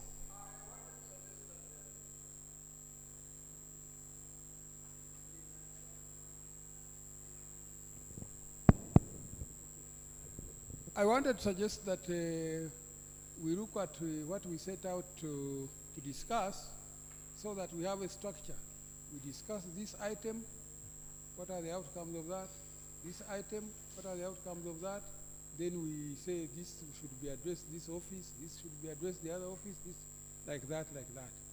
If that one works, so be it. Do you have a suggestion on that, on the structure you're proposing? I was not here yesterday, so I didn't follow the discussions, yeah. So you could look at your frame of thinking, the agenda, and you extract the structure from there. You want to comment on the same? Yeah, the only challenge I have with the structure is that it might end up closing out certain ideas. Some people might want to contribute outside the structure. Structures are good for order and whatever, but they have that other side. Yet we want it to be as inclusive and open as possible.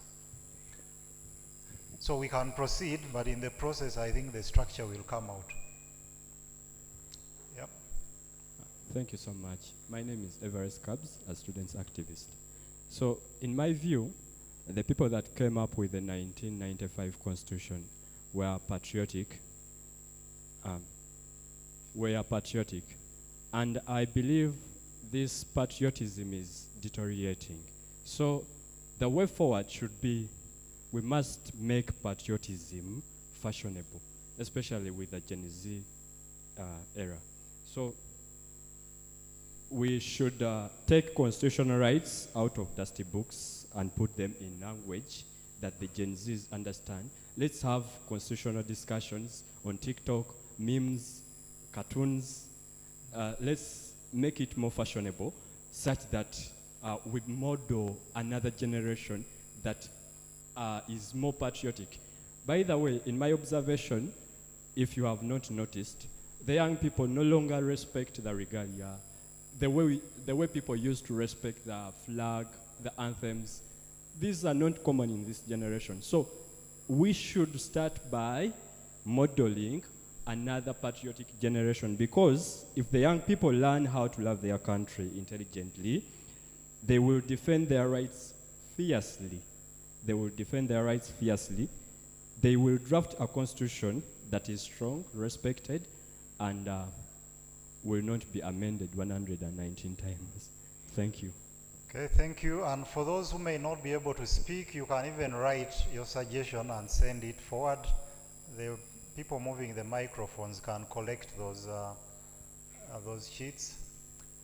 Yes, Honorable Luchamzi. Thank you very much, sir.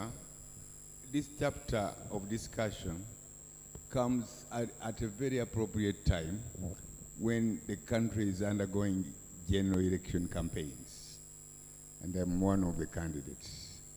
I would like to think that we should begin by looking at the pitfalls, the constitutional pitfalls, and the prospects. For example, I am personally volunteering to take up the chapter on regional governance, pinpoint the deficiencies in that constitutional provision, so that when I go to Parliament, I will just make sure the amendments are effected. Okay, thanks, Honorable. You're only committing to take it up if you go to Parliament. I will not ask if you don't, because I want to wish you the best. Yes, someone there? Yeah, I have those two. Yeah. I think we'll have enough time for you to speak. Okay, thank you so much. My name is Moses Wankoko Ebil, a staff member and also a PhD student here at Makerere University in the School of Education. And my thinking about the way forward, having had all these discussions since yesterday, revolves about basically two things.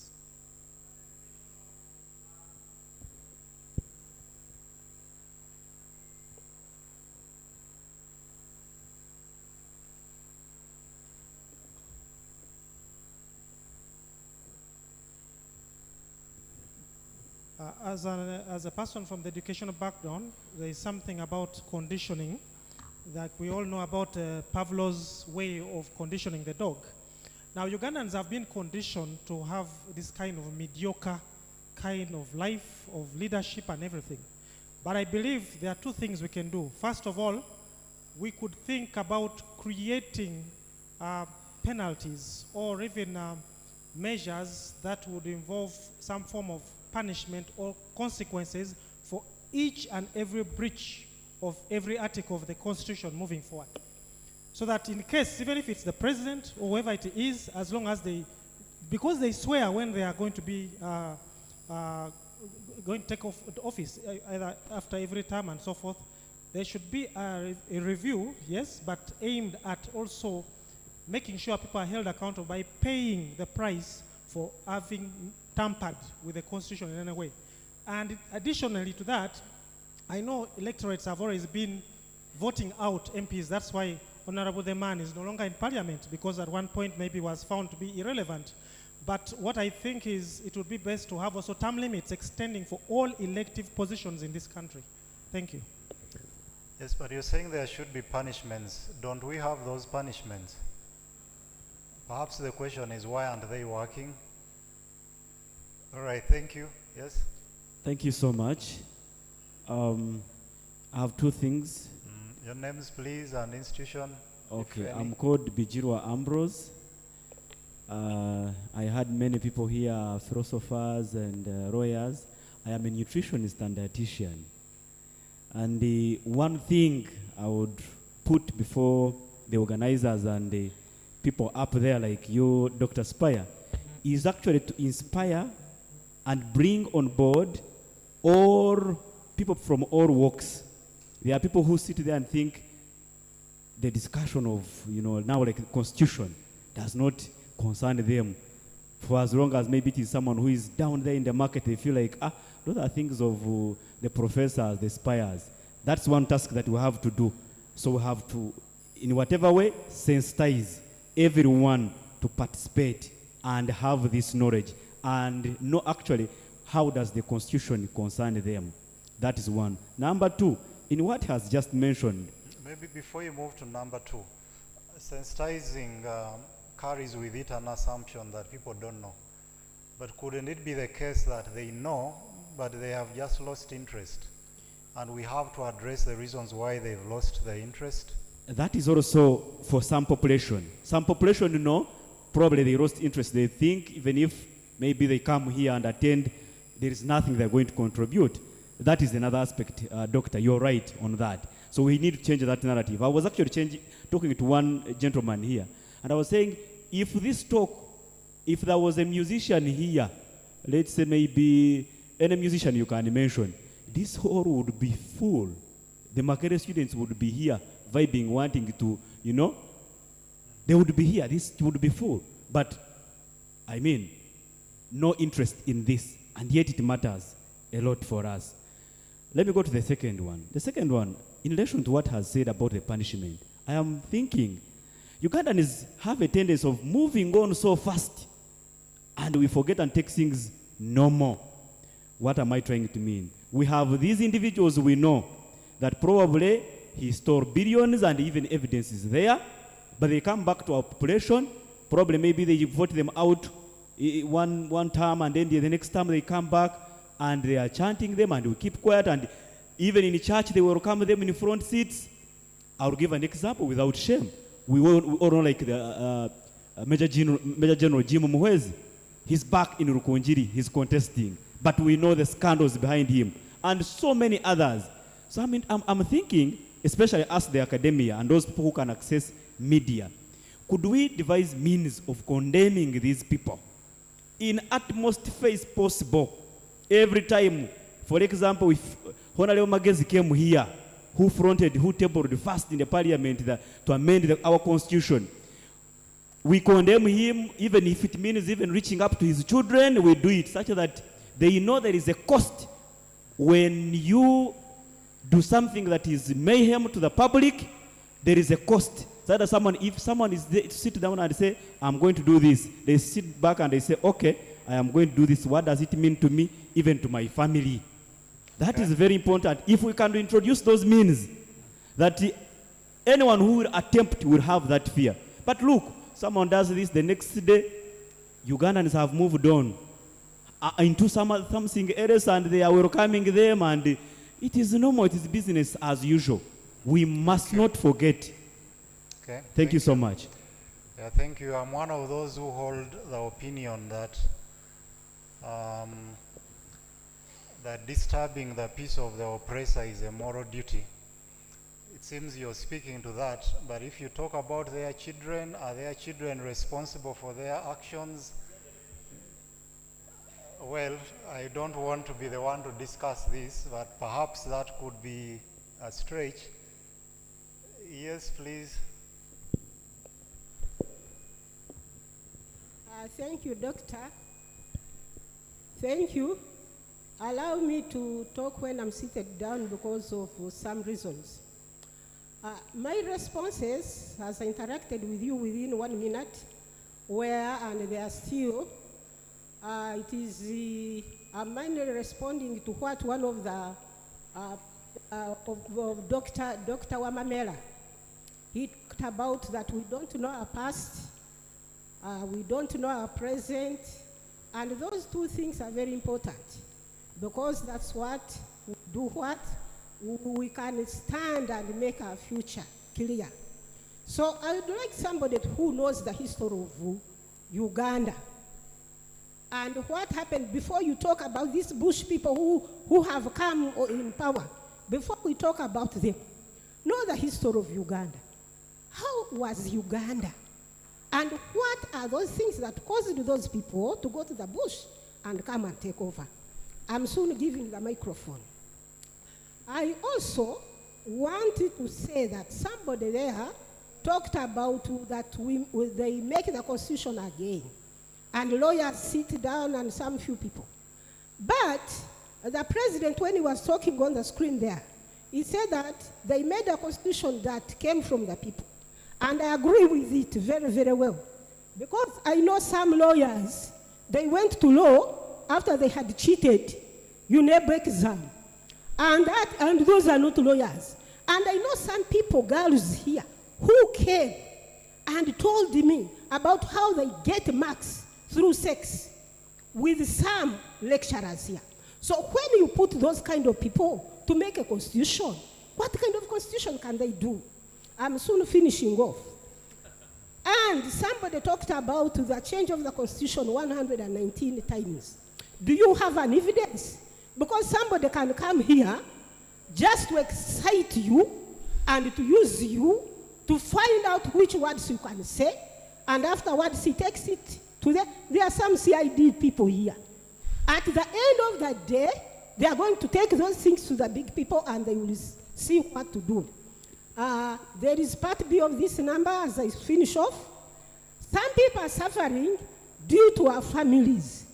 Many people who are here at campus doing their first degree and those ones who have finished, the problem they have, or problems, is because of the families. The family did not bring you up as you are supposed to. You don't respect elders. You don't even attend class. You want to cheat exams. And indeed, you cheat. Your behavior is bad. It is sin. So, I want us to go back to our past. See our families. How have our families brought us up? How have you journeyed in life? Are you one of those examination cheaters? Do you sleep here with girls and you give them marks? Do you do the responsibility they assign you? There are some member of parliament who cheated a pant. He went to the supermarket and he's a member of parliament and he stole a pant and they exposed him. So as we talk about the constitution, the people who have remained on power, how is your life?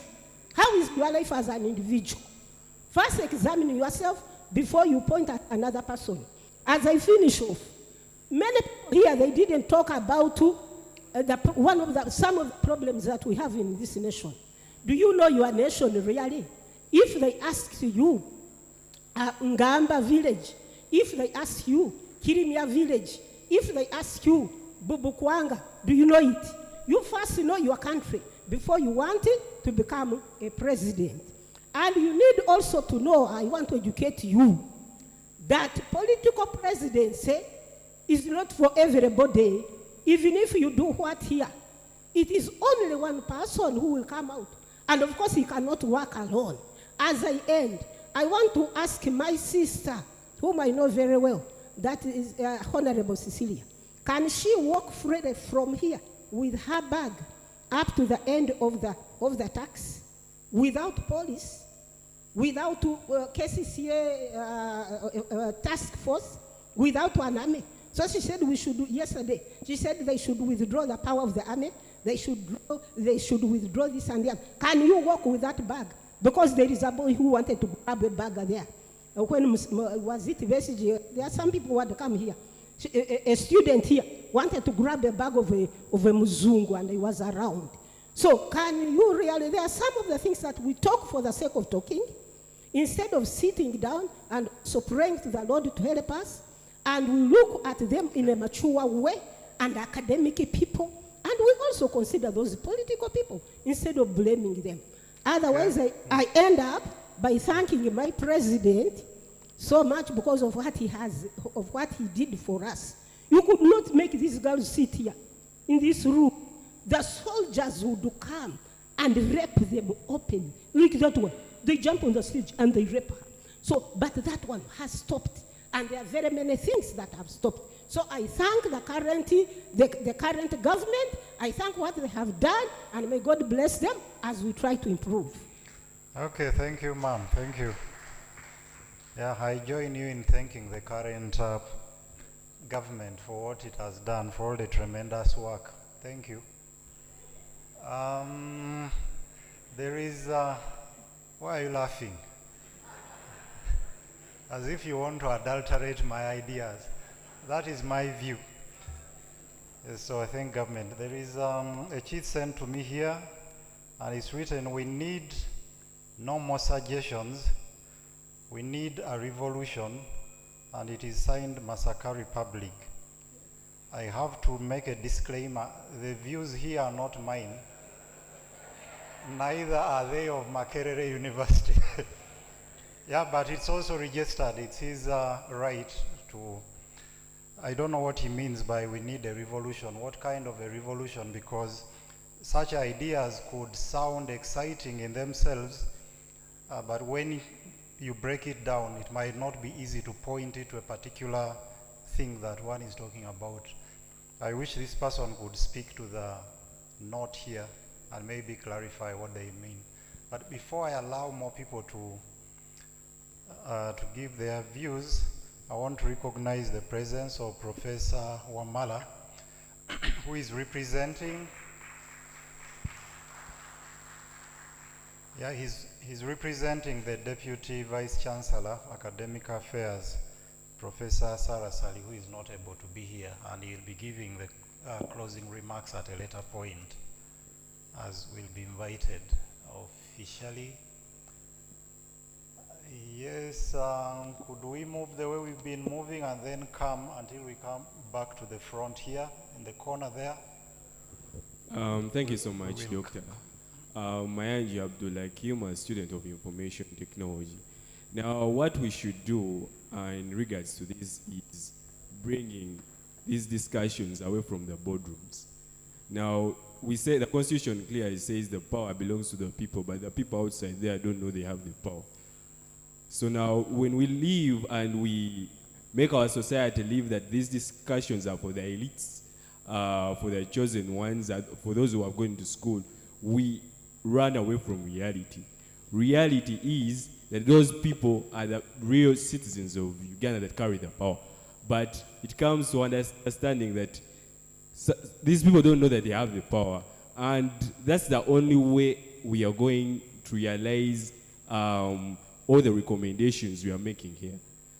As long as we make these recommendations that they stay here and we make good presentations, judges come and make what should be done, and the people out there don't know that they carry this power, constitutionalism will just remain a dream for a country like Uganda.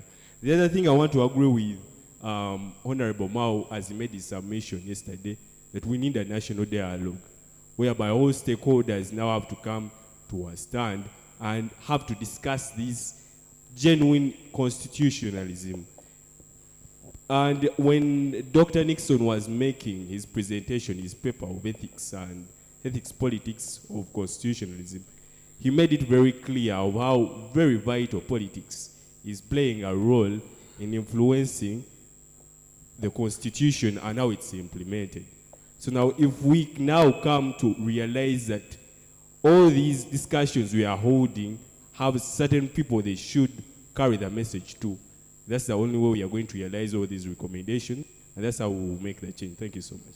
Yes, the national dialogue you're suggesting, what format should it take, in your view? In my view, we should take one whereby we now involve those that carry the power. Currently, people who carry the power are those, the executive, the members of parliament, and civil society, so that we now talk about these issues with those that implement. We were able to get the Honorable Mao, but I'm not sure if it is going to take all what we said here very serious into implementation, but we pray he does.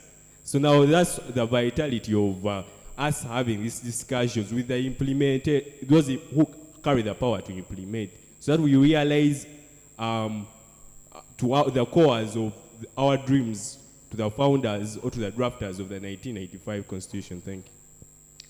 Okay, thank you. I have a few here to read as you move the microphone to that side.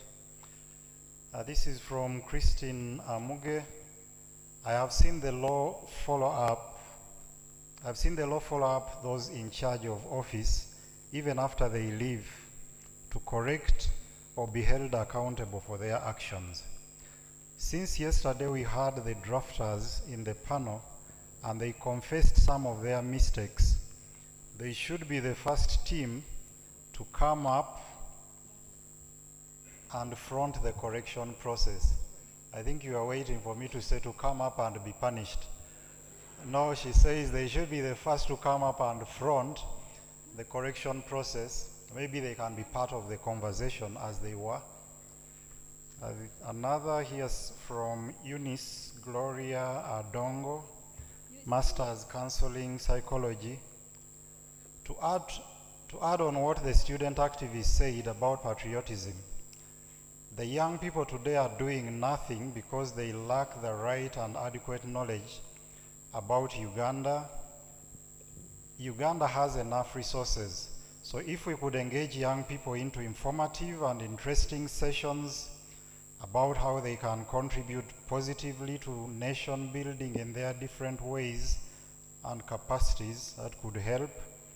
We could use sports, MDD, poetry, etc. to deliver such sessions. We could write a whole concept and curricula on this initiative. Can we partner with willing bodies? So Eunice Gloria is asking if there is any willing body. Who is Eunice? Could you show your hand? Okay, if there is anyone willing to partner with her on that, you can follow it up with her. And lastly of these I have, way forward, consider potential constitutional reforms to address emerging issues and challenges to hopefully revive the spirit of the Constitution that has been long lost. All right, but I think this Professor Rukoko's question would still come up: under whose roof? The suggestions we are asking to review the Constitution, is someone going to allow you to do that? There have been suggestions over some time for constitutional reviews about electoral laws and all that. Why doesn't it happen? I think it goes back to the question he asked: under whose roof? And then the other question is, do we have to address the roof itself, or the owner of the roof, or who has come to take over the roof? Those are not my questions. They are Professor Rukoko, and is here. In case there is any spy here, it's not me to pick up. Could we have someone from the corner there? Yes, please. Okay, thank you for having me here today to share this nice opportunity. I'm from Sudan. I'm Sudanese by nationality, and this is something that is very fabulous things, and this is tremendous time to spend with you. And I do appreciate for this something. It is very crucial to stay with different people from different nationality and to share my point of view. And this is very good things. And I wish the war is stopped in our country, Sudan. And this is it is really crucial days, or this is really like a fantastic moment, a philosophy day, and to give me like this nice or golden opportunity to talk or to share my little ideas. I do appreciate you, and thanks so much. Yeah, thank you so much. And sorry about what's going on in your country, but I think it's also something to learn from in this conversation. What could go wrong if some of these issues are not addressed? I know sometimes we only focus on the other side to say, those who are suggesting protests, you see Sudan, what is happening now after the protests, but we don't discuss what caused the protests, because that could have maybe prevented what is happening. Yeah, thanks for that contribution. Okay, thank you so much for the opportunity. I'm Henry Kagwaf from Hilltouch. The 1995 Constitution has been translated to about 16 languages across Uganda, but still find people in rural areas like me, we don't have access to this Constitution. Some people actually are unaware that there is even a Constitution in Uganda. Oh, sorry, could I come in there? You say it has been translated into 16... About 16 languages. Has anyone seen a constitution that is not in English here? Anyone, by show of hand? Who has seen the constitution that is not in English? A copy in another language? Oh, in which language? Lukonzo? Yes? No, I mean the Ugandan constitution. Apart from Lukonzo, has anyone seen it in another language? So maybe that speaks to the point you're making. Continue.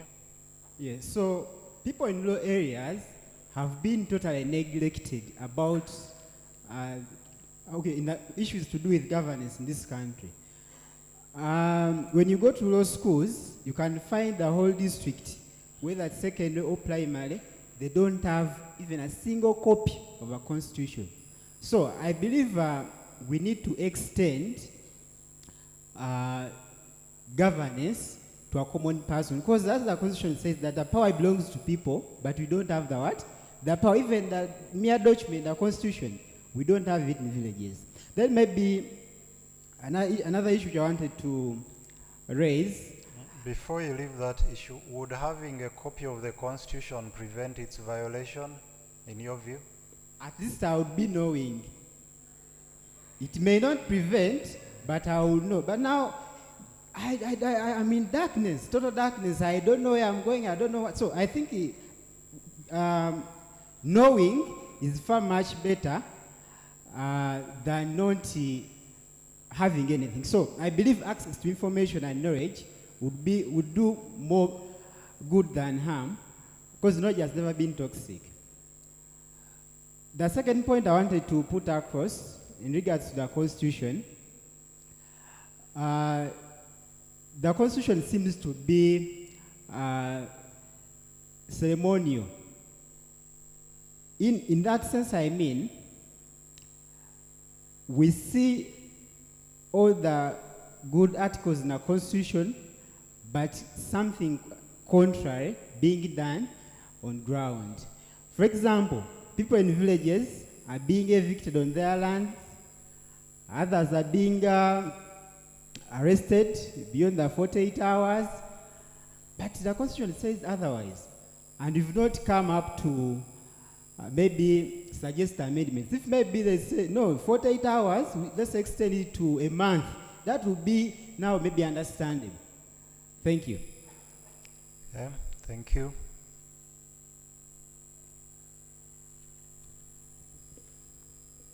Good evening to everyone.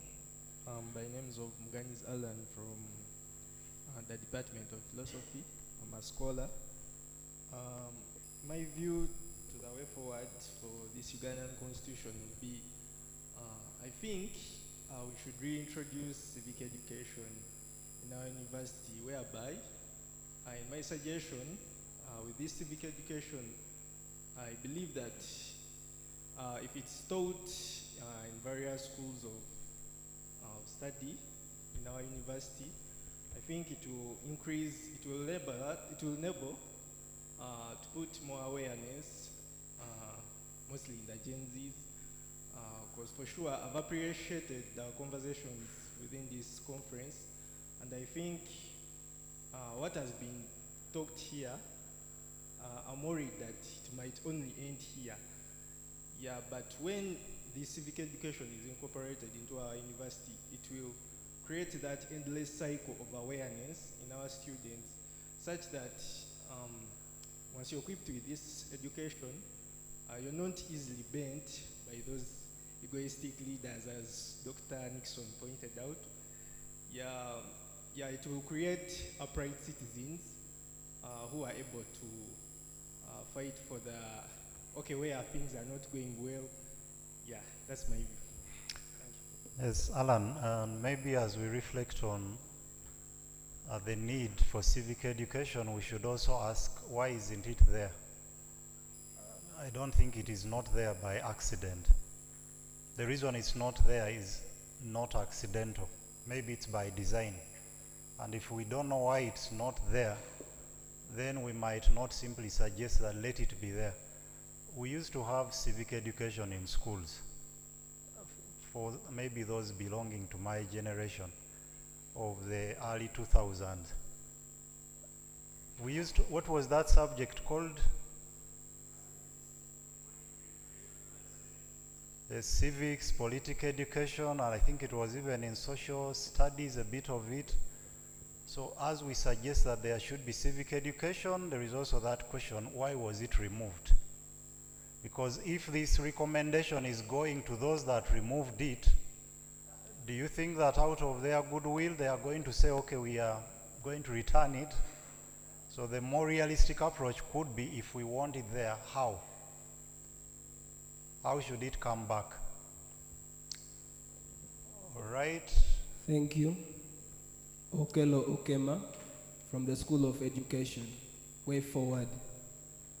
Because the government has failed as the citizens to handle these state criminals. These state criminals are the corrupt leaders. Let's not sanitize. It's not corruption. They're thieves. These state thieves, the tormentors and oppressors of human rights. Let's work together for a change and hold these people accountable for the crimes they have committed. We know them by persons.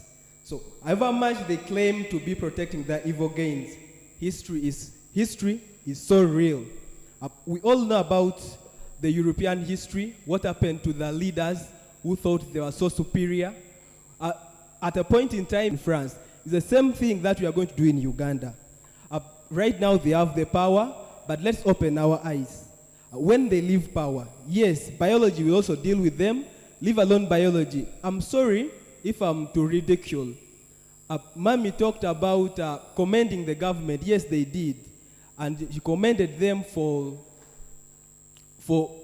uplifting women empowerment. But I would like to say one thing. There is what we call automatic evolution of man. Even if this government was not to come, would not be in those states of long time ago, would be in another state even better than this. Let me give an example where I come from, in the north. Those of you who have read Snake Farmer by Yusuf Serunkuma, the cover page of the play is exactly how where I come from looks like. And these people stole the money for their own self-gain. Now, if they were supposed to invest in education in my area, people would be educated and having greater impact. By now, we would not be discussing failed constitution and bad governance. We'd be talking about other things like technology and sorts. So they kept our people ignorant. They go with the salt and hose to give them, and they get their votes. So the way forward is... Yeah, way forward. Yes, my way forward is we must hold them accountable. Even if not now, but we are already in the process. Time will come, they must account for the mess they have caused, the havoc they have led the country into. Thank you. Holding them accountable, how? We are going to bring them to book. The constitution they violated will work on them. We are going to implement. The how is, we have our constitutions. What is in the constitution will be implemented. Right now they're defiling it, but it's going to work the way it is. All right, thank you. I see the how keeps, and that's a very good question, because we can have something sounding nice but idealistic. Hold them accountable, how? Who should hold them accountable? All of us. How? Yeah, but at least it's noted that we need to hold them accountable. Yeah, there is one here. This is David. Where is David Simba? Yeah, it's from David. These are the examination scripts you get, and you say, perhaps the candidate has a point they are making, but I can't read it. David, all along I thought you had a good handwriting. He says, the Constitution of Italy is written in Italian language. Italian language for obvious reasons, that Italian is the language widely spoken by all Italians. And the Constitution of Switzerland is written in 4 languages: German, French, Italian, and Romansh, because those are the 4 languages of Swiss nationals. Why should ours be uniquely and exclusively written in official English language, spoken and understood by less than 50% of Ugandans? What do we lose having it not only translated into our languages, but most importantly utilized and implemented in the spirit of our local languages? 2, why should we have our constitution as a written document? Britain, a former colonizer of 3/4 of the world, has no written constitution, yet there are very few cases of abuse of their laws. So David, therefore, what should we do? If our constitution is not written, then yes, there is a how or what then that is missing, but the ideas are noted. If we are to write the constitution in our languages, I think the constitution recognizes 65 ethnic groups in Uganda. Should we have it written in 65 languages? And I know even within those languages there are different dialects. More to discuss. Let's have a few others. Please try to move forward so that, okay, after you will. Once more, my name is Nampanjira Evelyn. Sorry? Nampanjira Evelyn, a third-year student doing human rights. My way forward would be, first of all, would be coming up with new mechanisms of implementation, then, and also monitoring them to see that they work. I think this would come in like those close to the leaders, like maybe like the MPs that we put into power, so that they can talk to those on authority though and remind them to follow like the constitution, since they say that the constitution is for the people. I think that's my view. Okay, thank you. Yeah, try to move forward. There is another one here, but I might not read out more anonymous ones because it makes it appear like the views are mine. So you write very sensitive things and you send them to me to read. You don't want to be identified. So this one at the end signs as anonymous. We need a new president. Thereafter, do a constitutional reform, re-establishing the term limit for the president and other political officers. Further, re-emphasizing the principle of separation of powers. There is a need for cultivating the spirit of nationalism, patriotism from the primary level to tertiary institutions, such that national values are upheld from a tender age, and also cultivate the spirit of constitutionalism. I think this says a lot about what has happened to us. These are innocent ideas. Why would one want to be anonymous? To be anonymous for saying that we need to emphasize the principle of separation of powers, yeah, the level of fear. But still I have to say these are not my views. I have a life to live after here. Please, you can move the mic, okay? Yes. Good afternoon, ladies and gentlemen. My name is Teresa Tracy Mbavazi. I'm a third-year student doing quantity surveying at SEDAT.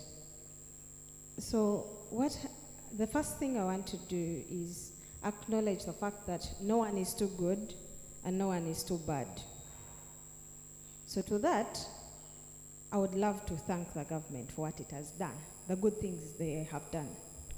Because one time I went to Congo and it wasn't a good scenario. David is from Congo. David, and we also have Mitima here, there from Congo, so try to measure what you're saying about Congo. Yes.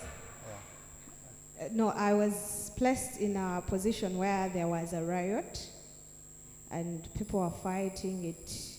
There was a lot of bloodshed. It wasn't good. So my point here is, whenever we talk about, we are given the stories of the people who went to the bush to fight, as a Gen Z, we don't really understand what is going on. They went to fight, okay. They won the war, okay. Now we are living with them, okay. We do not understand. So now I'm going to give you the view of a Gen Z right now. There is someone who asked why we are not patriotic. A Gen Z's view, when you talk about patriotism, the first color that comes to our heads is yellow. The second thing that comes to our heads is, why should I be patriotic? I might know the importance, but it does not make sense to a Gen Z. The second thing is, we are too much of social media as a Gen Z nation. And here gives us different views from different people, whether they are good or bad. So here it leaves us in a situation where we do not understand why we do certain things. Right now, if you ask someone in our generation as to why they would stand for a given position, the first thing they will tell you is fame. Maybe the second thing is money. Another thing would be power. It's going to be very rare for someone to call upon service. The third thing here is people have talked about not knowing something like, let me say, the Constitution, and that is right. But one of the biggest things is that we do not know the importance of these things. Like, you will know that Constitution, that it reads in this act, it says this, but how is it important to that individual? But most of all, we will know these things, but we never practice them. One of the reasons as to why we no longer want to listen to anyone's manifesto is that it ends in words. Nothing more to that. So knowing that about a Gen Z, one of the things we should do as the people in, I don't know, that generation above us, first of all, understand us before you actually bring in the opinions of they went to fight, they did this, they did that, appreciate them. Understand as to why we think the way we do, because that's the only way we can pass on the knowledge. And another thing is that, Professor, you've talked about the reason as to why, actually you didn't give the reason as to why the studies sessions were removed? Civics were removed. Now that is also another thing the Gen Zs are hating. We are always told this was scrapped off. We are never told the why. Just as you said, it was scrapped off, we need to find the why. But who is going to tell us the why? How do we find the why? Because it's to the why, as you said, we can find the solution. But does someone have to tell you why? Please do. I don't know. Now I think that is something. Okay, are you through or? Yes, thank you. All right, thank you. Thanks for those Gen Z suggestions. Yeah, it's important, as you noted, we have to note both the good and the bad, because sometimes when we only focus on the bad, it gives the impression that there is nothing good. You first visit another and then you appreciate, okay, maybe there is some good. Yeah, but also, as we know, the tongue tends to turn to the aching tooth. Even when all your teeth are okay in the mouth, the tongue will always move to the one that aches.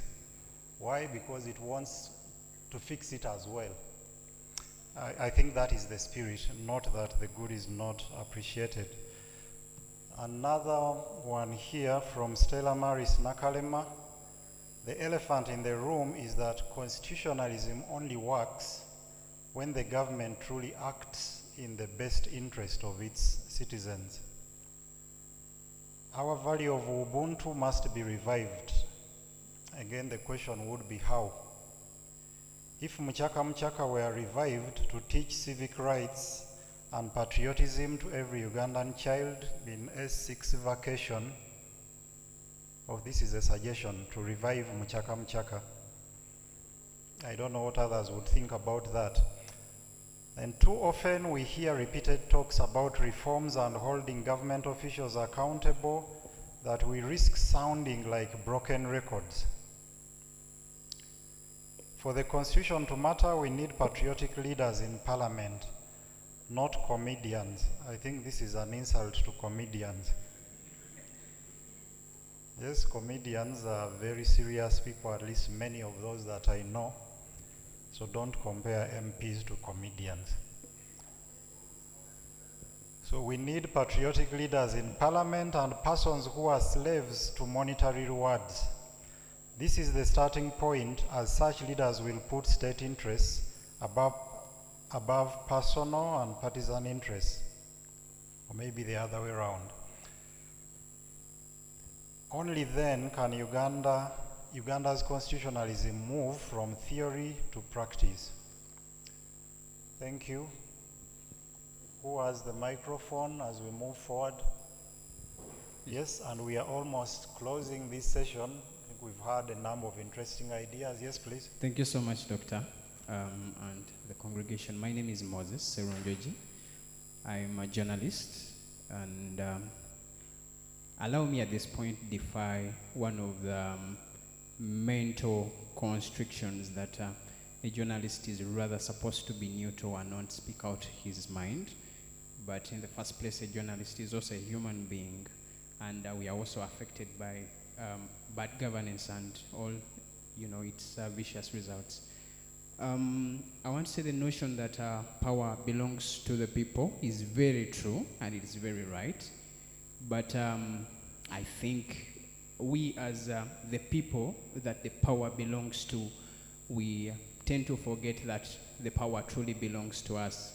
I also want to believe that a constitution is just a reminder of the power that truly belongs to us. But again, we fail to play our role in demanding what truly belongs to us. I want to give an example. My sister here gave an example of Congo, but I want to give an example of Kenya because it's one of the countries that I've been to before. And it's very paining that the level of civic awareness that there is in Kenya is very paining. When you have a conversation with a random Ugandan young person, you realize they shun away from simple political topics, simple human rights, simple belongings that truly belong to them. We have been brainwashed. I wanted to mention, it's unfortunate that my predecessor, my mother left very early, but she was giving an example of the fact that the current government redeemed them of very insecure situations. But I want to concur with a brother of mine here that said evolution is constant. In Luganda we have a saying that says, "Enkula y'omutwe yekuwa ensala." You handle the problem according to its nature. So right now I want to believe that we, the generation right now, we have a lot of pain, a lot of reasons to say we want change, but our predecessors have brought us up in fear, and they have also made us take as little as they give us. If they give you as small as they want to, you don't have to ask them, you just say thank you so much. It is also an example of someone that says, nebaza government kubanga enzimbidde oluguudo. What should it do in the first place? Isn't it? It's fundamental. Is it not a must for a government to work for its people? Because the taxpayers' money is only for the government to appropriate it, but rather not belonging to it. I have a lot to say, but I think I will leave it at that. It is mindset change for the young people. For us that know a little bit of what we know, we should pass it on to our fellows and the younger people to pick up interest in their own country. Thank you so much. Okay, thank you. But when you say that we as a generation have pain, I think you should speak for yourself. Some people in your generation have no pain. Not so. Let's come forward. I think we are going to have 4 last ones, and we'll end with Honorable Wambale here. Thank you for the latitude. Crispus is my name. I do Bachelor's of Architecture, Year 4. From the monologue of the various speakers from yesterday about the Constitution, we have been blaming the government. They have done this, that.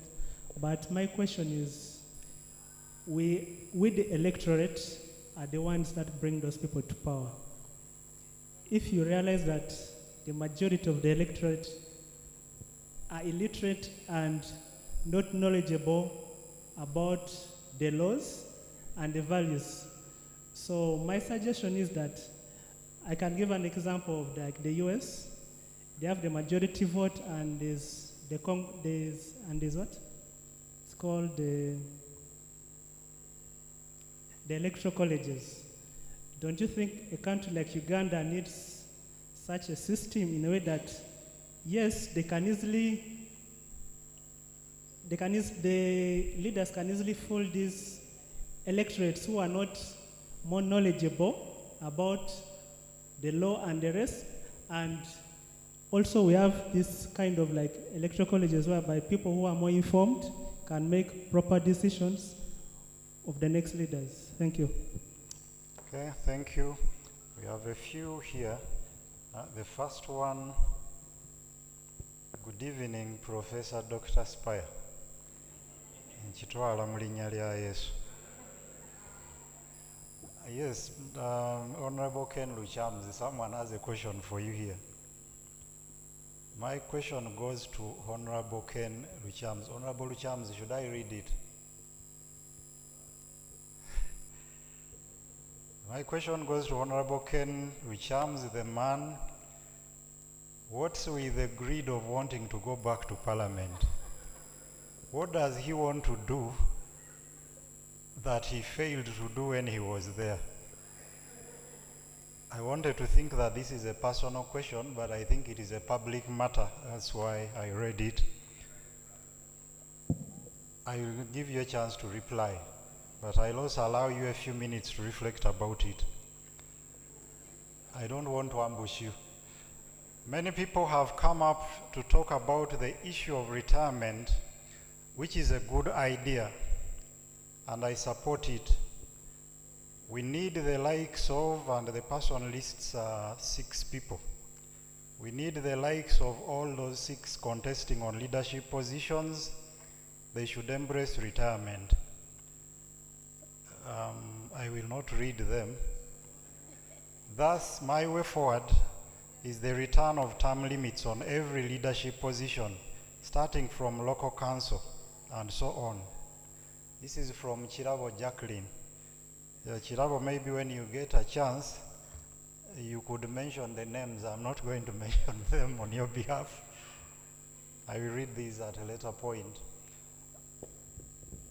Yes, lady, then father. Thank you so much. My name is Justin Namudu. I'm a member of staff and also a postgraduate student and a member of the University Council representing the support staff. First of all, the Constitution has been turned into a reactive document where a citizen will only know about the contents of this Constitution after committing a crime, after going wrong against it. And I think it is not a good way to go. We cannot talk of the way forward, of the prospects and the gains, if we don't even know what we have gained from. I want you to know that, okay, I'm a believer and I'm a Bible scholar, but I've realized that I can access a Bible in an audio format. I can access a Bible in my local language. I can access a Bible in all forms and formats. As a student of information science, I feel that the lawbreakers do so by taking advantage of the ignorance of the masses. And this is my way forward proposals. I recommend constitutional repackaging. We repackage it from the colonial language to the language that we understand, where I will put my headphones in my ears and listen to the Constitution in my Luganda. Someone will listen to a Constitution in their language or even in English, but in a more friendly way. We are Africans and reading is a struggle to majority of us. We shouldn't lie people, even the elites are struggling. That's why we are having people spending years and years on PhDs, because reading is not our birthright. I submit.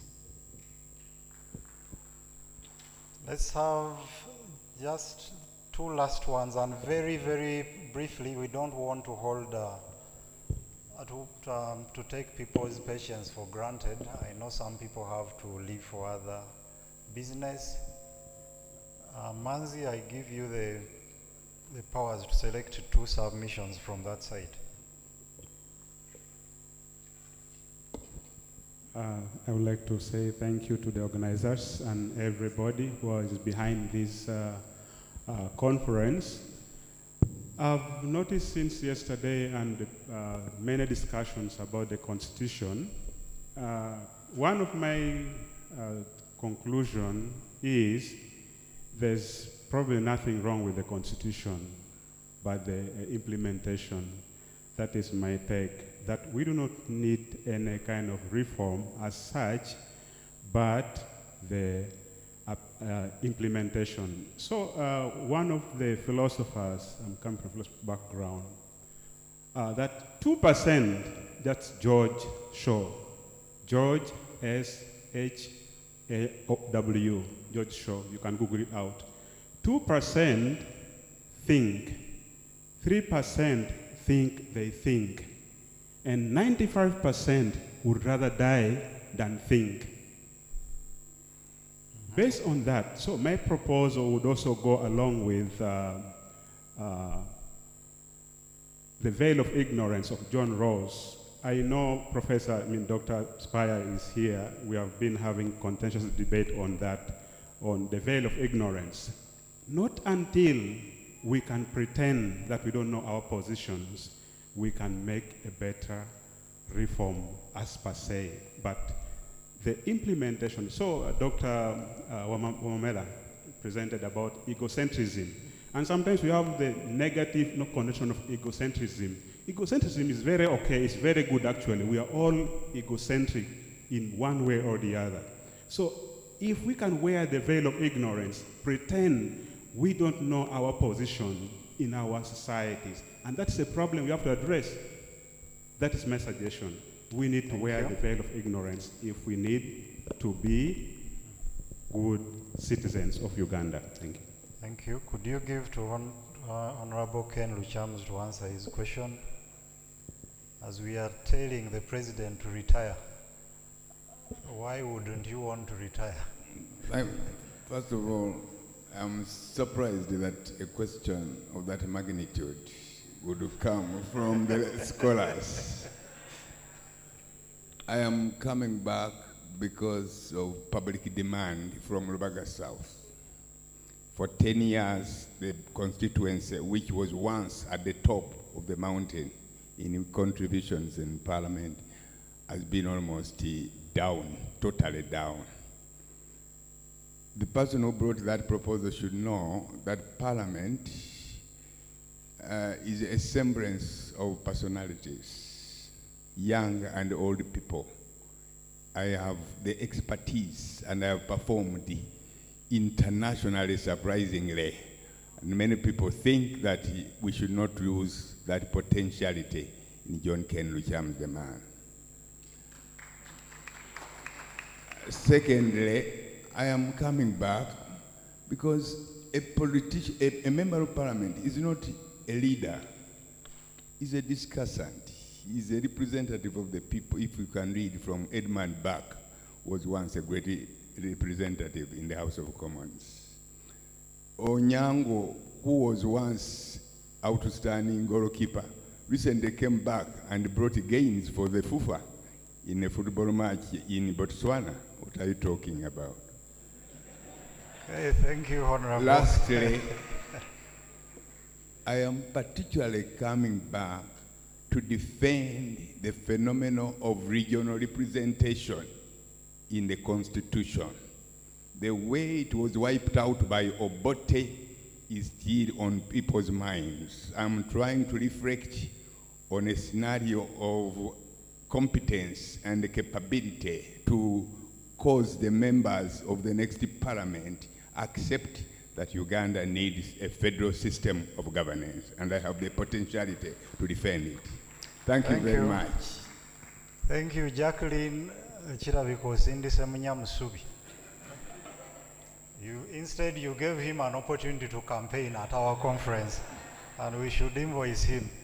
But Honorable Ken, the president also says he's coming back due to the people have asked him to come back.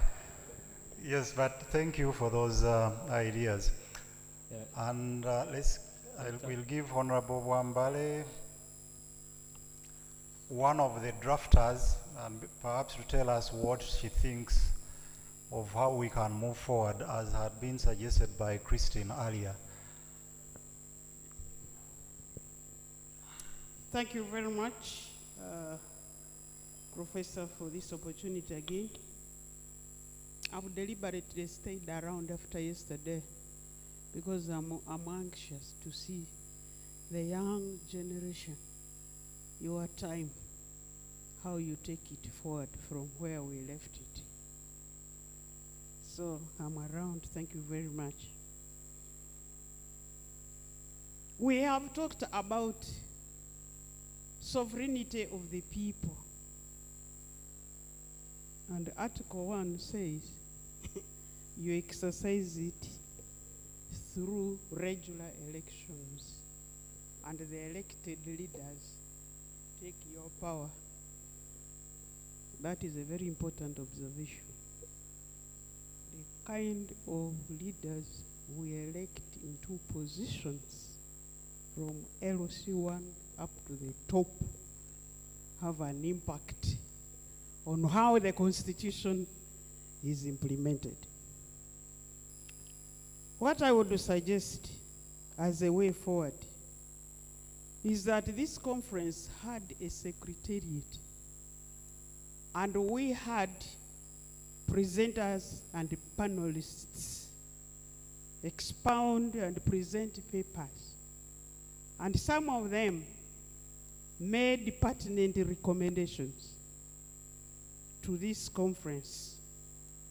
So I suggest as a way forward that we pick some of those recommendations from the Secretariat and repackage them, and they become part of our way forward. I have in mind a suggestion that was made to review the Constitution after observing that there were many constitutional and political questions that were not answered at that time by the Constituent Assembly. Professor Mwangusia outlined them yesterday.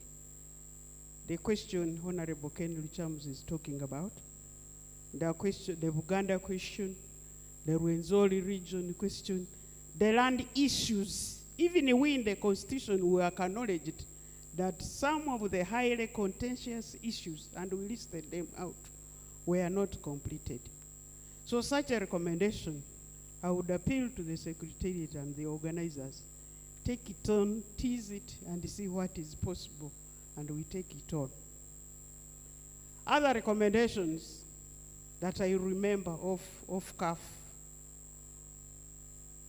were to entrench this morning, to entrench more articles and more provisions and fix them, tie them to a referendum, tie them to a people's choice and a decision. Even in the current amendments, there have been some provisions that have been hard to amend because they were entrenched in the Constitution. And entrenchment takes an act of parliament, it takes a lot of resources to organize the referendum, and then the politics comes in. So, such articles as I outlined here must be documented, and then a review is done. Government has been reluctant in having a review. I don't know why, but it is our citizens' duty to demand it in many forum like this one and others. And as citizens, we take it up. We have the political issues that need the politics, which are more delicate.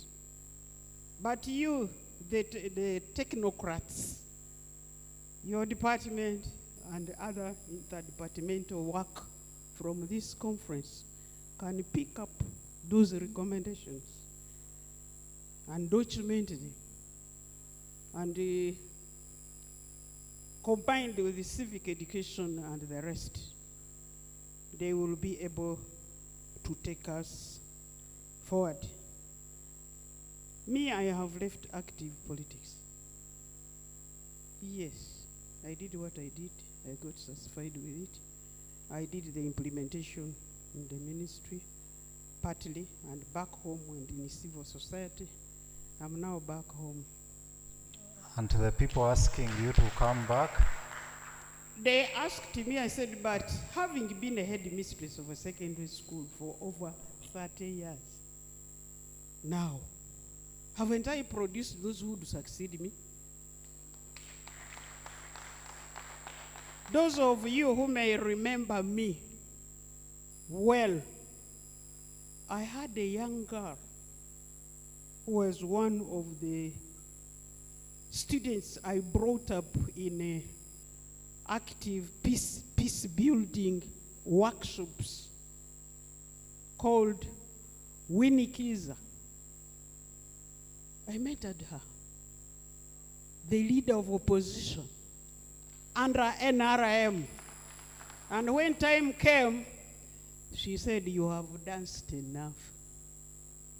Get off the stage." Very serious competition. She overthrew me. She came to Parliament, you know her. She did wonders in the Parliament. Yesterday I told you she invited me here also. Isn't that very interesting? Wouldn't we like to see such things in Uganda? So yes. I'm contented with what I did, and I would like to see other people on stage. But my party may not agree with me, but I am me. I am now an active citizen. Yes, who believes in what I think, what I say, and what should be. Which party? You are now you intimidating me. But I'm not ashamed of it. Yes, Honorable, could you It is wind up? NRM, and you know why? Okay. The way they favored the women, it was a favor. They favored the women to come in. Yes, and I was one of them. Where would I have been a minister? Where would I have gone to the Pan-African Parliament? Where would have my traditional leader asked me to be a deputy prime minister of an institution and be in charge of cabinet if I had not been exposed? So that, can we, a way forward, can we reserve and preserve the gains of the Constitution? Like the inclusion of men and women and other marginalized groups. Okay.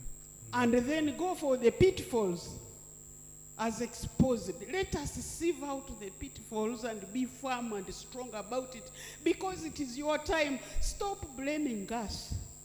Blame yourselves now for not taking up the mantle. Am I talking? Am I talking to you? It is your time. Don't blame anyone else. Blame yourselves for not being wise enough and courageous enough to take up the mantle like those who went to the bush. I'm not saying go to the bush, but have the stamina to use the weapons you have. The weapons, you have the numbers. Okay, thank you, Honorable. You are very brilliant.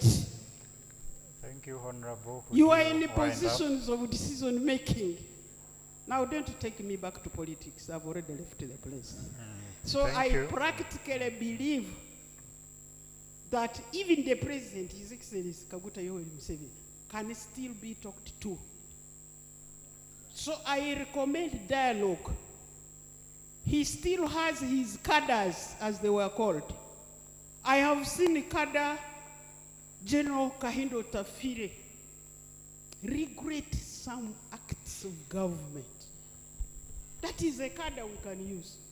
Okay, thank you, Honorable. Please, and thank you for thanking me. I was now beginning to go politics again, like I would have done it. Maybe finally, the issue of recognizing the cultural leader of the Bakonjo, it became very pertinent in the Parliament.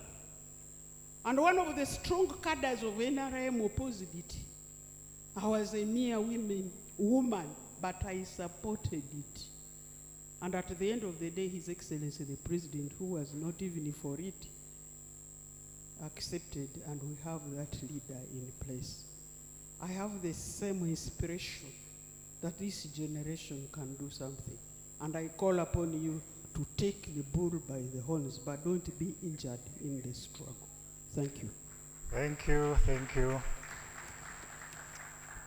We should take the bull by the horns, or the bull takes us by the horns. Yes, but Honorable, we belong to the same party, by the way. So, I just wanted to note that. Just ignore the ones who are laughing. Yeah, and I think we should close at that note.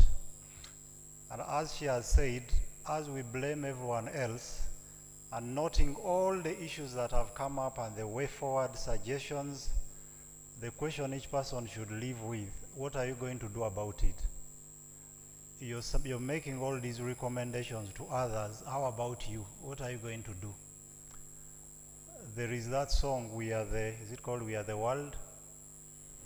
Yeah, there is a line in that song that we can't go on pretending day by day that someone will come and make a change. For you, you're not doing anything, but you're waiting on others to come and correct what you think is wrong. So yes, all is noted. We have a secretariat, Honorable, the one you suggested, and we'll see how we take this forward. But that question is important, not just in the political sense, because the issues cut across gender, environment, and all sorts of sectors. What is your contribution, your own contribution? No one should be a tick in the country we call ours. Everyone should be a contributor in making it better. With that, I would want to invite the head of department, who should take on the role of inviting those to make closing remarks. Dr. Dixon Kanakulia, you're welcome. Yeah, for those who are not around at the opening, Dr. Kanakulia is the head of Department of Philosophy, which has organized this function together with the School of Law, with the support of Conrad, Adenoa Stiftang, and UNESCO. So Dr. Kanakulia, you're welcome. There are many other notes which were sent to me which I was unable to read in the interest of time, but I'm going to pass them on to the Secretariat. Thank you.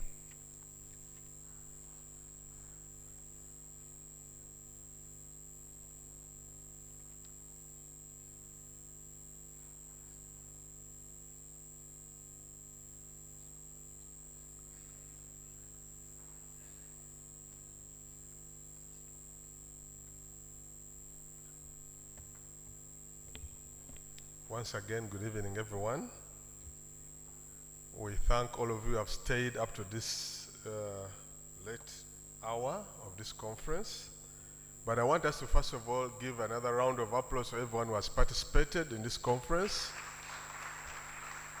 I think we can do better than that, isn't it? This conversation has been due. I think we see the need, isn't it? And I want to thank all of you who have participated, and also that Makere is getting back in being at the center of national discourse and dialogue. With those few remarks, we are going to go down the ending lane, or the last mile, and we would like to welcome some remarks from the Secretary General of the Uganda National Commission for UNESCO, the representative, to give the closing remarks. After that, she will invite the director, the representative of Conrad Stiftung Adenoa, and then after that, shall invite our guest of honor who is closing this event.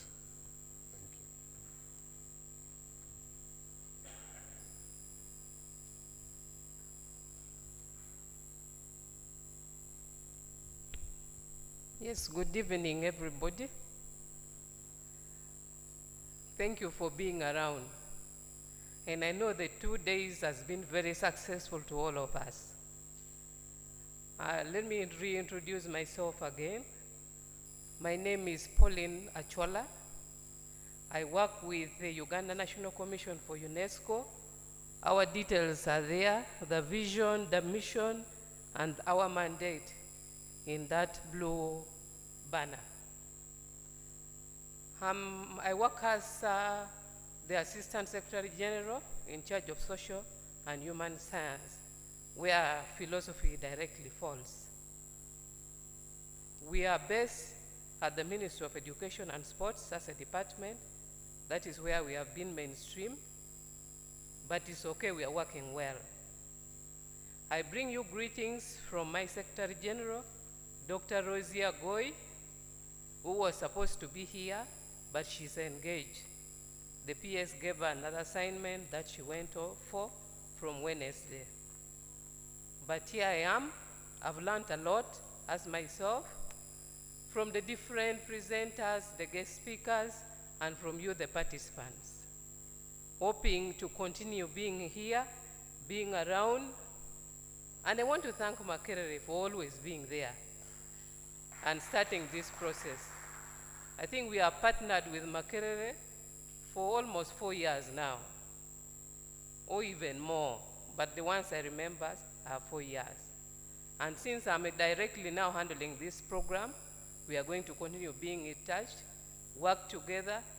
Many other things will still happen.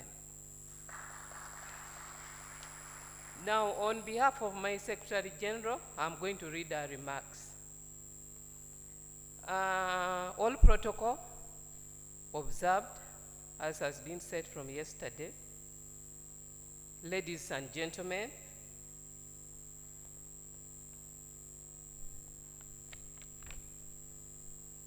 it is with great honor and privilege to welcome you and thank you all for participating in this year's World Philosophy Day with a 2-day dialogue. World Philosophy Day is observed globally in November every year, marking a special occasion to recognize the vital role of philosophy in promoting critical thinking, intercultural dialogue, and a deeper understanding of our world. Established by UNESCO, this International Day reminds us that philosophy is not just a subject, but a way to foster peace, ethical reflection, and respect in society. Its significance stretches across borders and generations, inviting everyone to question, reflect, and contribute to a wiser and more tolerant world. World Philosophy Day began in 2002, launched by the United Nations Educational, Scientific, and Cultural Organization, UNESCO, to highlight philosophy's role in human development. The day was first celebrated as UNESCO's headquarters in Paris, quickly gaining momentum as schools, universities, and cultural institutions all over the world joined in. By exploring themes like knowledge, existence, and justice, philosophers from ancient Greece, the Socrates, Plato, and Aristotle, from India, China, and other civilizations, have shaped cultures and inspired progress through the centuries. Today, the World Philosophy Day connects this rich heritage to present-day challenges, promoting wisdom and thoughtful debate worldwide. World Philosophy Day is a moment for humanity to reflect where we come from, why we live, and where we will return. The 2025 theme for World Philosophy Day from UNESCO is philosophy and sustainable development, with a focus on its interconnectedness with good governance, ethical leadership, governance and ethical leadership. Other discussions for the year will explore topics such as moral and institutional foundations of society, the need for new socioeconomic systems, and the challenges of living in an uncertain world. Let me take this opportunity to thank Makerere University, School of Philosophy, School of Law, and Conrad Adenauer Stefan, together with the NATCOM, for organizing this 2 days conference to commemorate the World Philosophy Day 2025.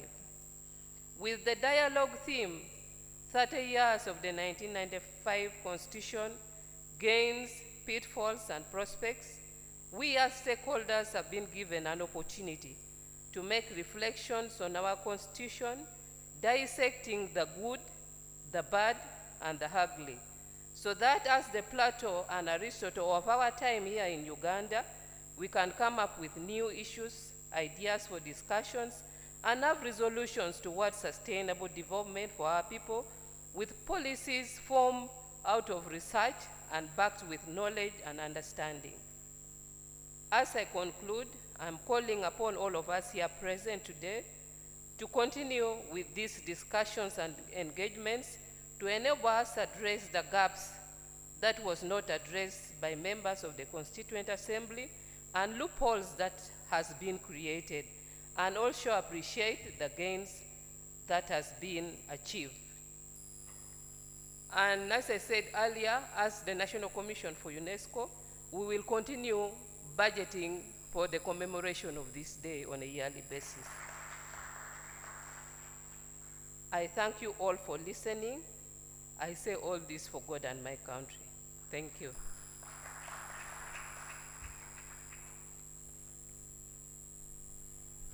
Can we give another round of applause, members? And next online, we are going to have the representative of Conrad Adenauer Stiftung, Mr. Ben. I don't know where he's seated. Yeah, he's coming. And as he's on the way coming, the representative of the Vice Chancellor, Professor Amala, we are going to request you to perform one small gesture. In Makere, we have the Makere Philosophy Society. And our students, leaders, they are outgoing and incoming cabinet.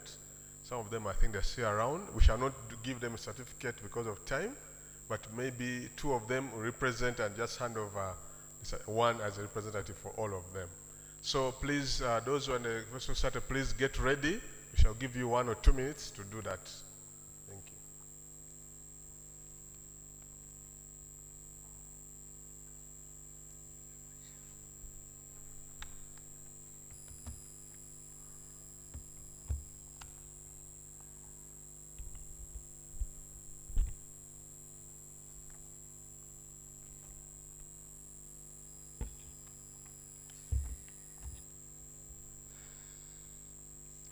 Good evening, ladies and gentlemen. My name is Bernard Mukone, and I work for that organization, which many people find difficulty pronouncing. It's called the Konrad Adenauer Stiftung. It's a German political foundation. We have been working in Uganda for the last over 4 decades. We have presence in over 120 countries worldwide. Allow me read my remarks so that I don't meander here and there. Distinguished guests, panelists, ladies and gentlemen, it is with great pleasure that I stand before you today as we conclude this remarkable 2-day conference on the 30th anniversary of Uganda's 1995 Constitution. I would like to begin by acknowledging the invaluable contributions made by Makerere University Department of Philosophy, the School of Law, Uganda National Commission for UNESCO, and of course the Konrad Adenauer Stiftung, whose support, without whose support would not be gathering here. As we reflect on the theme of this conference, 30 years of the 1995 Constitution, gains, pitfalls, and prospects, we are reminded reminded of the remarkable journey Uganda has taken over the past 3 decades. This constitution, born out of the aspirations of a nation seeking to reconcile its past and build a stable democratic future, has certainly been a cornerstone of our progress. It is important to acknowledge the tremendous gains Uganda has made. The 1995 Constitution laid the foundation for a democratic and inclusive society. It enshrined human rights, established the separation of powers, and created a system of governance that allowed for pluralism, gender equality, and public participation. Over the years, we have witnessed some progress in education, in healthcare, infrastructure, and even in the development of democratic institutions that are meant to empower the people. As an alumnus of Makerere University, I am particularly proud to see how academic institutions in Uganda have flourished as hubs for critical thinking, dialogue, and the development of ideas that contribute to national development. Our Constitution has been a guide in promoting peace and stability in the region that has known its share of conflict. The freedoms we enjoy today of speech, of assembly, of religion are testament to the resilience of the ideals embedded within our Constitution, however small. It would be dishonest, of course, of us not to acknowledge some of the challenges we have faced along the way. While the 1995 Constitution has provided a framework for progress, there have been pitfalls, so to speak. Challenges such as political polarization, unchecked levels of corruption, gaps in access to justice, and limited civic participation in decision-making continue to stand between us and development. We must recognize that the journey to full constitutional realization is ongoing, and some of the promises enshrined within this document have yet to be realized for all Ugandans, especially those in marginalized communities. Moreover, issues of constitutional amendments, which have often sparked debate and controversy, remind us that the Constitution must remain a living document, one that is both respected and adaptable to the changing needs of our society. Despite these pitfalls, the prospects for Uganda remain bright, very bright. The 30th anniversary of the Constitution is an opportunity for us to renew our commitment to its principles. It is a chance to reflect on the lessons of the past, understand the challenges of the present, and shape the future with wisdom and courage. There is no doubt that we as Ugandans have the capacity to overcome the obstacles before us. We are a nation rich in resources, human, natural, and intellectual. It is through fostering a culture of inclusivity, integrity, and innovation that we will continue to move forward. I am particularly hopeful about the potential of Uganda's younger generation to rise to the challenges ahead. With access to education and the growing sense of civic responsibility, the youth will be the torchbearers for the next 30 years and beyond. We must empower them, not only with knowledge, but also with the confidence to engage in nation building. The future of Uganda is bright, and the Constitution can be an essential instrument in shaping that future. Finally, Let us be reminded that the Constitution is not just a legal document.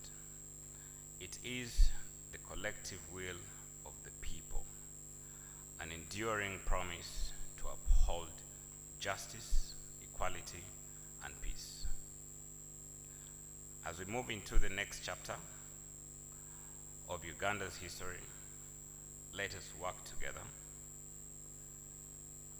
Government, civil society, academia, citizens, and every other stakeholder to ensure that the gains of the past 30 years are not only preserved, but are expanded upon. May we be united in our commitment to a Uganda that is just, prosperous, and inclusive for all. I thank you.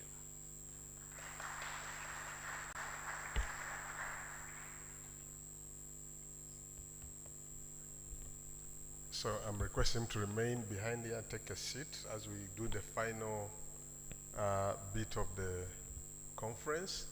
Before our guest who is going to close this conference, I'm going to invite Honorable Bwambare to come up here because she's going to, she desires to pass on the baton to the next generation. And as she comes, please give a round of applause. We are also going to request Honorable Ken Luchamzi the man to join us. Please give him a round of applause. And then we're also going to request the representative of UNESCO to come back as our guest will be giving the final remarks and handing over certificates of both appreciation and for the coming that is coming in. So as they come and take their place, remember towards the end we shall be playing anthems. We can't talk about the Constitution without talking about people who framed it and the legislators who really implemented it.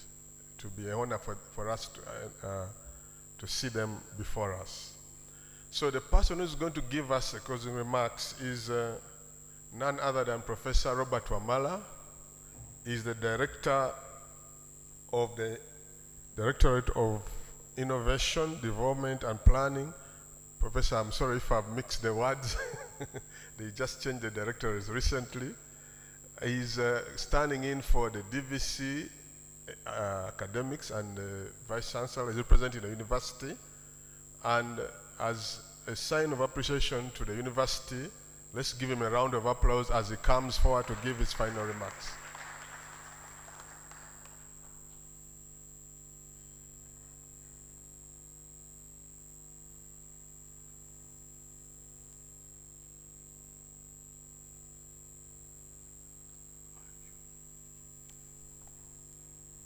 Thank you very much.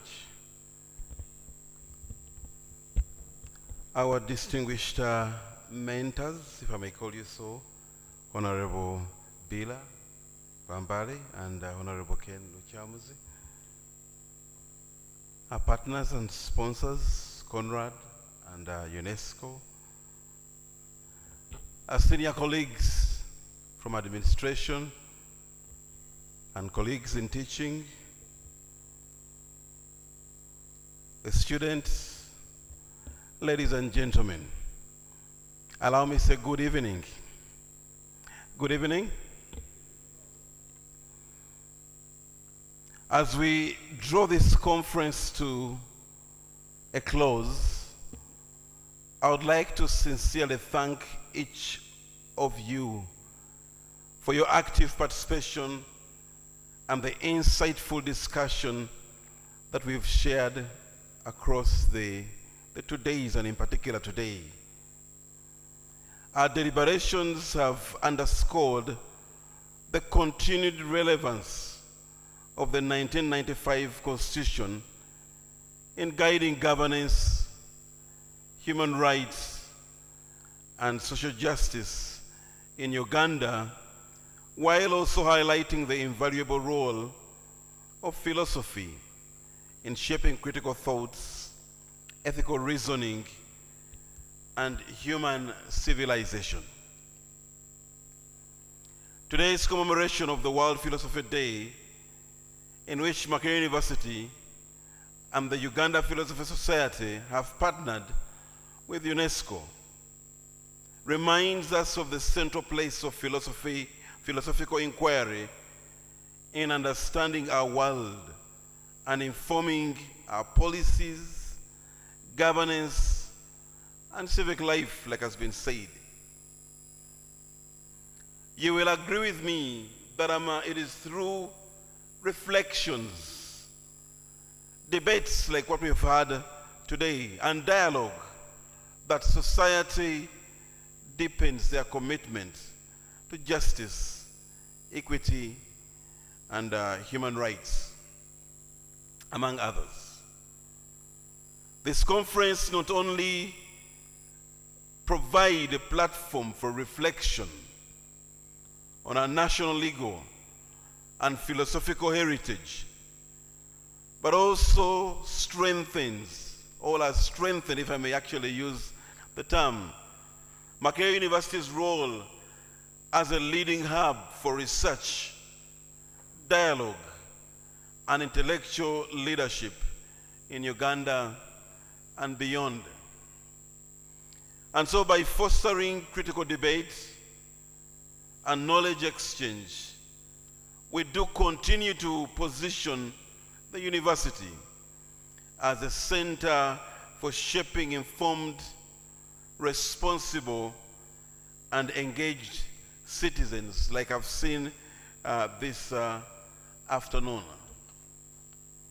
Allow me conclude, of course I know it's been a big day, conclude with inviting all of us to take these discussions and reflections beyond the confines of this main building. I'm aware that Dr. Spire kept on saying, so what can we do? And that is the question that I leave with all of us. What we can do to extend the conversations, the reflections, and the significance of the Constitution, philosophy, and the lessons that we've drawn from this conference beyond just this room. Once again, thank you very much for being resilient, being around up to the end of the day, and thank you very much for your active participation as we do build for the future. Of course, we cannot do that until we also learn how to protect the gains that we've gained along the years. Thank you very much. I'm just going to request the honorable members to stand just to give the students a certificate. Please, can you come quickly? Those who are representing the cabinet, any in the audience.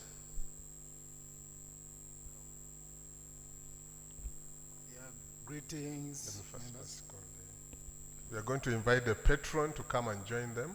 Dr. Amamela. Don't call names, call together. So those who have been involved, please, can you just come and join so that we don't have time to call name by name? The current and the outgoing. Please come very quickly.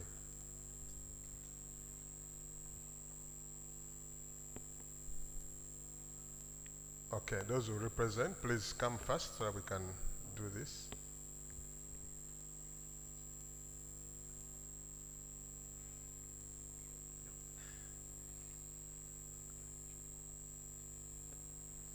The patron is saying that I should conclude. So, we are combining all this together, the outgoing cabinet and the new. The certificates combine both appreciation and those that are coming in. And we're going to do it at once because of time. So I'm going to request members to rise up as these young people join you. To give brief background of this association. So maybe I'd like to give brief background about Makerere University Philosophy Society and also Ethics and Human Rights Association. You see, for long, Makerere has had a culture of, empowering, students' academic associations. And our department has taken up that task and we have Makerere University Philosophy Society, which has provided platform or created a platform for students' discussions and debates on critical matters. So I think this is the context in which we are now handing over certificates to the past leadership. So even UNESCO, I think, could be aware that at the time when we revived this collaboration, many of us were students, and so that's why we have to really build their capacity by recognizing what they have done. Thank you so much. Sorry, guest of honor, the camera part suggests that we go down because the cameras, you are so high, so let's step down. Members. Yeah. Saying that the cameras, the image is not coming out well. Let's step down in front there.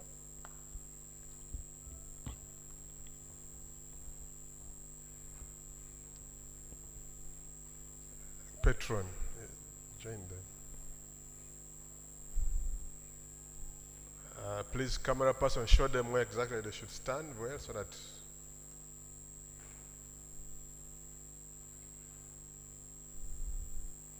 So this is to appreciate them and also to encourage those who are coming in to take up this noble duty of critical deliberation on the issues of the nation building. So one of you stand and maybe you can hold a hand.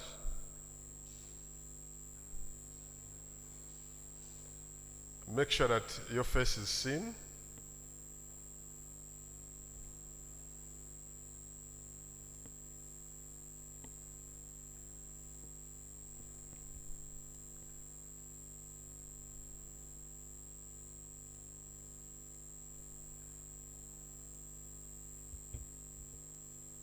Cameraman, you tell us that's finished.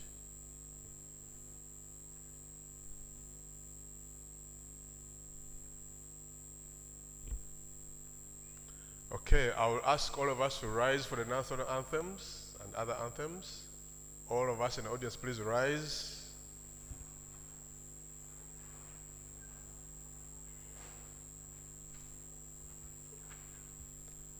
After the national anthem, we can have a group picture here and outside in the front of the building. DJ, I think we are ready. Makerere, Makerere, we build for the future, the great Makerere. Great, great and mighty, the walls around thee. Great, great and mighty, the gates beside thee. Great, great and mighty, the walls around thee. Great, great and mighty, the gates beside thee.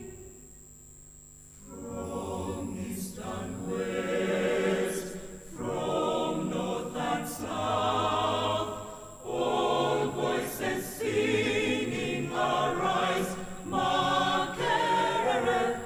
Rise up and rise, high up and high, all voices singing arise, Makerere, Makerere, Makerere. We build for the future, the great Makerere. Great, great and mighty, the walls around thee. Great, great and mighty, the gates beside thee. Great, great and mighty, the walls around thee. Great, great and mighty, the gates beside thee. Mungu twaomba uilinde Jumuiya Afrika Mashariki, tuwezeshe kuishi kwa amani, tutimize na malengo yetu. Jumuiya yetu sote tuilinde, tuajibike, tuimarike. Umoja wetu ni nguzo yetu, idumu jumuiya yetu. Oh, Uganda, may God uphold thee.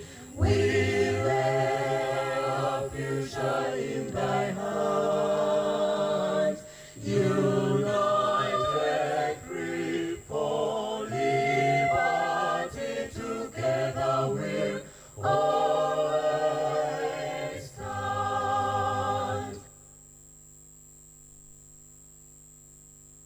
Thank you. Can you give a last round of applause for our members? Please come and join them for a group photo, especially the organizers and prominent members of staff. Please come and join for a group photo.